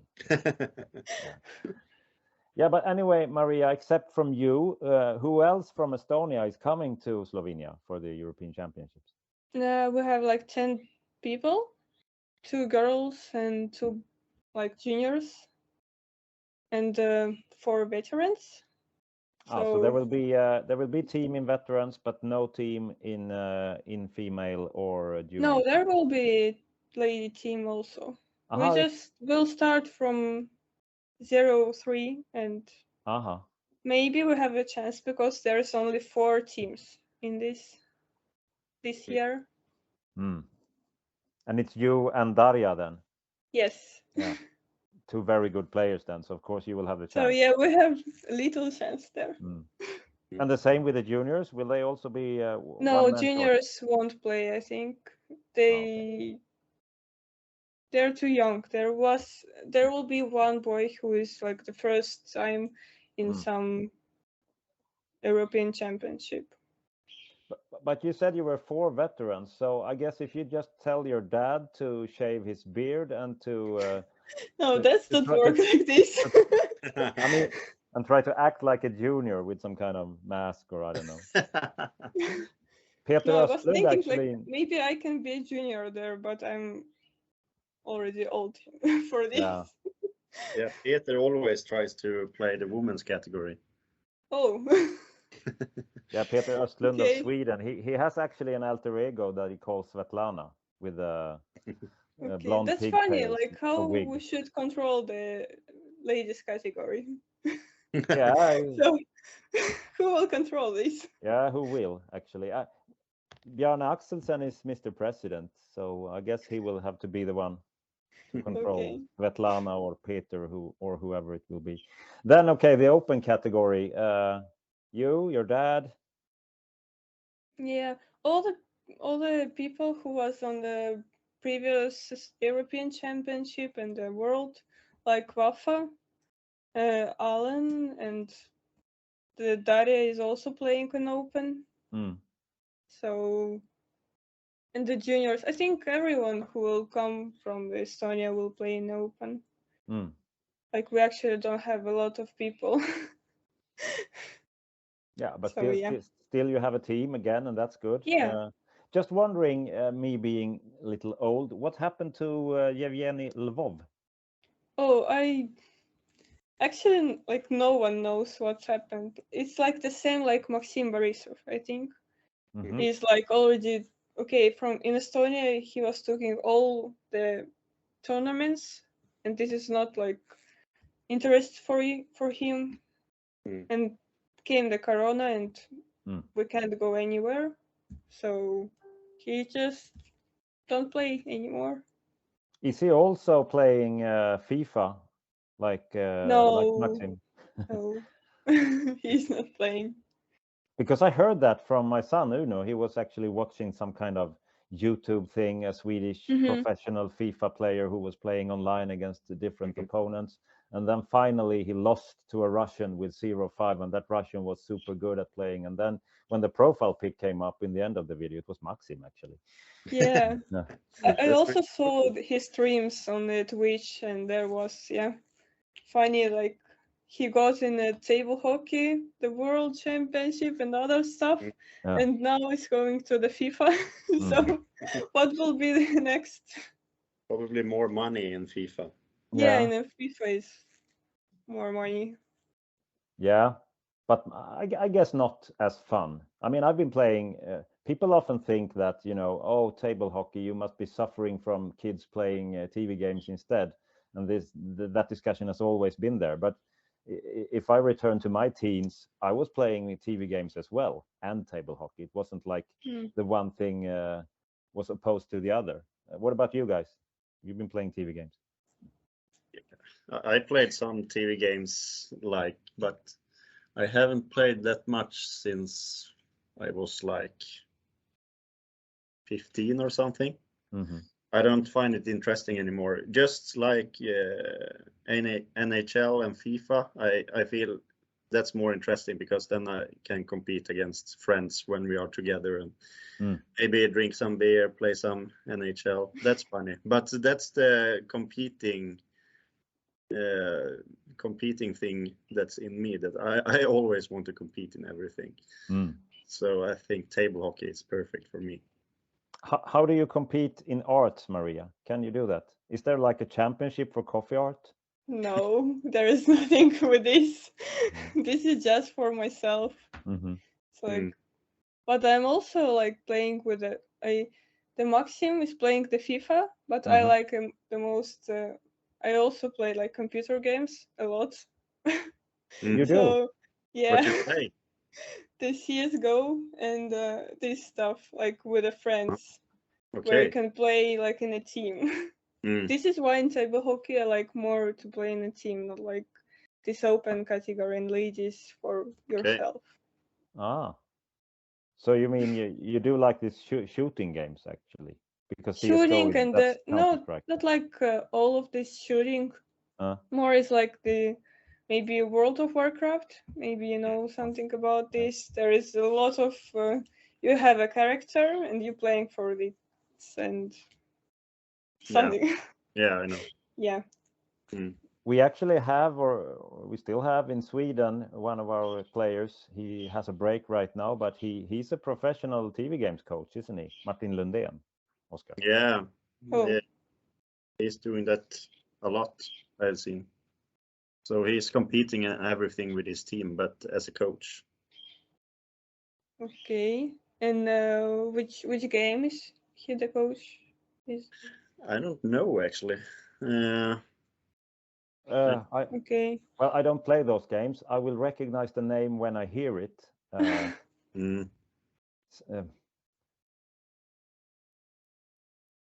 Let's see. Dota? No. Dota? No, is it Dota? that? No. League of Legends? I don't know. Is there something called PUBG, or is that his? Oh, PUBG, yeah. Yeah. It's shooting also. Yeah, I think it's PUBG that he's playing. Okay. It's I actually wasn't playing this game. Sometimes I remember things just because I've seen it written. I really don't know what it is. Actually, you know which club Maria is playing in. Yes, I did, because we have this quiz, and when I think it was with Hanna Ivantsova from Ukraine, we had some questions about the ladies category. Oscar made it coming, and then he was asking what's the club of the highest ranked female player on the world ranking, and I wrote down SK Ruha, which was pretty close. So, but somehow I knew it. I don't know. The same with PUBG. Anyway, what is your personal expectations for Kranj and for the European Championship? I mean, in the latest category. Yeah. And in the I should be there like in the final.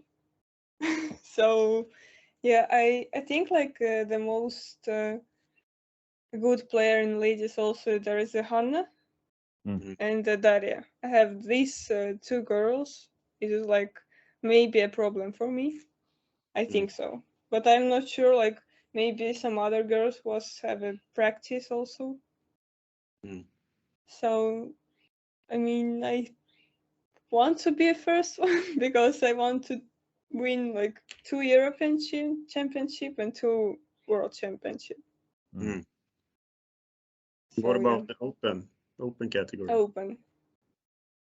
Open is it's like a little bit hard for me because I didn't had a lot of training, a lot of practice for last like 3 months. I had a lot of work, so but I want to be in a playoff and open. It's like maybe it's the more like from the lady final. So I want to be an open playoff, but not in lady final. So if you have to choose, you will choose the open. Yeah.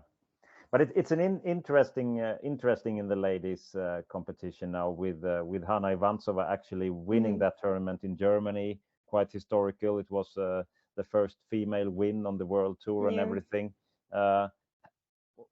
And now she's obviously been away, and there are terrible things happening in her home country and everything. But what's have you played her in a best of 7 before, or would that be the Yeah, first time? we had a best of 7 in the Tallinn in the World Championship last year, and I won it like 4-3. It was hard, but I think I just have more practice, and like I play a lot in the table hockey. Maybe also this, like, I don't know, I can be like 0-3, but I will think like, wait, what are you doing? And I can win just with some mind on. So it's gonna be maybe the interesting. practice is not too much taking on me. That's cool, because when we were talking to Hanna, she was having similar thoughts as you have, that the mind game and the ladies' game is all like about the mind, because okay, the boys have some, I don't know, maybe some tricks and some this stuff, but the girls is, if you lose, you will lose by your mind, because not on your mind, not like because you had more practice or something. That's an interesting point. Could be, actually. I've never thought of it that way, but you probably. No, I just know it because I don't like to play with girls, like, at all. I play all the World Championship and the European, but I don't like it. I will play more with boys, please. Okay. I don't know why. Maybe we'll have to ask Petr to dress up like Svetlana and go to the female class anyway. Yeah, he will try it, but I think he won't like this at all. Shout out to Peter. It's time. Yeah, it's time. Table hockey talk show, do not miss. Table hockey, now let's have a quiz. Hey! So the question number 1. How many months did it take for Oleg Dmitrichenko to become the world champion from his first tournament? Closest wins. How many months? 2. How many different people have won the world championship? Open category. Closest wins. Your time starts now.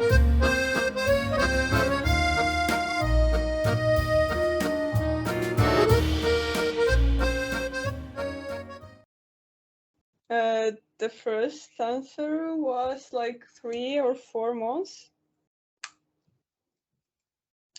3 or 4 months. Yeah.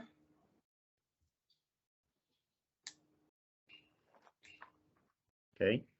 And the second, like, I'm not playing too much to know all the world champions, but I thought like it was 6. 6 persons.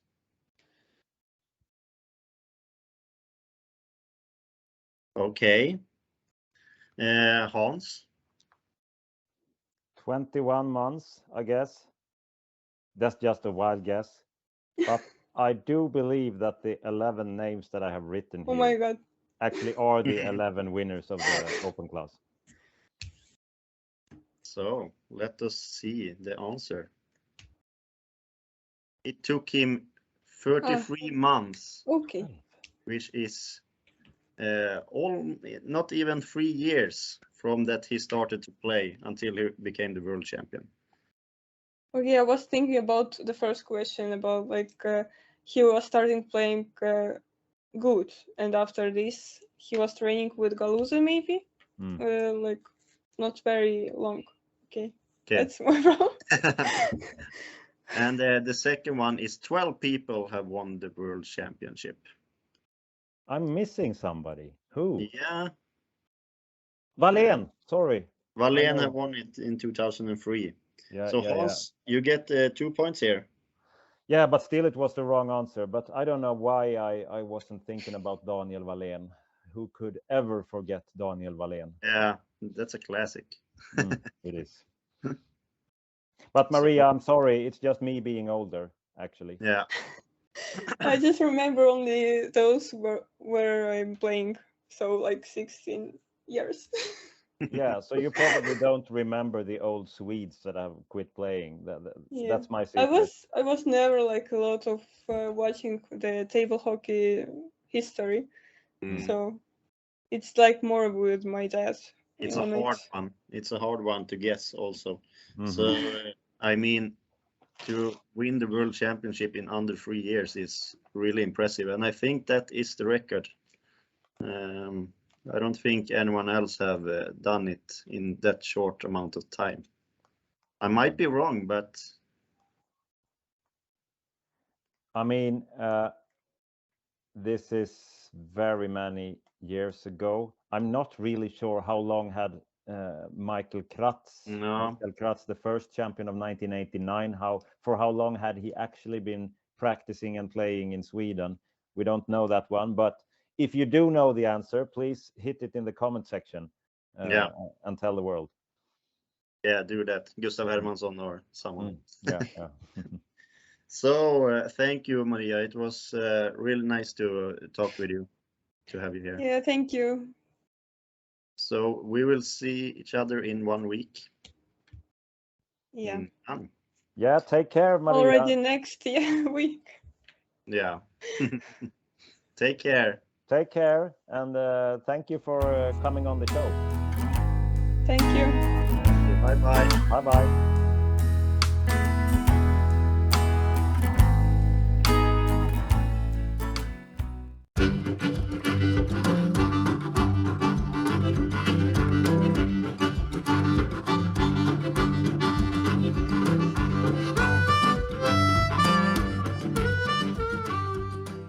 So our final stop of this journey is in Czech Republic, where we have Patrik Petr, who just a couple of days ago actually became historical. Tell us more.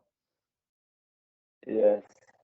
So I won this tournament for the first time, but there wasn't best players of Czech because they are not playing anymore.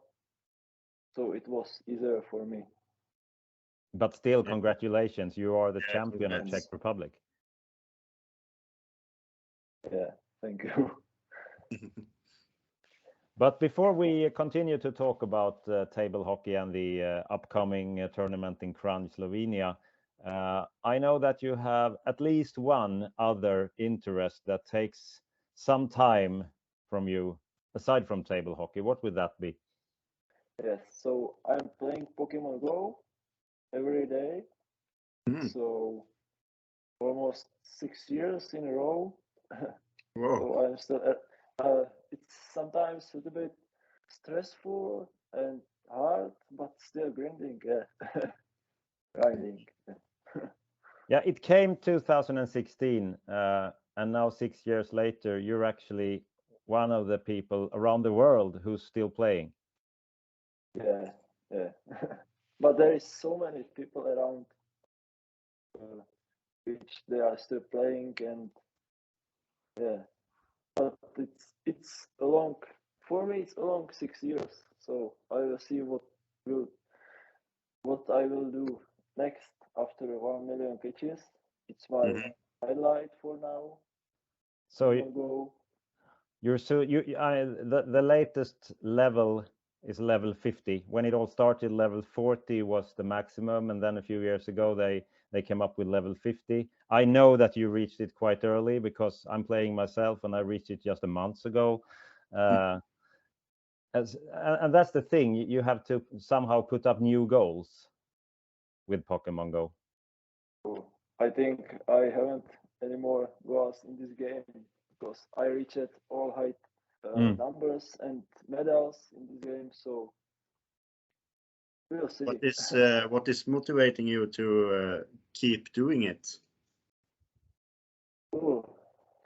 So still I'm walking outside around 30,000 meters every day. So it's good for my healthy, mental health, physical health. and yes. Yeah. Perfect. And I'm still turning same people for the friendship, so I'm grinding idol, and yeah, I have some exils for it. Yeah, trying to do my best in this game. Nice. And it's also, I think it's a lot about, you know, some ancient DNA that we have, that we collect stuff and we keep them for the future. Yes. It's actually about the same, though it's digital. We collect things and we want to, you know, have them like some kind of trophies or whatever. Yeah. But my goal wasn't just catch all these Pokemon. So for me, it's motivating more these medals or rankings this game. So yeah, that's it.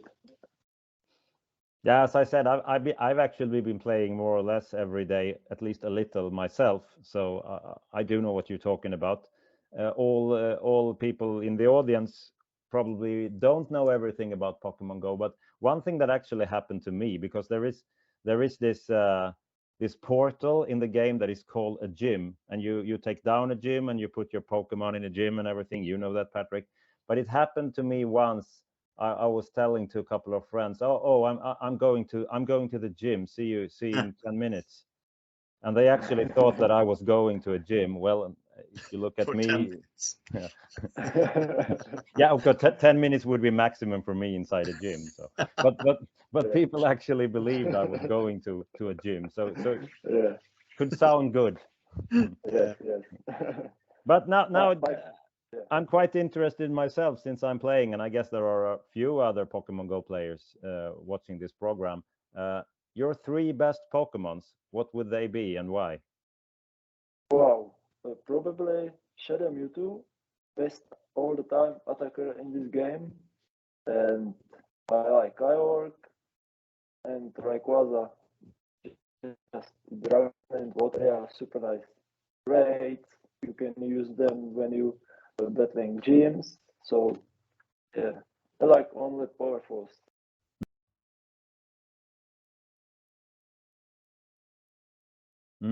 And they are they 100% IV, all 3?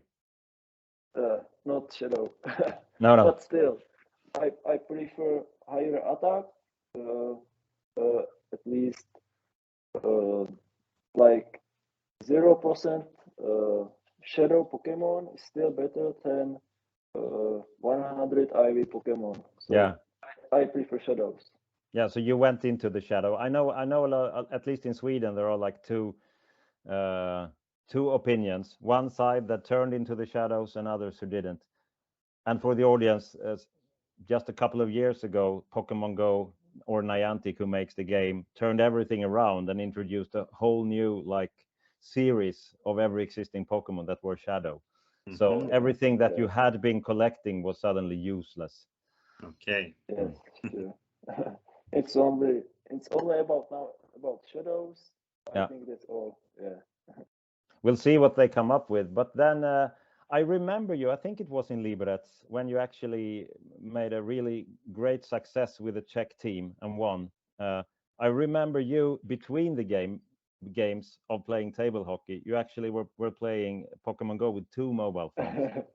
Yes. Yeah. How did you manage to concentrate on both? Because that was a historic day for the Czech table hockey team as well. Yeah. So it was. Now it's a little bit. I slow it down with Pokemon Go, so not concentrating for game like this Pokemon Go. So now it will be more interesting about table hockey, preparing myself, and yeah, I hope European championships will be for me. I will try to do my best. Do you see any similarities between Pokemon Go and table hockey? Wow. You must find some strategy. You must be concentrated for it. And yeah, Don't grow yet for now. Is it a little about muscle memory in actually motorical movements with your fingers? I can see similarities there. Once you learn to make an excellent curveball throw on a certain species, it would be almost the same thing like scoring a center move. You just do it and you do it without thinking. Or is it just me? I think it's with table hockey it's easier this because you can have with telephone some troubles, network errors. You know it. It's Niantic, so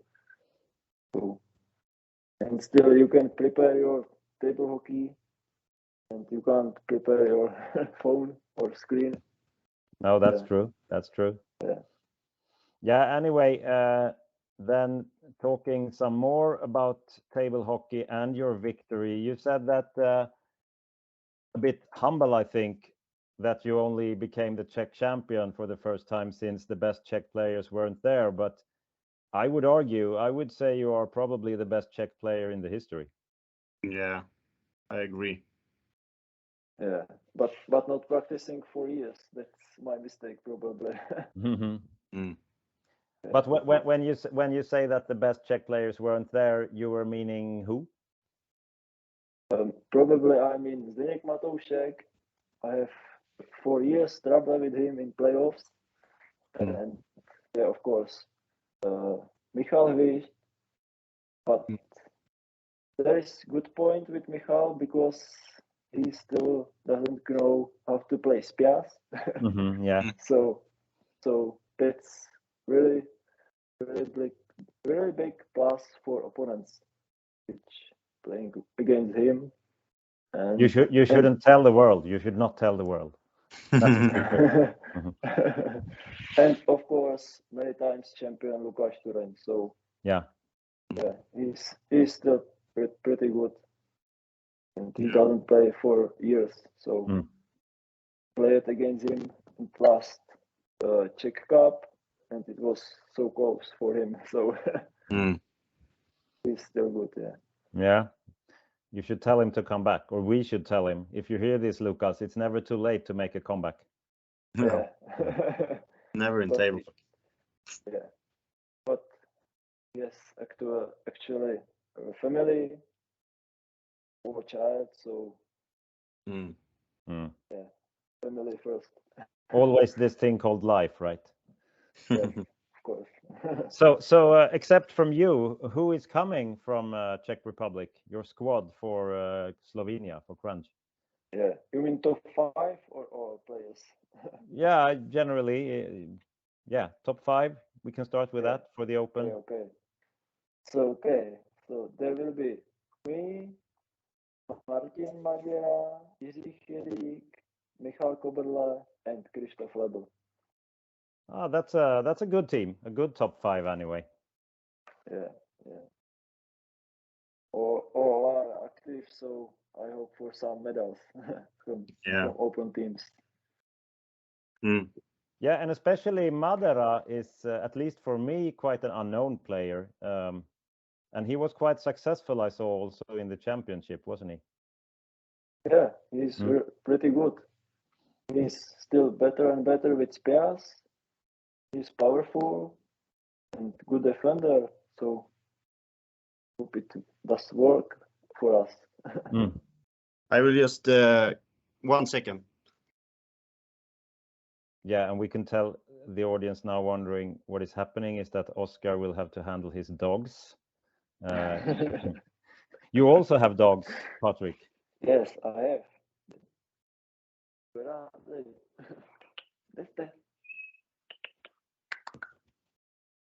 Yeah, they are sleeping now, so. Yeah. So with this dog issue out of the world, we also have, I guess, Mr. Czech Republic, Pavel Plešák. Is he coming? Yeah, for sure. He will be here. He has always been there. I can't even imagine an international championship without Pavel Plešák, actually. Yeah, he's everywhere for, I think, 30 years or 40 Yeah, years. more than 30. More, yeah. And I believe he was a veteran already when I started. At least I thought he was. But on the other hand, not only veterans, is there a juniors team finally coming from Czech Republic? Yes, there will be. Actually, Krasar is now for this year junior champion for Czech, really talented. So, and next one is Jakub Matisek, also pretty good. And third will be Adam Kopševa from České Budějovice. So that's potentially, yeah, they are hoping for medal, like open teams. So yeah, there is a chance for them. And I mean, if this new guy, who won the junior championship in Czech, say his name again. Matthias Klazar. Ah, okay. Yes, And Matthias Klazar. And I get if he managed to beat Matusek, he must be pretty good. Yes, of course, yes. Now that's interesting. And you of course you will have a veterans team. I think everybody already know Pavel Plešák and Václav Pikl perhaps. Yes, and probably Miroslav Černoch or Daniel Matisek. So yeah, the daddy's pretty coming. Good team. Yeah. Yeah, really. And will there be some ladies? Yeah, only one lady. So Aneta Grimova from Příbram. So she will try their best for some good placement. And will there also be some super veterans and some miniors? Yeah, super veterans, probably Milošever and Václav Pikl. Yeah. Maybe Pavel Plešák. Yeah, he must be super veteran for sure. Yeah. And super junior probably will be Matthias Klazar. He's already 11 years So old. So you're talking about the junior champion. He's only 11 years old. Yeah. Oh. He's really small, and Jakub Matisek is around 175 centimeters, so it's pretty good. Yeah. That's actually really sensational. You're bringing a new wonder kid to the world scene. It must be the first time for him outside of Czech Republic on a big tournament, isn't it? Yeah, it will be. Yeah, sure. Cool. Like a new Anze. Yeah. Okay. And as for yourself, what's your really good. Yeah? What is your personal goal with the Open tournament then? Wow. So I hope for some medals because I'm playing it for a long time. So I need to some motivation for next years with table hockey. Pretty much prepared for this tournament. So yeah. And just so everybody knows, since Patrik is playing Pokemon Go on a high level for 6 years, he really would know how to collect golden medals. Yeah. But actually, I have more platinums than gold. Yeah, exactly, because they Yeah. upgraded the possibility, so you also have platinum medals in Pokemon Go. Yeah. How many do you have? Wow, 30 and more. I don't know. No. Table Hockey Talk Show, do not miss. Table Hockey, now let's have a quiz. Hey! The very last question of this quiz will be a cliffhanger, because my question to you is, who will win the European Championship 2022 in Slovenia in the first women's category, second junior category, third veteran category, and the fourth open category? I want you to answer these questions, and you have 1 minute, and the time starts now.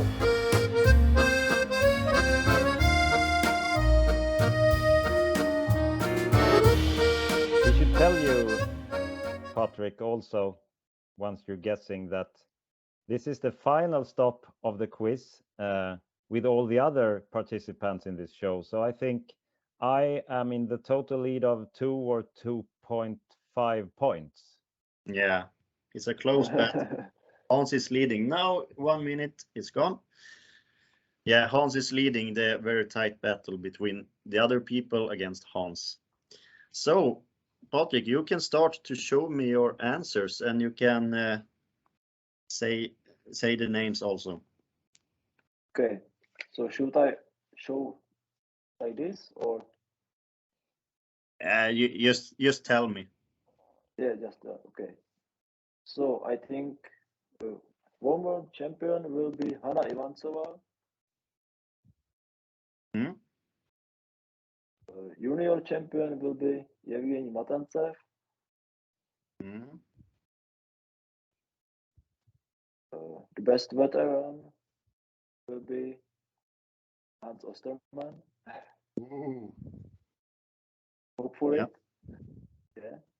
And last one, I forgot his name, but it's actually #1 at world ranking. So who is it? Rainer Yes. Kallis. Rainer Kallis, yes, of course. Thank you. And what about you, Hassan? Yeah, I must thank Patrik, of course, for the excellent guess of the Yes. veterans category. Let's see if I can match it. Yeah, I believe in you. In the ladies, I also stick with Hanna Ivantsova. Nice. And also in the juniors, Evgeny Matantsev. However, in the veterans category, I have this feeling that there will be a winner that has won before, and I haven't. Okay. So I'll go with Petr Östlund from Sweden. Nice.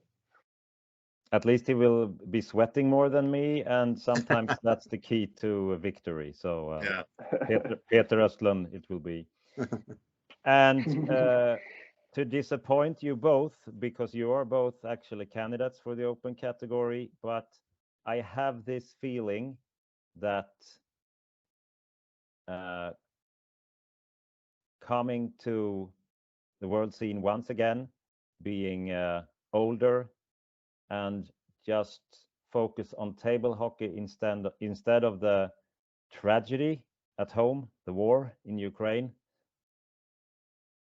The 12 points from the Hans Österman jury in the open category will go to Ukraine and Evgeny Matantsev. Great. Wow. So I don't have the answers right now, but let's see on the Table Hockey European Championship in Kranj, Slovenia. I'm just thinking now, Patrik has to have 3. He has to go +3 to win. Yeah, I can check. Yes. Is it even possible for him to go +3 since we have 2 of the same alternatives? So we can now say congratulations to Hassan Estermanovic for winning the Table Hockey Talk Show quiz for the European Championship. Congratulations, Hans. Thank you. Congrats, it's always good to know that I can go to Kranj and already be a winner. Yeah, this was the biggest test of them all. Yeah, it was for sure. So it was really great talking to you, Patrik. And we will see each other next Friday, I guess. Yeah, I think. So have a great time. Thank you, Patrik, for coming on the show. Yes, thank you also for this interview. So good luck. Thank you. Good luck for you too, and take care of yourself and take care of the dogs. And of course, take care of the shiny Mewtwo shadow as well. Yes, Yeah. of course. Okay. Thank you. Thank you. Bye-bye.